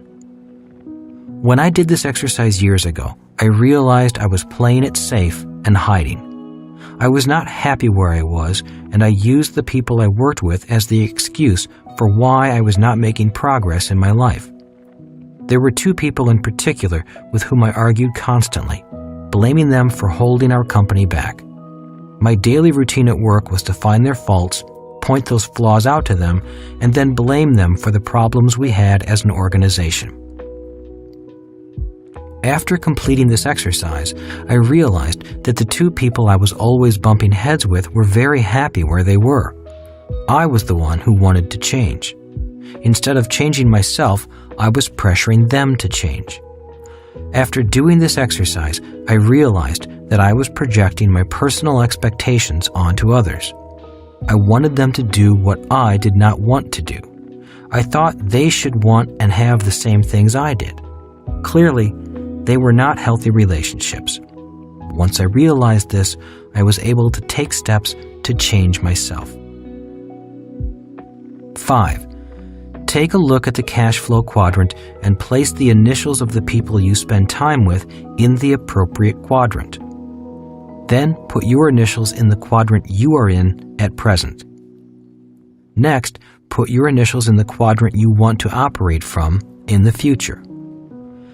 If the initials are all primarily in the same quadrant, chances are you are a happy person because you are surrounded by like-minded people. If they are not all in the same quadrant, you may want to consider some changes in your life. Chapter 16. Step 6. Make disappointment your strength. Inside every disappointment lies a priceless gem of wisdom. When I left the Marine Corps, Rich Dad recommended that I get a job that taught me how to sell. He knew I was shy and that learning to sell was the last thing in the world I wanted to do. For 2 years, I was the worst salesman in my company. I could not sell a life preserver to a drowning man. My shyness was painful, not only for me, but also to the customers I was trying to sell to. For those 2 years, I was often on probation and always on the verge of being fired. I often blamed the economy, the product I was trying to sell, or even the customers for my lack of success. But Rich Dad told me, when people are lame, they love to blame. He meant that the emotional pain from the disappointment is so strong that a person pushes the pain onto someone else through blame. In order to learn to sell, I had to face the pain of disappointment. But in the process of learning to sell, I found a priceless lesson: how to turn disappointment into an asset rather than a liability. Whenever I meet people who are afraid to try something new, in most cases the reason lies in their fear of being disappointed. They are afraid they might make a mistake or get rejected. If you are ready to start your journey to the financial fast track, I offer you the same words of advice and encouragement that Rich Dad offered me when I was learning something new. Be prepared to be disappointed. He meant this in a positive, not negative sense. He believed that if you are prepared for disappointment, you can turn that disappointment into an asset.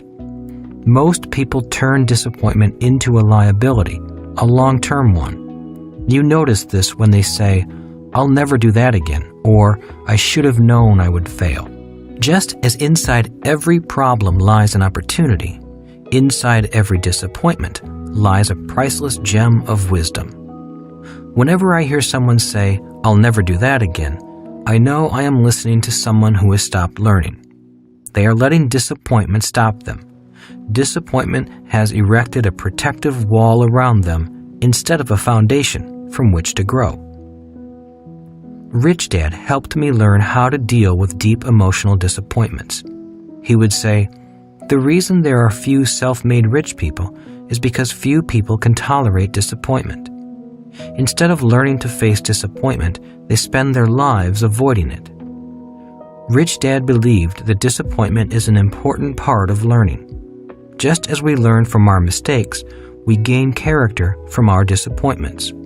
The following are some words of advice he gave me over the years. Expect to be disappointed. Rich Dad often said, "Only fools expect everything to go the way they want."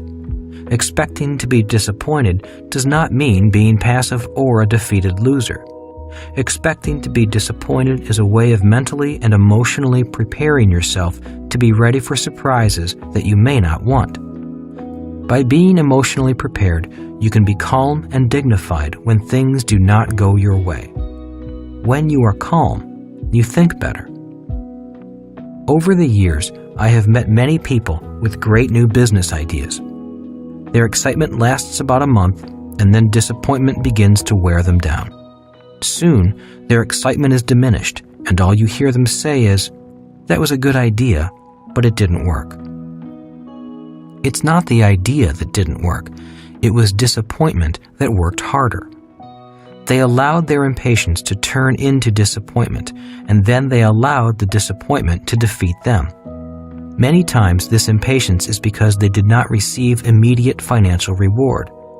Business owners and investors may wait years to see cash flow from a business or investment, but they go into it with the knowledge that success may take time. They also know that when success is achieved, the financial reward will be well worth the wait.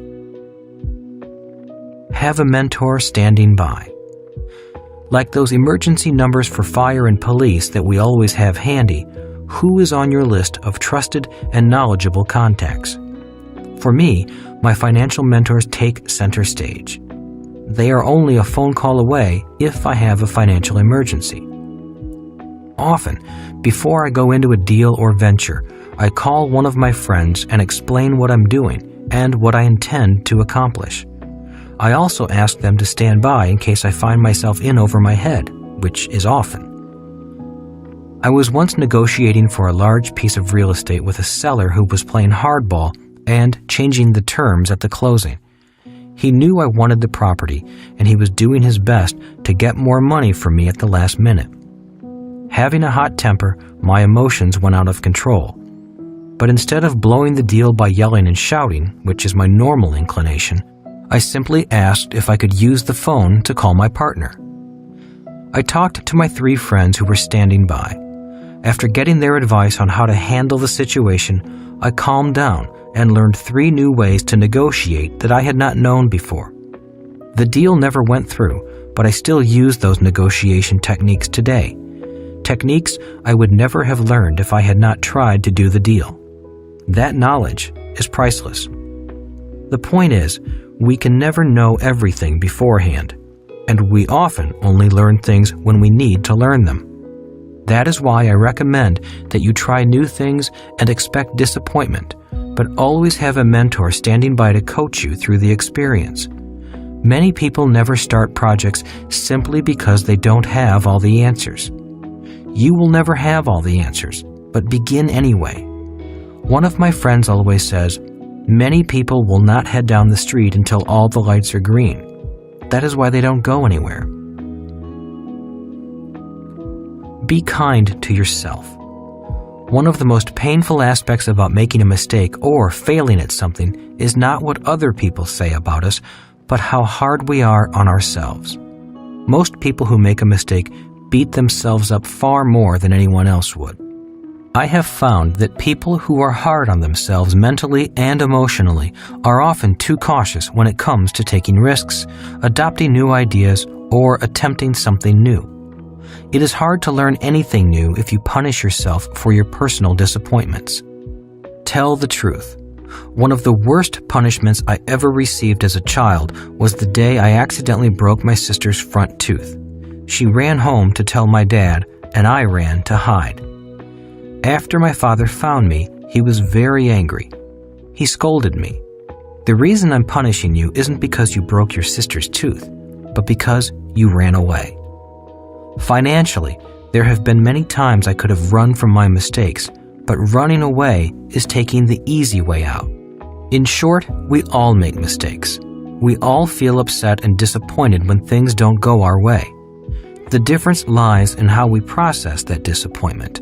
Rich Dad said, "The size of your success is measured by the strength of your desire, the size of your dream, and how you handle disappointment along the way."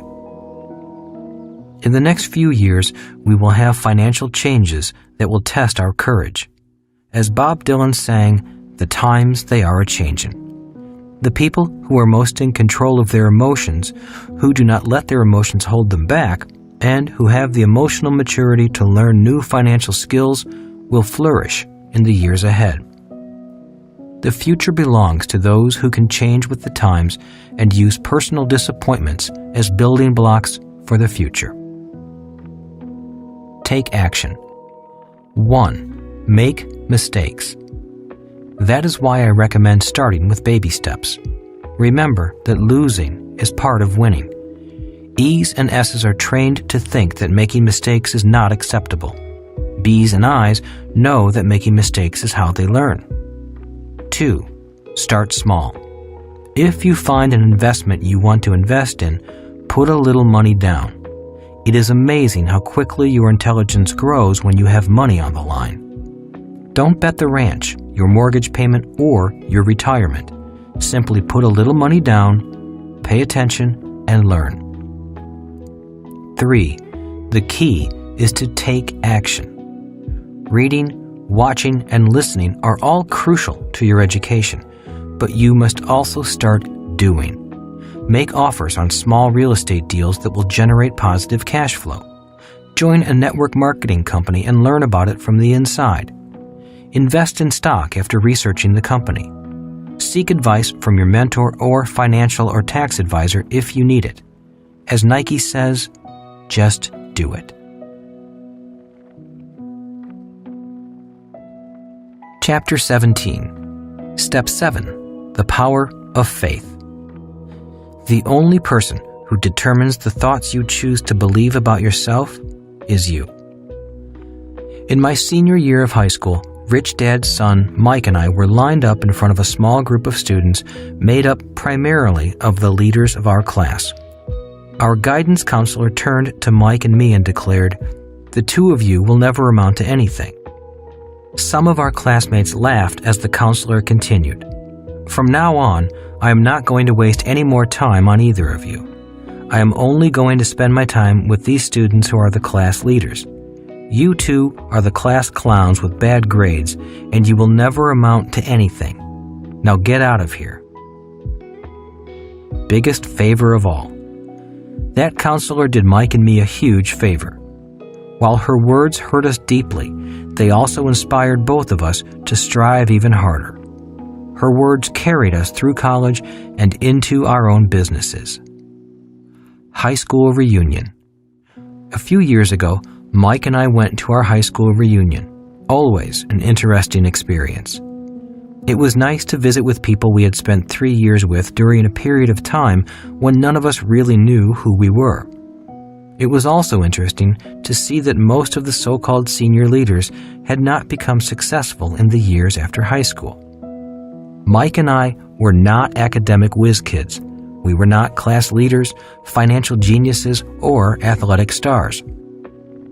For the most part, we were slow to average learners and students. In my opinion, we were not as naturally gifted as our fathers.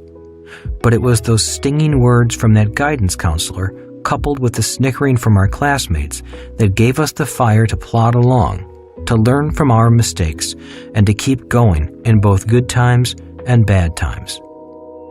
Just because you did not do well in school, were not popular, are not good in math, are rich or poor, or have other reasons to sell yourself short, none of it matters in the long run. Those so-called shortcomings only count if you think they count. For those of you who are considering embarking on your own financial fast track, you may have some doubts about your abilities. All I can say is, trust that you have everything you need right now to be successful financially.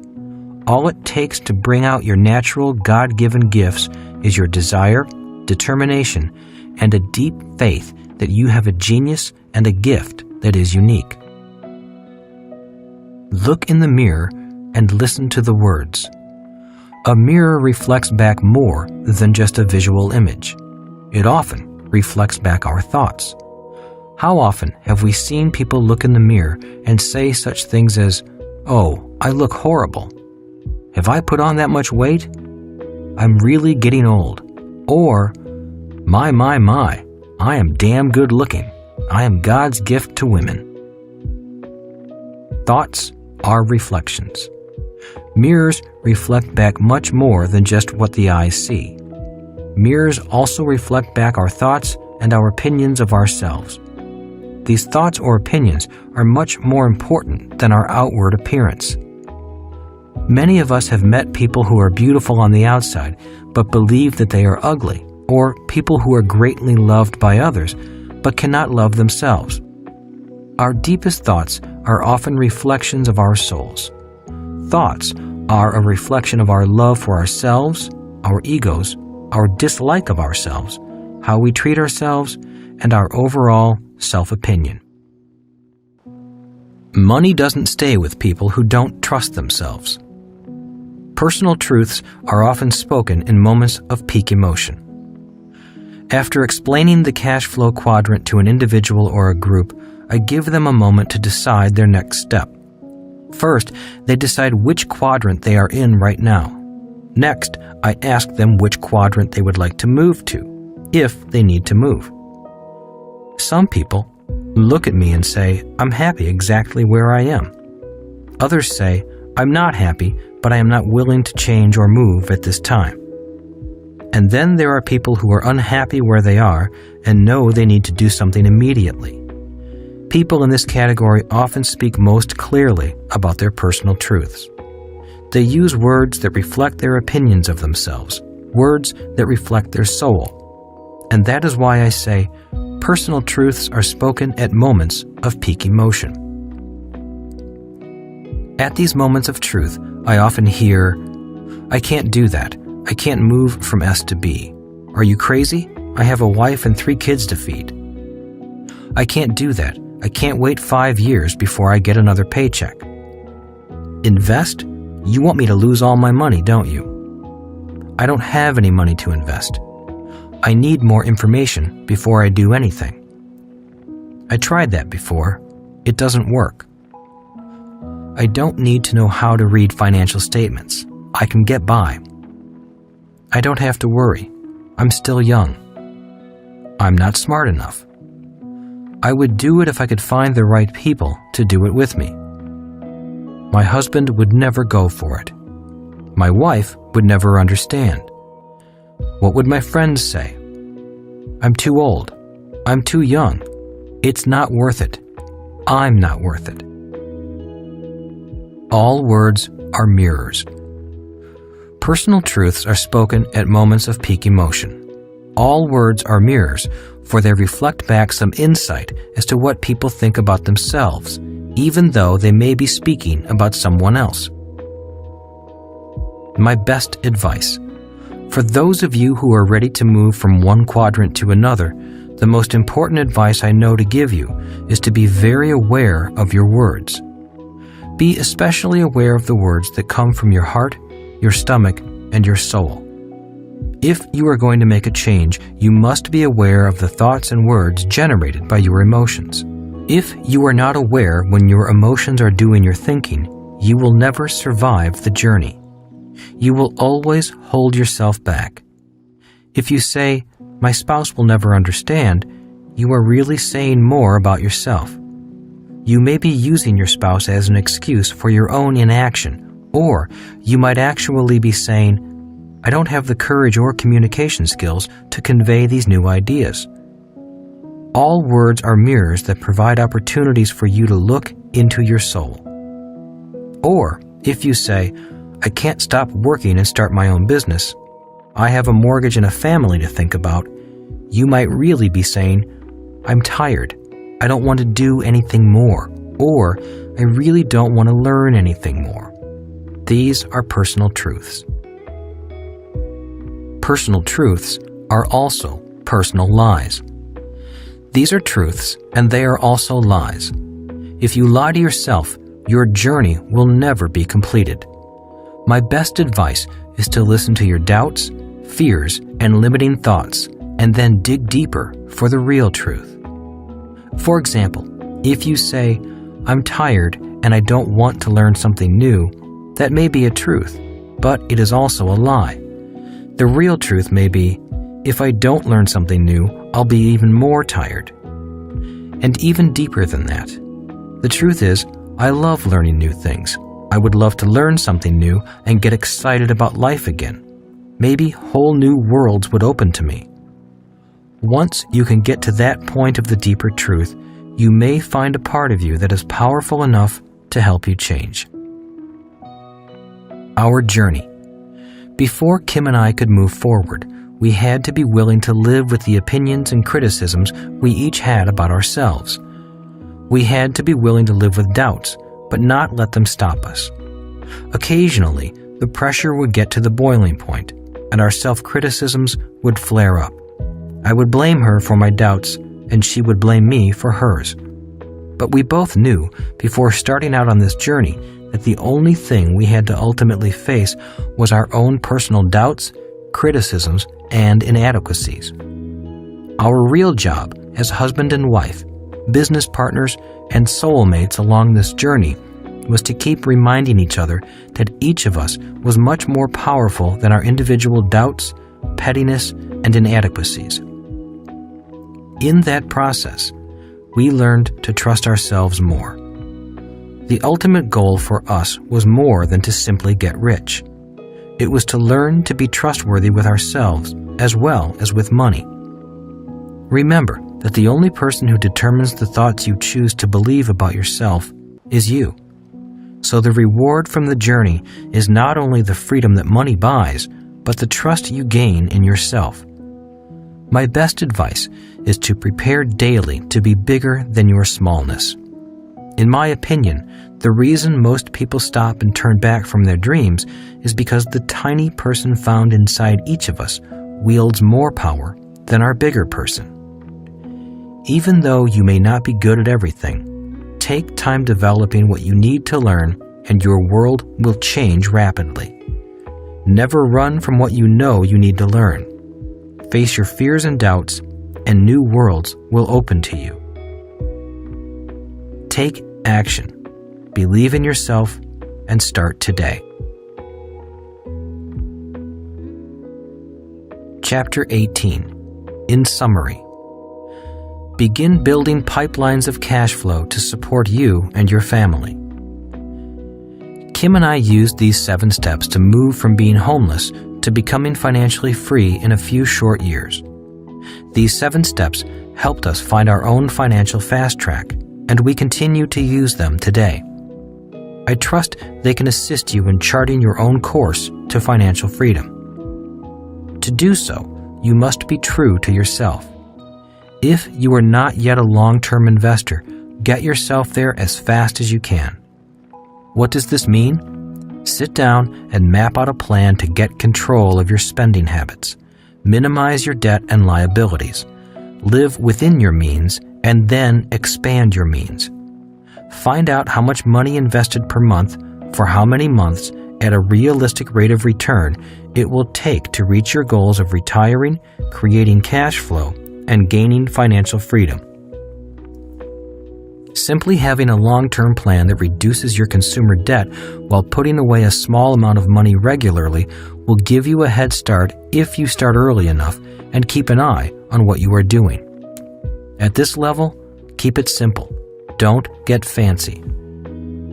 The reason I introduced you to the Cashflow Quadrant, the 5 levels of investors, and my 3 types of investors is to offer you many glimpses into who you are, what your interests may be, and who you want to ultimately become. I like to believe that anyone can find their own unique path to the financial fast track, regardless of which quadrant they operate from. Remember what I said previously. Your boss's job is to give you a job. It's your job to make yourself rich. Are you ready to stop hauling water buckets and begin building pipelines of cash flow to support you, your family, and your lifestyle? Minding your own business might be difficult and sometimes confusing, especially at first. There is a lot to learn, regardless of how much you already know. It is a lifelong process, but the good news is that the hardest part of the process is at the start. Once you make the commitment, life really does get easier and easier. Minding your business is not hard to do. It's just common sense.